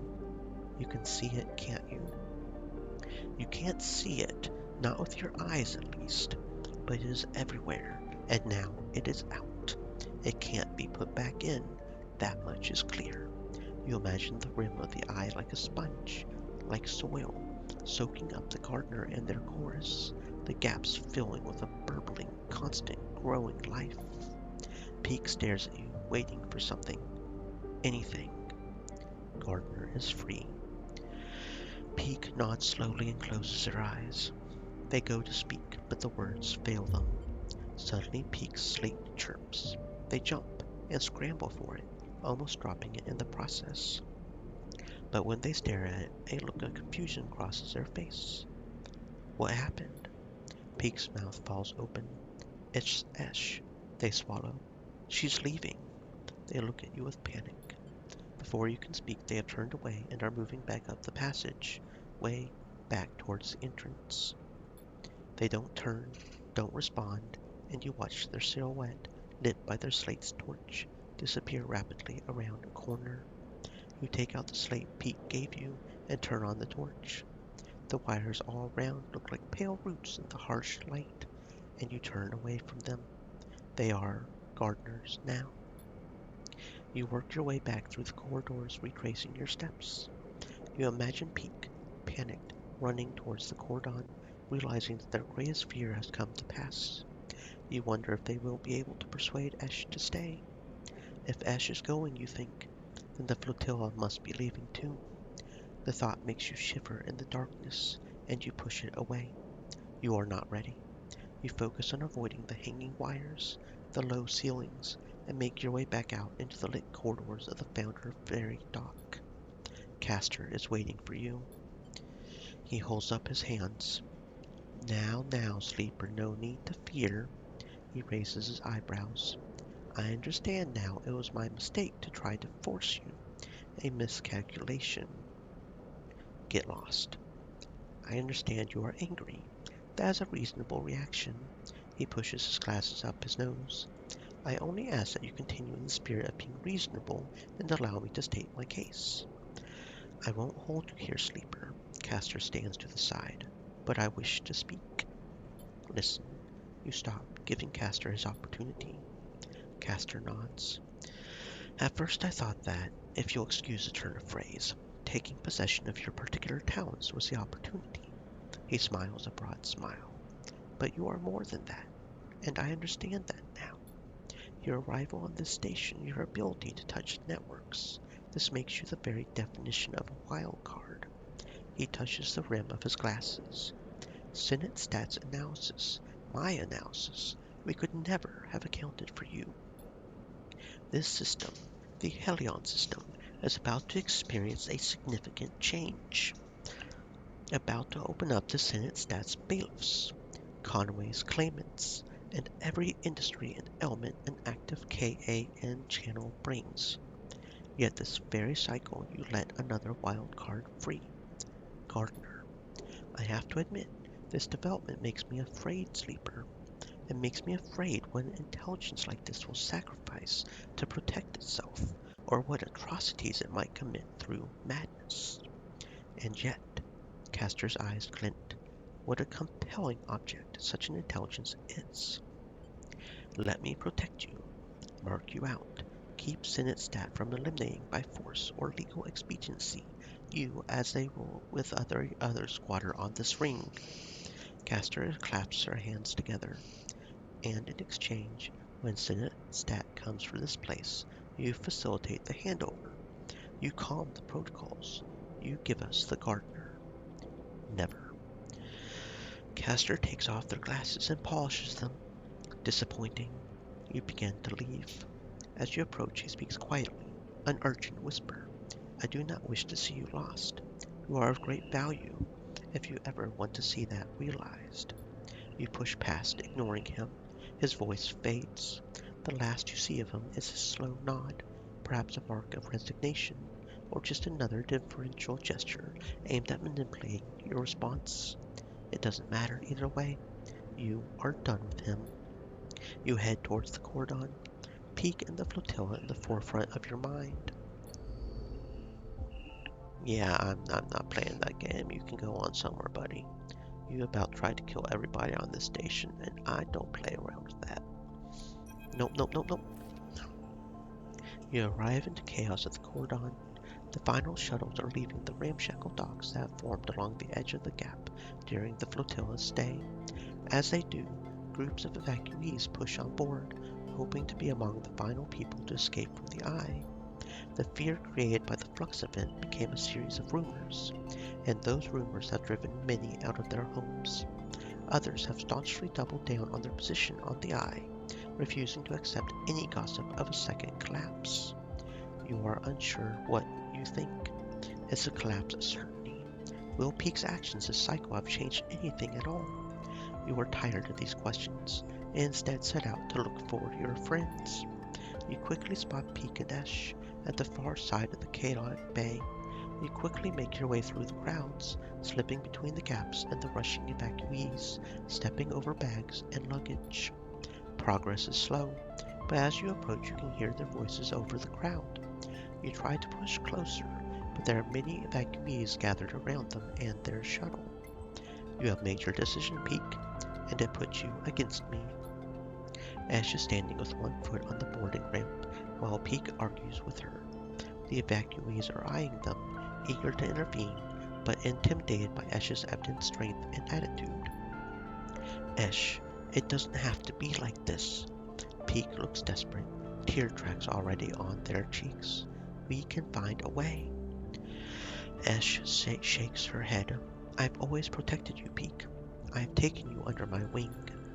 But I understand that you are not mine to control, and you have chosen to be here and not with me, despite everything. I have chosen to stop running, Peak cries out in frustration. You can choose to stop running too. We can stay here and try to live. Don't you remember what it feels like to live, Esh? Hawthorne turns away. I remember what it was like to live on Hawthorne. What it was like to be worried for your safety every cycle. To live under the control of my mother of the administration.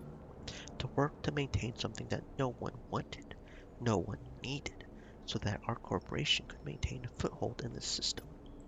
You talk as if this place, and the very same system, is any different. What is there here but the same grind for other masters, for employers, administrators, for those who gain from our struggles? There may not be a corporation controlling the Eye, but there is control. There is power in action here. So what then? Peak shouts. You run from anyone or everyone who could ever be close to you, in search of freedom, in search of some perfect place where no one has power over you. Peak is crying openly now. I want to be part of something, Esh, even if it is broken and suffering, even if it cannot be free. Esh pauses and takes a deep breath. She nods, her eyes closed. This isn't Hawthorne anymore. We aren't tied by our childhood or by our shared need to escape. We are both just people in this system. She opens her eyes. I release you, Peak. You are free of me. Ash, please. They hold out a hand. There is a life here if you want it. Ash turns and smiles at Peak. Her eyes wet now, too. Then you live it for me, Peak. I can't. As she climbs up the boarding ramp, the evacuees taking their chance to climb on board too. You watch as the shuttle closes its ramp, lifts off, and leaves the bay. The crowds are dispersing now as they get onto the shuttles or say their goodbyes and move back into the main part of the cordon. You reach past the last of them to reach Peak. Peak doesn't turn as you come closer. Sleeper, Esh is gone. She chose to leave. Peak nods. I've known her my whole life. They wipe their face. But since we arrived, we've been going different directions. They turn to face you. I'll miss the briar, but she'll serve Esh well, I know that. Sleeper, the shout takes you by surprise, and as you turn you see Soul coming across the bay towards you, the last two shuttles loading up behind him.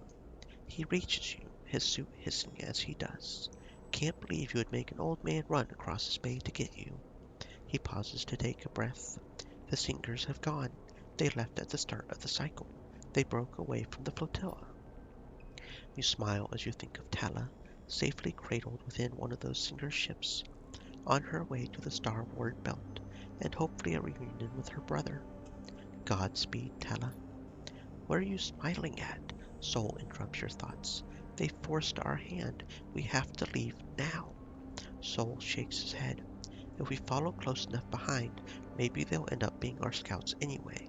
I reckon any hostile spacers out there will give them a wide berth. Pilgrim Seed will need a little time to make her way out of the cordon, but I'm heading back now to get her started. Thankfully, the steppe ships are sticking with us, so we'll be plenty well supplied for the journey to the belt. He pauses. Anyway, I didn't plod all the way over here to tell you that. Soul looks between you and Peak with a raised eyebrow. It's now or never, Sleeper. I'm good to my word, and I kept a berth for you, but this is your last chance to take it. He scratches at his beard. Make a call. You glance out at the flotilla beyond the bay, beautiful in the light of Helion's sun. You think of the long journey to the starward belt, of the people inside the Pilgrim Seed, of the possible futures that await. Then you think of the people here, on the Eye, of Peak beside you, of the Bantayan, of Tala, and the key that still hangs around your neck, of promises and possibilities. You open your mouth and speak, and realize this is the final time you will make this choice. You have to be sure. You say the words, and the moment you do, the weight of it all seems to descend on you. You stumble a little, and then stand straight, refusing to be crushed. You feel a tightness in your chest, and a haze blurring your thoughts. Soul nods. Good luck, he sighs. You'll need it. He grips your shoulder and meets your eye. In the haze, his pid and rough hand feels so real, so detailed, that it grounds you. And then it is gone, and Soul goes with it, quickly moving to the waiting shuttle.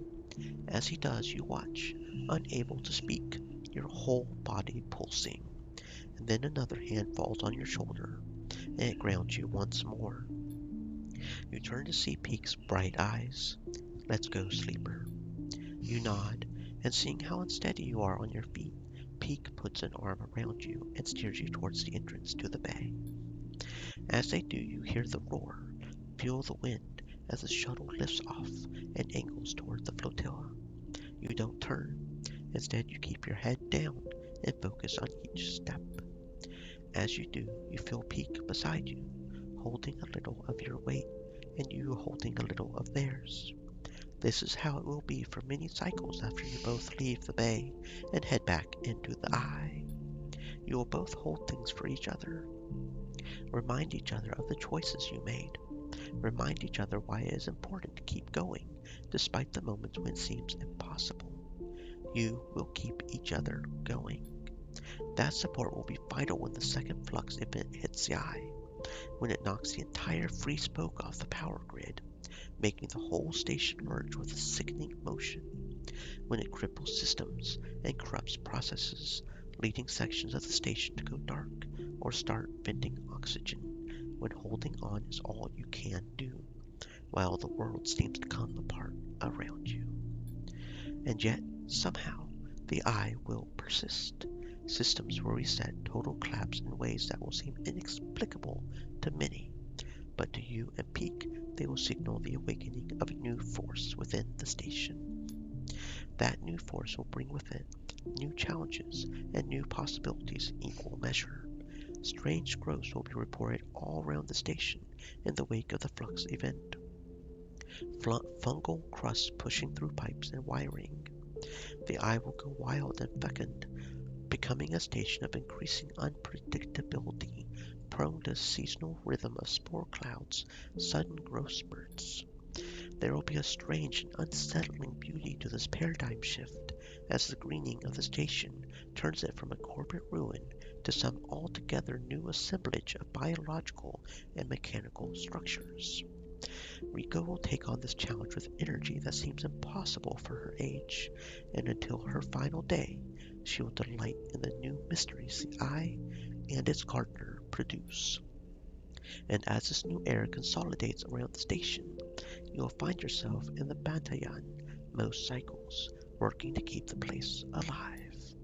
The cycle where you invite infants to come make use of the kitchen, will go from a one-off event to a regular occurrence, and soon the Bantayan will be filled with spacers eager to try the best preparations of the station's now abundant mushrooms.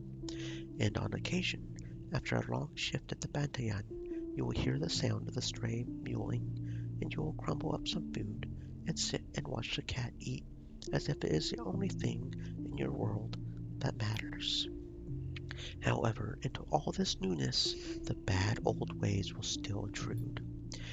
Sinistrat, frustrated by the eye's resilience, will begin to send more physical threats, and supply ships and traders will suddenly stop arriving, stopped by a blockade of corporate militia. Life on the Eye will be punctuated by wide-channel broadcast from Sinistrat, stating legal precedents and quoting deeds of ownership, staking a claim on the system. Meanwhile, Havenage will consolidate their power around the hardline group led by Kemp, but this will push them further from the people of the Eye. As they decay, new forms of station administration will rise, though the hardliners will persist as a dangerous force. As the cycles roll on and the threats gather, new broadcasts will join them, sent by Conway Extractions, making counterclaims on assets within the Helion system, and many on the Eye will go quiet, losing their appetite for debating these political machinations as they tilt inexorably towards a corporate war. And ever on the Eye will spin, growing now in strange ways, haunted by strange new growths, and hosting cultures of increasing resilience. As the Hellion system descends into crisis, you will find comfort in the fungal patterns, the familiar conversations, the spices, and the smells that will accumulate around you as your body continues its unavoidable decay. They settle around you like a veil, and in time it will be impossible to see the Eye without seeing its many variants and versions, pasts, and potential futures. And this masking of the world will mark your approaching end. And one cycle, far from now, that accumulation of memories, of tastes, of people and places and moments will be the last thing you let go of. But for now, there's only you and Peak, arms around each other, walking slowly out of the bay. Two figures born of crippled systems, linked together, continuing despite your origins. And in this frozen moment, you focus on only the next step, because that is the only way you have learned to persist. And to persist is to believe that a future, any future at all, is possible.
Okay, there are two more endings we haven't gotten. It shouldn't be too hard. We know exactly how to do it.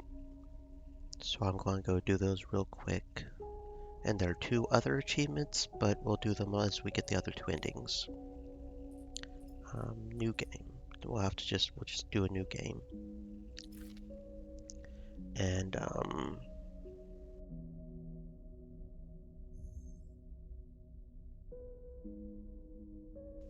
okay, one of the achievements will need the intuition, because I remember one of the reasons we didn't do it is because Extractor doesn't have very good intuition. So we need someone with intuition. Nobody starts off with intuition. Okay, that's fine. Which one would be better? Interference, I think, because because we have to do the hacking as well. So interference will probably be best. Okay, I'm going to mostly skip the dialogue we've already seen unless somebody specifically states up and says they want to see the early dialogue they didn't see earlier or something. Just to move along to see the stuff we haven't seen yet, or that I haven't seen. So feel free to speak up if you want me to keep reading stuff I have read out loud once out loud, but otherwise.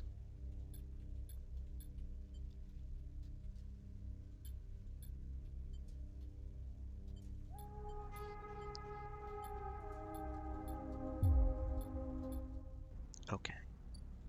We meet Dragos.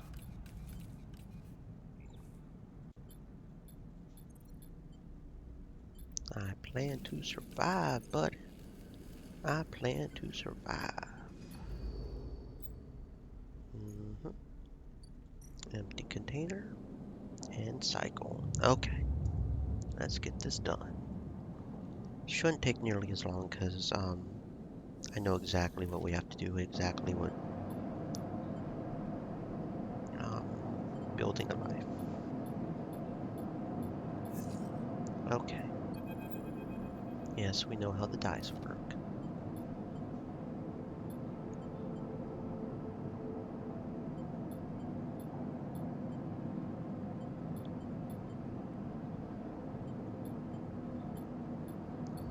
Okay. Then we help out at Dragos' yard, get some of that money. Okay. Let's see, we have -1 to the insurance, so we should probably do this over here. There we go. Yes, we are aware of how the clocks work.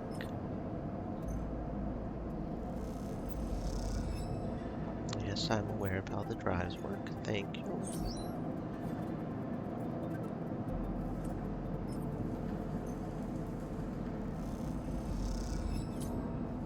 Yep, and we lost some energy.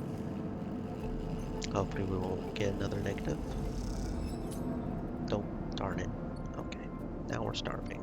That's nice. Okay, trying to think how best to go about this. We didn't manage to steal them last time. Kind of curious what happens if we steal them successfully. Now we're starving again. Best way to get food. Probably should have saved some of that for that. I didn't think about that. Okay, it was Bright Market that had Escha's stall in it, right? Excuse me. I believe so, but we're going to have to starve tonight, so that kind of sucks. I should have went to the stall first. I forgot about that. Because we don't have the sunlight this time, which doesn't help.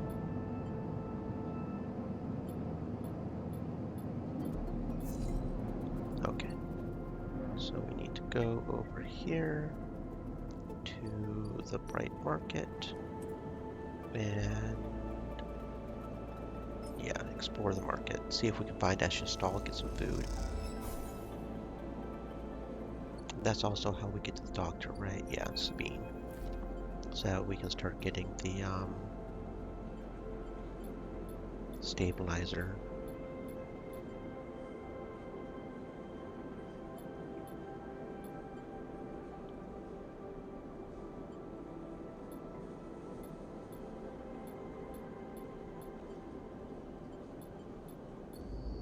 Okay, there we go. She'll have the stabilizer and 3 cycles. Problem is, No, we get the first one free, don't we? Yeah, we get the first one free. Problem is after that we won't have the... We'll have to start doing the creds to get the stabilizer, which is 80, I think, at first. Okay, there we go. That's got the ord exchange. There's Ash's emphasis stall. Okay, now we can get the food going.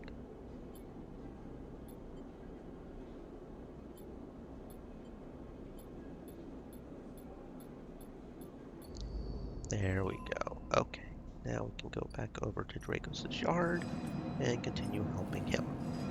Hopefully, unless we fail the dice roll. No, we got a neutral outcome. That's good enough. Okay. Yep. And cycle.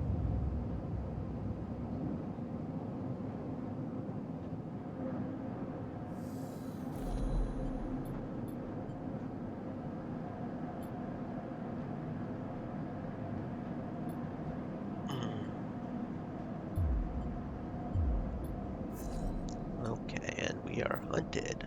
Yay. Feels good. Okay, emphasis stall. Get that food up so we ain't starving. There we go. Back over here to Dracos' yard and keep up with this.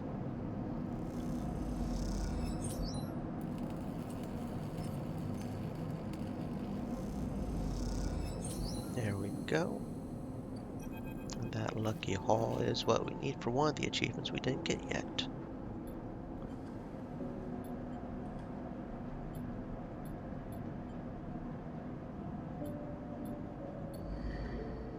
We've got to figure out what happened to the winter light.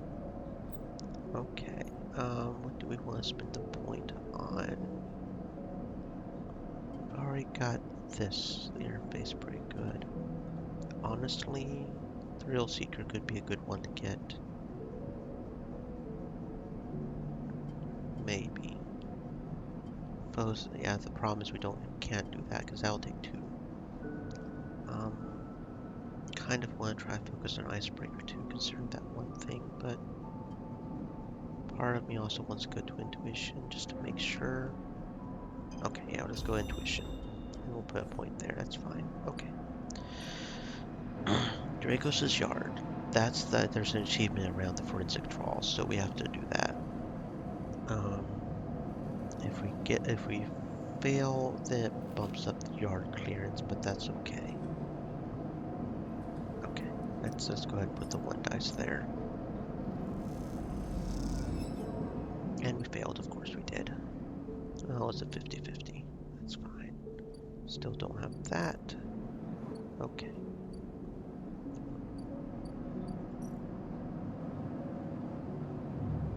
Okie dokie, okie dokie, okie dokie.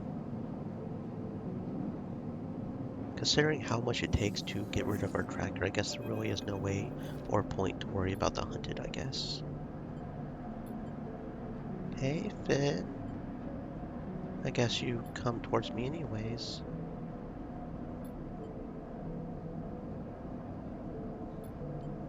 Yeah, we've seen this before. It's just usually we have to steal the thingy to get that conversation. Which actually, now that I've got 6, I kind of want to see what happens if we steal the dock plans. I want to see what happens if we successfully do this. That could be interesting. Okay, so that would just instantly boops that up somehow or something. Okay. Then we can buy rations here. Yeah, okay. So we didn't necessarily need Ash's stall, but that's fine.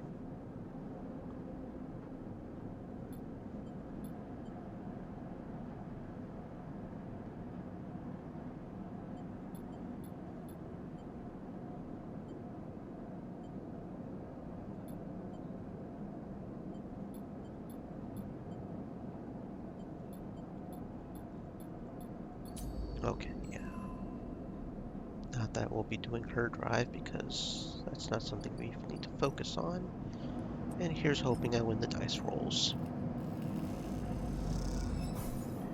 There we go.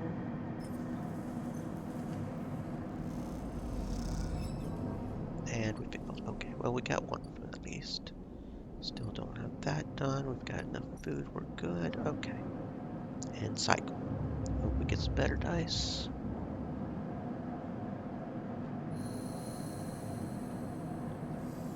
And yeah, we're doing badly. But we should have the stabilizer now. There we go.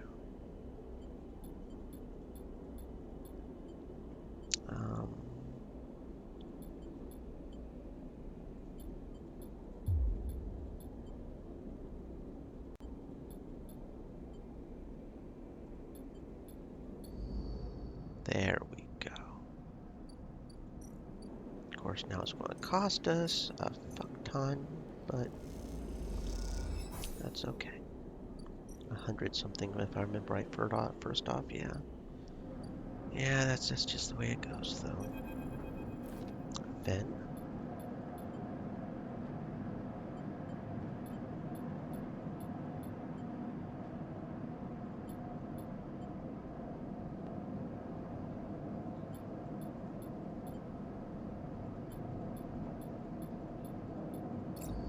Okay, yeah, not that you're going to get that tracker off me in time, but, you know, good for you, I guess. Okay, let's keep trying for the forensic trawl.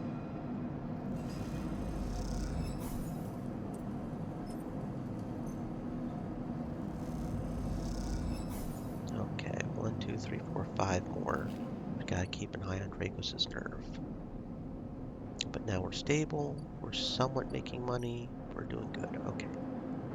And then we'll have to go to the shipyard and get introduced to the guy and his kid. I'm not good with names. I'm not good with names, but yeah. Oh, look at that, we got some good dice rolls, okay. Let's get this winter light solved. Figure out what happened to it. Get some really good positive outcomes. You can do it pretty quick. Okay. Here's hoping our luck keeps up. Oh shit, did we just get a ship mine fragment from that? Okay, yo. Squeezed into the office at the entrance to the yard, you lay out everything you have on the winter light across the metal desk. Your makeshift forensic notes glow on Dracos' old writing slate, overlapping lines and scrawled annotations. A set of drone scans fill the small terminal with a spectrum of colors. A heat map of damage, decay. A crumpled printout from the office's ship registry lies beside them. Synthetic paper so thin it is almost transparent. Reactor failure. That is the verdict that anyone would have returned after a cursory glance at these stacked heat maps of the remains of the winter light. On the terminal screen, the ship is shown in section, blotches of color marking the approximate damage the ship sustained. Dominating the view is a single blood-red rose radiating from the ship's fraction drive. A simple story. A catastrophic failure of the drive core, leading to a fatal hull breach. A well-documented failure, likely brought on by wear or misuse. You aren't looking at the rose of the reactor. You are looking at a smaller, paler mark, one that might be easy to miss at first glance. It is thumbprint-sized, delicately placed over the control servos for the ship's main external lock. It suggests a controlled, shaped explosion, one designed to punch through the hole, allow access to the airlock from the outside. You're looking at it because it is troubling you. Your attempts at a reconstruction of the winter light before its fatal accident consist of a series of overlapping sketches, diagrams, showing possible layouts and configurations of the gutted cutter. This was no off-the-shelf model. It was heavily modified, parts replaced with inventive configurations, the new retrofitted into the old, handmade joints and reconditioned filters. This was someone's pride and joy. A lifetime project kept running with care and intuition. It also contained a set of hidden compartments. You missed them at first, where the hole had been thickened, the corners rounded, to disguise the change. But they are there. Look at the printout. A plain list shows the registration history of the winter light. The gaps between the entries tantalizingly opaque. Its first registration was a couple of thousand cycles ago on this very station, logged at the central hub. From here, the registry tells the story of a busy ship, one that rarely stayed on station for more than a few cycles, and often took on voyages that kept it away from the eye for up to 100 cycles. The Winter Light got little rest. An old ship, many cycles under its belt, carefully maintained. A reactor failure preceded by carefully concealed external entry. A suite of hidden compartments tucked away. This was the Winter Light, and this was its story. But that's not the full story, because there's something else. It is little more than a list, a tiny chunk of data you were able to pull from the ship's systems. The main systems were fried, of course. But the Winter Light had a separate system, one tucked away in one of its hidden compartments. Armored, air-walled. This list, the only recoverable piece from the whole system, is a partial inventory. It details the contents of the hidden compartments. Some of it you recognize, some of it you don't. Shipmind ROMs, shimmer, cryo chain codes, and then the final entry. Passenger, sleeper. You stare at the list on the terminal and try not to think about what it was like arriving here, in the cold for so long, half frozen in the freight container. Had the sleeper been smarter, luckier? How had they convinced the Winter Light, a smuggler's ship if you ever saw one, to extract them from Essen Arp? Luckier, you laugh. There had been no remains found in any of the Winter Light's compartments. You had checked. They weren't so lucky, you guess. Not in the end. You hold up a vial of stabilizer to the light. This was all you find in their compartment. A parting gift from Essen Arp. Well, it won't go to waste now. You put it back in your pocket. The thought still bothers you, though. 2 ships carrying sleepers coming into the same yard. 2, one after the other. That feels wrong. You flick back and forth between datasets on the terminal, thinking, and you see that thumbprint again, the mark of someone trying to get in. Someone who entered the Winter Light with precision and speed, and when they were done, left the reactor to clean up the rest. The thought of that person makes you shiver.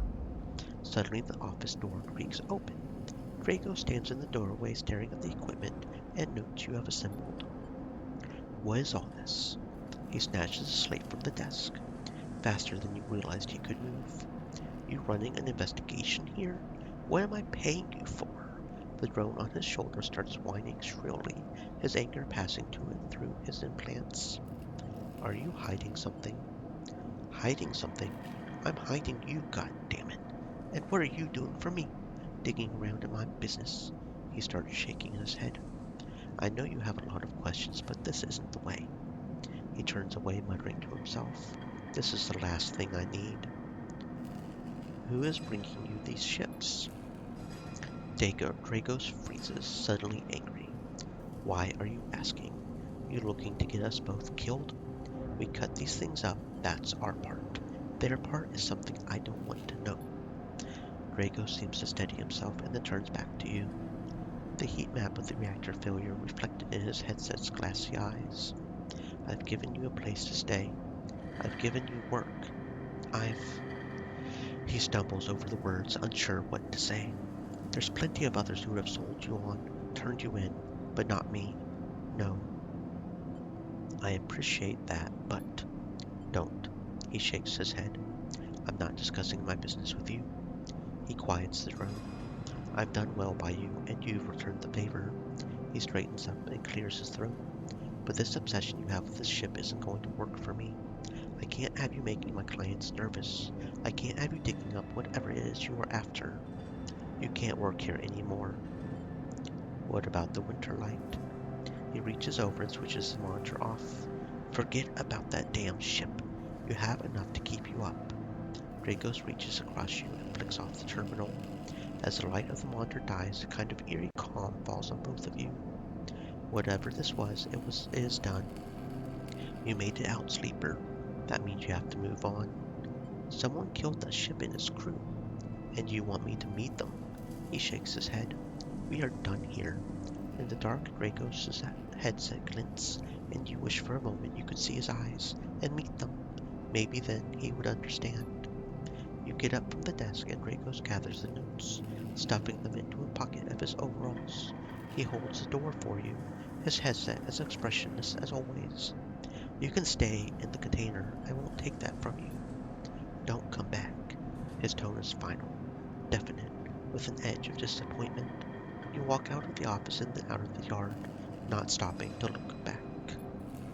You leave the yard thumbing the file in your pocket, knowing that this, at least, guarantees you a little more time.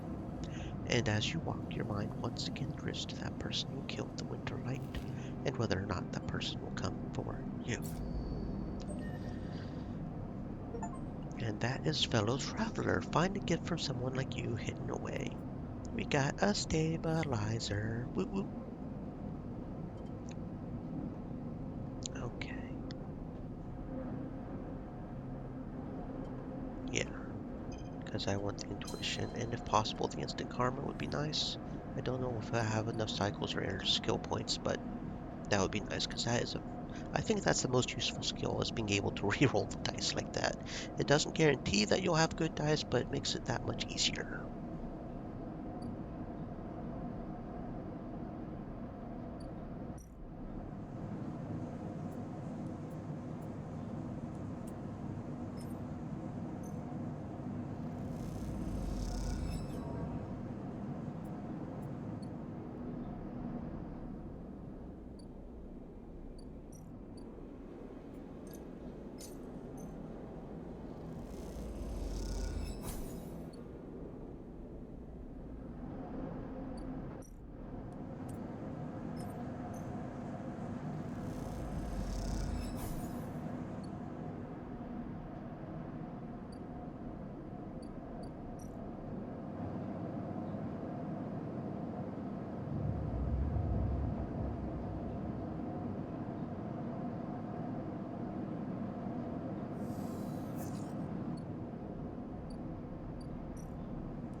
She's asleep, whispers Lim, creeping back out of the unit's tiny bedroom, sliding the door shut as he does. You are perched at a thin bar in the main room, the slate in front of you still glowing with Mina and your drawings from a cycle spent together. There's a ring, the only world Mina has known, with stick figures standing along its edge. The tall one is you. Drink? Asks Lim, producing a worn-looking bottle of ghee roll from under the bar, its contents glowing amber in the fluorescent light. Sure. Lim nods and glugs a few fingers into a couple of metal tumblers, then sits down with you at the bar. Cheers, he offers, and you clink the metal containers together. You know, we actually have something to celebrate this time around.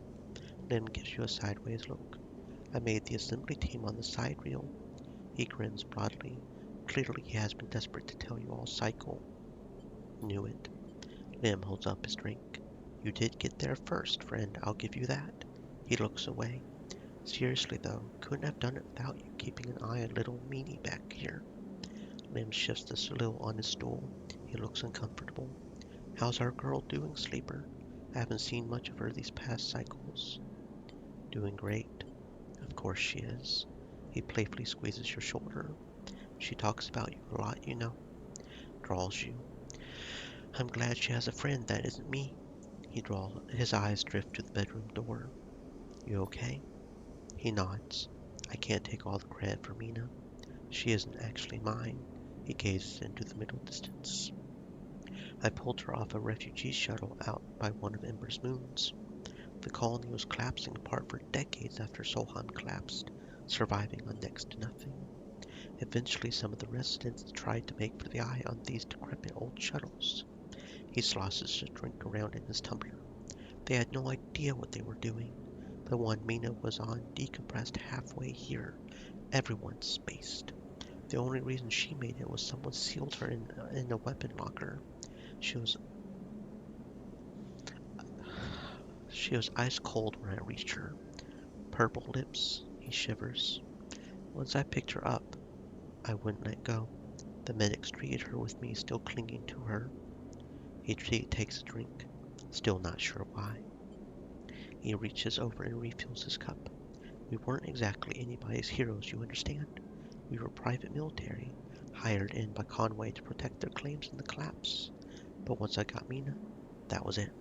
I quit. Got us dumped here. You saved her. I'm going to sound like an idiot now, but he sighs. She saved me. That's the truth of it. He looks around the decaying unit, its stained plastic plating and flickering lights. Me? I brought her to this. She was tiny, too small to know what she lost. I can't stop thinking about it. He rubs his eyes dark with tiredness. What if our number doesn't come up in the draw, Sleeper? What then? The side reel will sail off without a thought, leaving us here. What kind of life is that for you, for her? You'll make it. Sorry, I know you don't have it any better. He looks at his cup and pushes it away down the bar. This is a celebration, right? Both of us on the team now. Both of us with a chance. Together. That's right. We hold on. Together. Imagine all three of us riding the sidereal horizon out of here. To a new world. He looks into his glass for a moment. I think I drank this too fast. Lim stands and starts to clear the glasses into the auto wash. I need some sleep, friend. See you around. Okay then. He catches your shoulder as you turn to leave. Thank you, Sleeper. I mean it. From both of us. He pats your shoulder and you slip out into the dark of the walkway with thoughts of little Mina in your mind. Yeah, man. Good robot. Help a friend and have fun with Bun Bun. Now there's just the two endings with the two of them left. And then that's that.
Stay thirsty, my friends. Hydrate.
I think this is slightly different because I don't think we had this dialogue here. So it's exciting, although if you think about it, we are all out of a job now.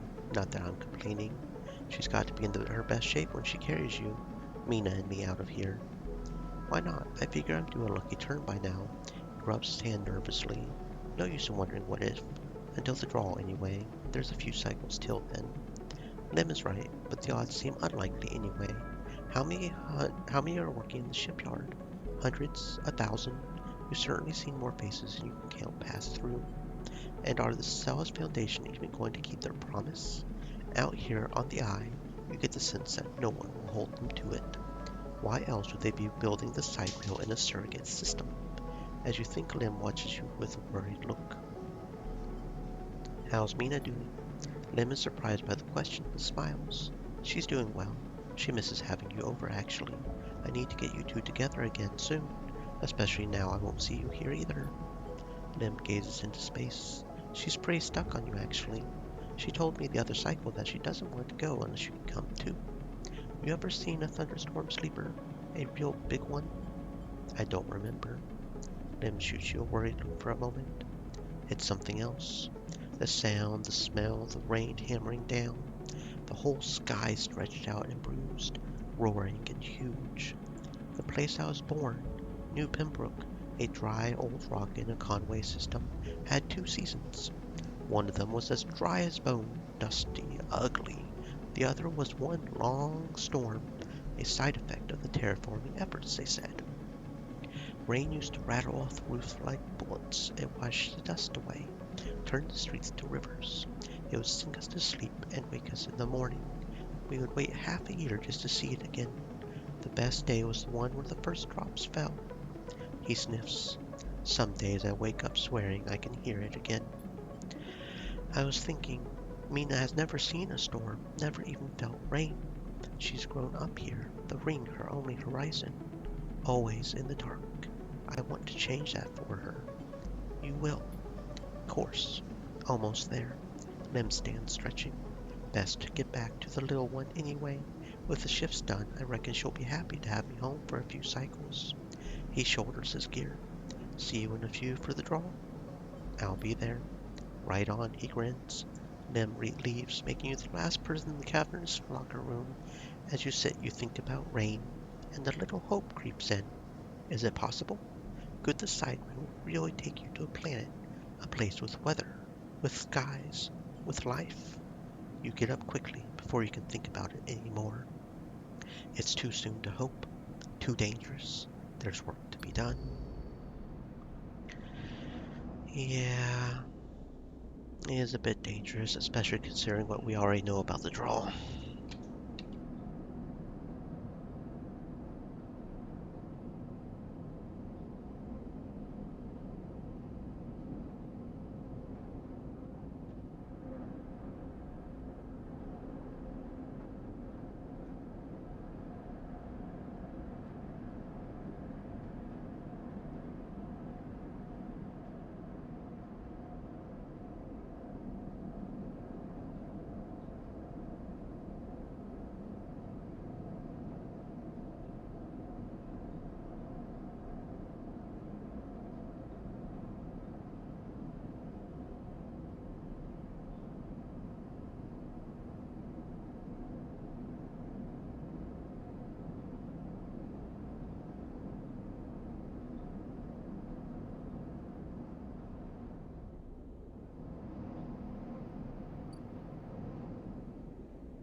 can't believe you just did that. Ethan's mocking laugh comes from along the bar. You look over to see him leaning across it in a pool of light, empty glasses, spilled drinks glinting around him. It's always dark in the compressor, but this cycle the place is packed, a load of spacers mixing with locals. Usually they run. Ethan spins a glass on the bar, or they go spend their savings to some local heavy I have to put down. They don't pay. Ethan gets to his feet. The glass falls and smashes, but he doesn't seem to notice. You think that's it? One round of drinks and we are even? Sleeper, come on. His hand comes to rest on the butt of his handgun, dangling from a chest holster. What's wrong with you? Ethan laughs hard, and the people around him turn to see what's happening. You think this is on me? I would think someone in your position might have a better idea of how this all works. I'm a freelancer sleeper just like you. We both signed a contract with SNARP, didn't we? The difference is that my word means something. He closes the gap, stumbling a little. What did you think? You could just run away from your contract, your debt. You could just steal that natty little body of yours and take it for a joyride. Play human for a cycle or two. I'm nothing like you. That's what I'm saying. Ethan is addressing the bar now, having noticed the attention from the other patrons. You are a coward. I'm a professional. Though I should thank you. Ethan nods, his head heavy, for giving me such an easy job. I'm used to outlaws, you know. Real bounties. If I knew catching sad little escapees like you was so easy, I would have changed clients ages ago. Someone shouts from the back of the bar for Ethan to shut up. He holds up a finger in that general direction without turning around. Nothing to add. Ethan turns and walks back towards the bar. Good. Lesson learned. Ethan sets heavily back down on his stool and searches through his glasses for one with something left in it. The thing is, Sleeper, I can find you anywhere. It's actually wild that you haven't figured it out. That body isn't yours, and it will always betray you, no matter what. He finds the glass and downs the contents. So please go. I'll catch up with you whenever I need another. You turn on your heel and are out of the cloying dark, the sweet stench of the compressor. You walk hard and fast down the walkway, anger driving your footfalls into the metal of the rim like hammers. I don't remember, I don't think we paid last time. I think that's the first time we fully managed to pay. So it doesn't look like it's really any different. So I don't know if he figures out on his own that the contract gets canceled or what, but let's go with efficient extractor, I guess. That sounds good. It's probably fine.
The crowds have already gathered by the time you get to the shipyard, and you recognize faces among them, people you have worked alongside on the side reel.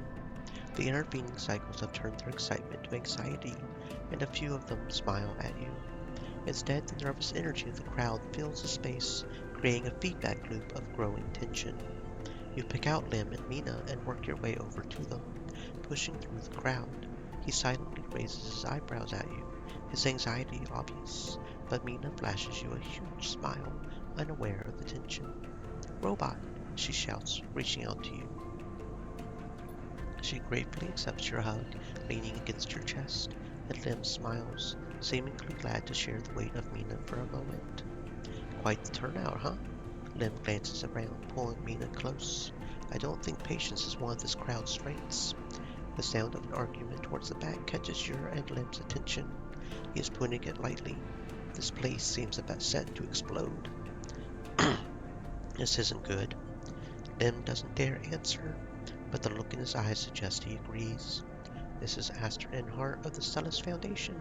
The announcement echoes from the speakers at the shipyard entrance, and shouts of quiet rapidly follow. "I'm sorry I can't be there to meet you all, and thank you on behalf of Sindre Celis for the work you have done on the side real horizon." Most of the crowd strains to see Aster's face, but the small display shows only a ghostly white figure, smudged and unclear. "Sindre wanted me to pass on her personal thanks for your commitment to and belief in the Celis Foundation's mission. We chose the Eye for this project because we knew that we would find like-minded individuals here, especially among the ranks of the venerable Haven Age Association. Unlike most of the Corps, we neither believe Earnside to be a threat or a rogue state, but instead an embryo for the formation of a new decentralized social structure, one where each citizen might be the master of their own destiny." A ripple of impatience runs through the crowd. They didn't come here for a sermon. "You are all pioneers, just like those Corps citizens who the Sidereal Horizon will carry in cryosleep to the planet that will become the Foundation's first frontier world, Celis 1. At the mention of the destination world, excited conversations break out among the workers. There, our citizens will be able to create their own innovative bottom-up economic order aligned with the principles set down by Sindre Celis herself: freedom, resilience, and self-sustenance. This is all thanks to your tireless efforts in the Heaven Age Arts. As a reward for those efforts, you may know that we are offering a select group the opportunity to join the caretakers of this vision, the staff of the Sidereal Horizon, who will maintain the vessel during its multi-decade transit through interstellar space." Lim turns to you, his eyes bright. "This is it. This draw has been performed at random by the central AIs of the Foundation, and is final and binding. Please note, only licensed contractors of the Foundation are eligible for this draw. I know you have all been eagerly awaiting this day, and without further delay, I will now read the Celis identification numbers of those chosen for this great honor." A murmur runs through the crowd. Celis identification numbers. Licensed contractors. You have never even heard the term mentioned. Is this something you were supposed to be assigned? You glance at Lim, but his eyes are fixed forward, wide and shimmering. All around you people are speaking in hushed tones, like a rising wave. Aster starts reading out sequences of numbers and letters, and panic begins to set in. No one seems to know what is happening. Somewhere near the front of the crowd, someone shouts celebration, and everyone pushes forward. Lim? You turn to see Lim still staring forward. Mina is scared now as his shouts start. "Daddy?" Someone throws something at the entrance, and it rattles against the shipyard doors. You see, for the first time, Heaven Age security stood on either side, scared, arguing between themselves. You feel the anger rising in the crowd. "Lim, let's go." He doesn't move. They might call out names. I can't." Mina tugs at his dog tags. "It's not happening." Lim blinks rapidly and then turns to you. He opens and closes his mouth and looks down at Mina. He sees fear in her eyes and understands. It's time to go. You lead Lim and Mina out, shoving people aside. As you do, you hear the sound of scuffles emerging at the front of the crowd, of metal canisters bouncing off the shipyard walls. You keep your head down and walk away. The sound of Master Irving reading off the ciphers echoing above the chaos, like some strange mantra. When you turn to Lim, there are tear tracks running down his cheeks, and Mina is sniffing into his... Fuck. You feel the sadness rising in you too. They screwed you. Screwed all of you. You were never even on the list. The feeling is as unpleasant as it is familiar. You stare ahead into the tunnel as the security sirens sound out, a signal for the coming violence. Yeah, fucking assholes, man. Redonkulous. That's okay. We still get onto the thing. It just takes a bit longer. Okay, apparently it's not here yet. It must be here next cycle. That's fine. I'm not sure exactly when it shows up, honestly. There's a note on the door. The slipper gone to find work, Lim. Okay, maybe at the end of the cycle it does it. Maybe after 3 cycles they'll do it. In which case I'll just focus on working, making the credits, getting the stabilizer.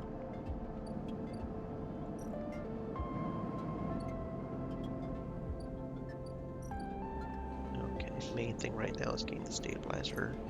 I guess I could go ahead and start on her quest just to try and make the stabilizer cheaper if I really wanted to, because it lowers it to like 80 or something after a minute, which is a good 20 lower, which is like a whole dice worth, almost 2 dice worth of.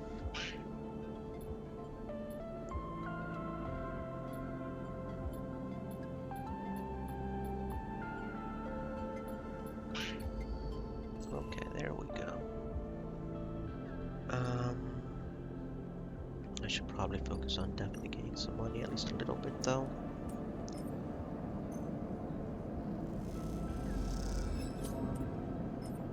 Okay, yeah, because that lowers energy if we fuck it up. So we've got to be careful there. I think you can also get... No, I can't get it. No. Okay. And the problem with that is that pretty much negates doing it if it does lower the energy a little bit. But that's okay, because we can also reroll the die, which will help.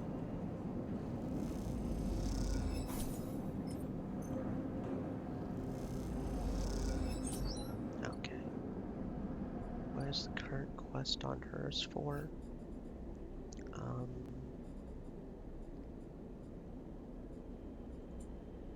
Extract Yataghan for Sabine. Right, okay.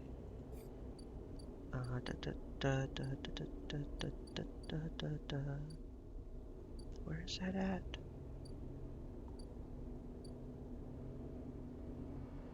I know I've got a turtle brain, but come on now. That wasn't in the actual thing? Okay. I'll just start extracting Yataghan data, maybe it'll show up. I thought we had to go back to the apartment, but I'm not seeing the apartment icon.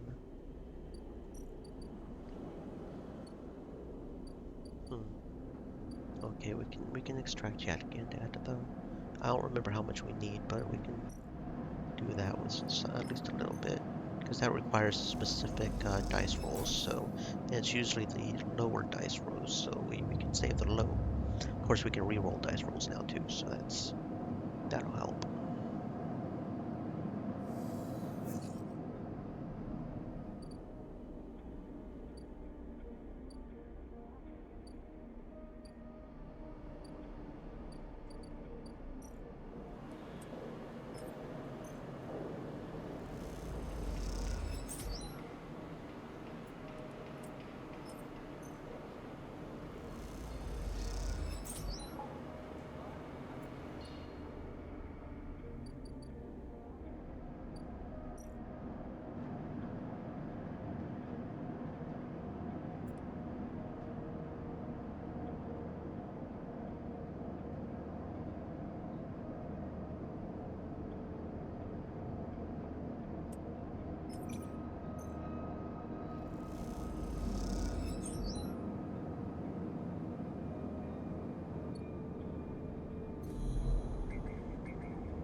There's no answer when you buzz Lim's unit, but the door is open. You push the door and find Mina sitting in the middle of the room, playing with Bun Bun. Hi, Mina. Hi, Robot, says Mina sullenly, waving Bun Bun's paw without looking up. How are you?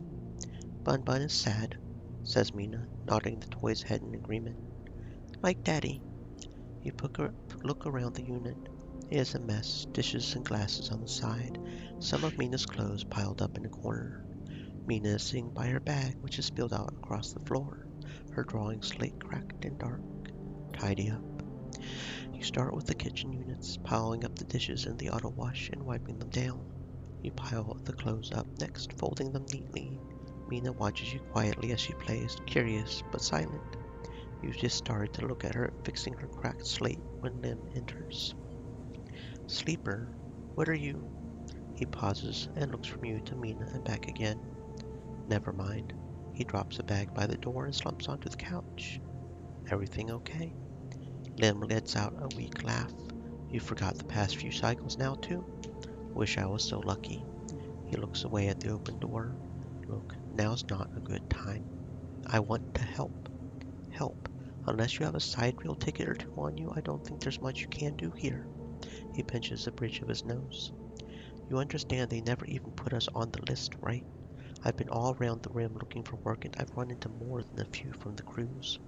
It turns out only long-time Haven-Age members were issued those Celis ID numbers. They'd never even planned to consider us. Haven-Age say they don't know what they were going to use to make the draw.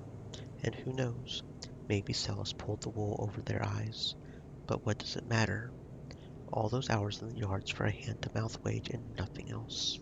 He slams his hand down on the sofa. That can't be it. Well, it is. He looks at the open door again. They are moving the side reel up the hub now, you know, he says without meeting your eye. That's where it'll depart from. They are bringing in a ship with all their cryosleep pioneers and transferring them there in microgravity before loading the crew. We could steal a ticket. There's no tickets. I was joking before. Just those ID numbers coded to someone's identity. No stealing that. He looks over at Mina. Look, we'll be fine. We always have been. I just need a little time. He sighs. We had our hearts set on that trip is all. Mina comes over and climbs onto his lap. He smiles. What if I got you on board? I missed you these past few cycles. I miss that optimism. Lim strokes Mina's hair. Look, you want to go up to the hub and ask around, be my guest. I can't get up there with Mina down here, and I'm sure the side reel will bring in a crowd. But be careful. This kind of thing always attracts scammers and thieves. You find any way on board, you take it. You need help to get there, you ask me. But for now, me and Mina here are sticking to the eye. She looks up at him and smiles. I'll find a way. For us all. Lim smiles but doesn't say anything. You stand to leave and Mina grabs your hand, eager to give you one more smile. Then you are out, back in the walkways at the low end, already thinking of plans to make this right.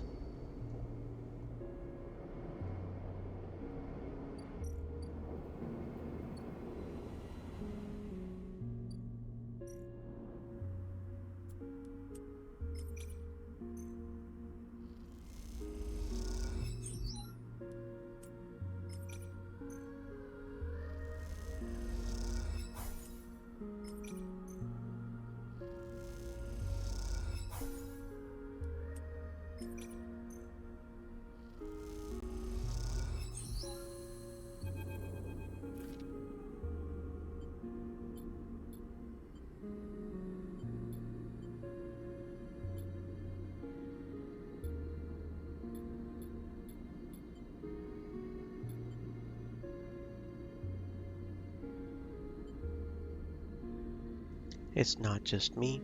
Yes, your friend Lim. That can be arranged. It is difficult, but not impossible. The condition is, of course, that you go too. Castor clunks closer to the window, watching the tugs wheeling around the side reel. Okay, so not much different there, just that little make sure to include them. Yeah, we can do that. You just gotta do your thing. Yeah, we can do that.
Lim slides open the door, half dressed in his gear.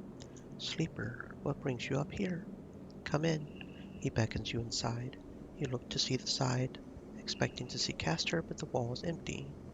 The unit is cleaner, better organized than last time. Lim sits at the thin bar and gestures for you to sit. Mina's with some of the local kids. Someone has started doing lessons down the way. She seems to like it. You sit at the bar. What's up, Sleeper? I have some news. Out with it then, Lim laughs. I have Celis IDs for us. You have? Lim freezes. How? He blinks rapidly as if to wipe you from his vision. Does that mean? We are leaving. Lim stands up and paces around the unit. We have to pack. He starts laughing. Holy shit, we have to pack. He turns back to you smiling. How the hell did you swing this, Sleeper? A friend helped. Well, thank you, friend. You show him the ID films, and he whistles at the portraits. Impressive stuff. He pats you on the shoulder. You should stay until Mina gets home. We can tell her together. Sure. The buzzer opens. That'll be her. Lim gets up and opens the door, and Mina, a bundle of energy and life, rushes into the room. Robot, she shouts. Lim picks her up. Mina, you won't believe what they brought us. You flash her the passes, and she looks confused. We are going away after all, Mina. He lifts her up above her head on that big, beautiful ship. Mina screams and Lim laughs. He puts Mina down and she runs over to you and hugs your legs. I love you, Robot, she says quietly, so only you can hear. I love you too. And a while later, when you leave, you don't even have to check for Castor by the door until it's too late. You stop and turn halfway down the walkway, but there's nothing there. Even that little white cube is gone. So you keep walking back through the low end, deep in thought, excited and scared all at once. We're fucking doing it.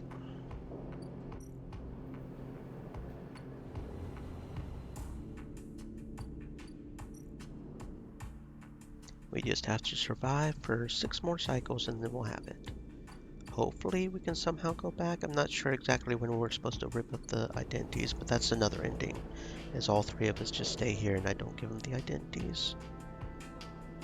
But yeah, that's the other 2 endings we haven't gotten to yet. So I just gotta focus on surviving. Not letting this stabilize or destabilize me and all that.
There is a crowd, but you spot Lim and Mina immediately as you enter the dock.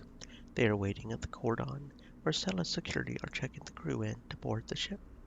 Those that manage to get up to the hub are crowded near the entrance, but even they know their chance of getting on board has long gone. Lim! Lim spots you among the crowd. Sleeper, we are here. They are standing beside a bag which looks to carry all the possessions they have. It is small enough to be carried in one hand. Hi, Mina. Mina is vibrating with excitement. She seems strangely at home in microgravity, but then you remember that she has spent her whole life in space. Hi, robot. You hand over the Celis ID film to Lim, keeping your own. He turns it back and forth in the light. Where did your friend even get this picture, Sleeper? Looks like my old Conway ID. You look, and a shimmering younger Lim stares out of the film, harder and clean cut. I spoke to the guard here. He nods to the white and green clad security officer. They'll be doing orientation and role assignment on board. Sounds like we are going to be working under the core crew, kind of like an intern. He laughs. What do you think, Meanie? Am I too old to be an intern? Following Lim's lead, you inspect your ID. As you lift the film up to the light, you see something strange. Something that makes you flinch. The face printed in the film is one you recognize immediately, but it is not you. At least, it is not how you look now. You squint at this ghost, confused why you hadn't noticed earlier. It is a picture you remember being taken, a memory that you didn't know you had. You remember signing the forms to walk to the sleeper tanks, the cold metal floor. You remember the SNARP employee who helped you in, her smile clean and surgical. You freeze in place thinking of the you that still sleeps somewhere in an SNARP faculty, that won't wake until you are recovered and disposed of. And now you are leaving. Will they ever wake up? Sleeper, Lim interrupts your thoughts. These guys want us to board. You stare at him without thinking, then notice the guard gesturing to you both to come forward. You all kick off and float over to them, steadying yourselves on the guardrail. You hang back, letting Lim present his ID film first. The guard slides it across the white machine, much like the one Castor printed them from. You reflexively rub the puncture mark on your hand, even though there is no trace of it now. It seems to be your destiny to be someone else's tool. Lim and Mina are waved through, the guard smiling at her excited face. Lim turns back to check you are coming. The guard beckons you closer. You shake off your doubts and hand over your ID film. The guard barely looks at it as they pass it through the scanner and wave you through. A new life built from old things. You okay? Lim asks, concerned as you catch up with them. You are so slow, robot, Mina teases, grabbing at you with small hands. I'm good. Lim nods, and you realize how much harder it must have been for him to cross that threshold. Mina struggles in his arms, trying to get to you, and Lim relents, struggling with both the bag and his daughter. Min tumbles through the microgravity and grabs onto your clothes for purchase. Pulling herself into your arms, you all proceed up the walkway, the entrance to the docking bridge yawning wide in above you. Are we family, robot?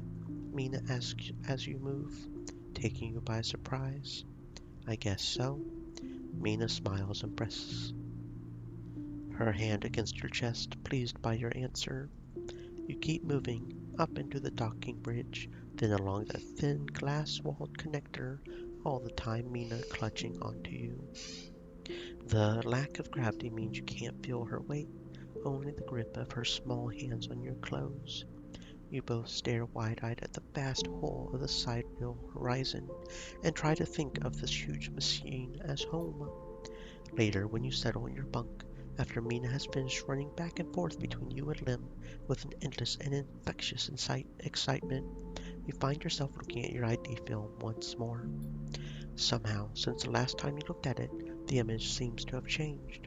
It is still a picture of the old you, the person that signed up to have their consciousness copied and placed into the ownership of SNARP.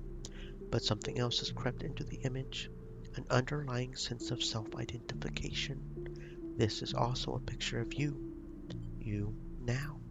The you that survived the eye, that made friends here, that found a way out, that escaped against all odds. The other you might never wake up, They might never live again, but so be it. They consigned you to a doomed life for their own gain. Their life is yours now. You will live it better than they ever could. You lie back on your bunk as the thrust of the side reel's vast engines kick in. This feeling, this rumble, will be your constant companion for the next decades. It'll be there when you work, when you watch Mina grow, when you dream of the planet at the end of the journey. It will stay with you when your body starts to fail, despite the best attempts of Lim and Mina as the years stack up, and it exceeds a safe operating period by a decade. It will be the thing you wake up to in those rare moments of consciousness, between which Mina will keep you in a frozen state in the hope of preserving you until your destination is reached. It will still be there when Mina wakes you, tears in her eyes. Oh, fuck. To tell you of Lem's inevitable death. It will not relent despite your desire for a moment of silence. It will be the final thing you hear as Mina shuts down all but the most vital of your functions, and hopes beyond hope that you will make it to your final destination, all the while doubting that you will. But for now, in this moment of departure, it is still a new sound, a new feeling, and because of this, it is filled with the promise of the future. And so you settle back on your bunk and close your eyes. And in moments you are sleeping a perfect dreamless sleep, the most peaceful that you can ever remember. A long journey to a small unknown planet. Okay, let's see if there's an option to destroy the identities in that one section. I can hope, because otherwise we'll have to start a whole other cycle and do that one more time, and we're almost out of time, honestly, so that may be the one ending I do off stream. I mean, I'm pretty sure it's not that much special. It's just we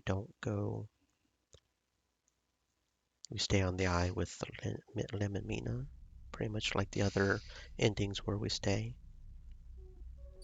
Let's see. So maybe if I choose wait. You ready? Yeah, I'm thinking I do have to start a whole other thing. Because the only other option here is to stay on the thing and watch them go off. And they still leave. So yeah, we have to do a whole other run. And before we give them the documents, I think we have to tear them up and end up staying here. Be like it's not worth it. Because that one guy is really creepy. So that may be the one I do off stream. Um, I guess I'll see you guys tomorrow for some Star Wars, maybe. If not, stay safe. We don't have enough to raid, do we? No, we don't.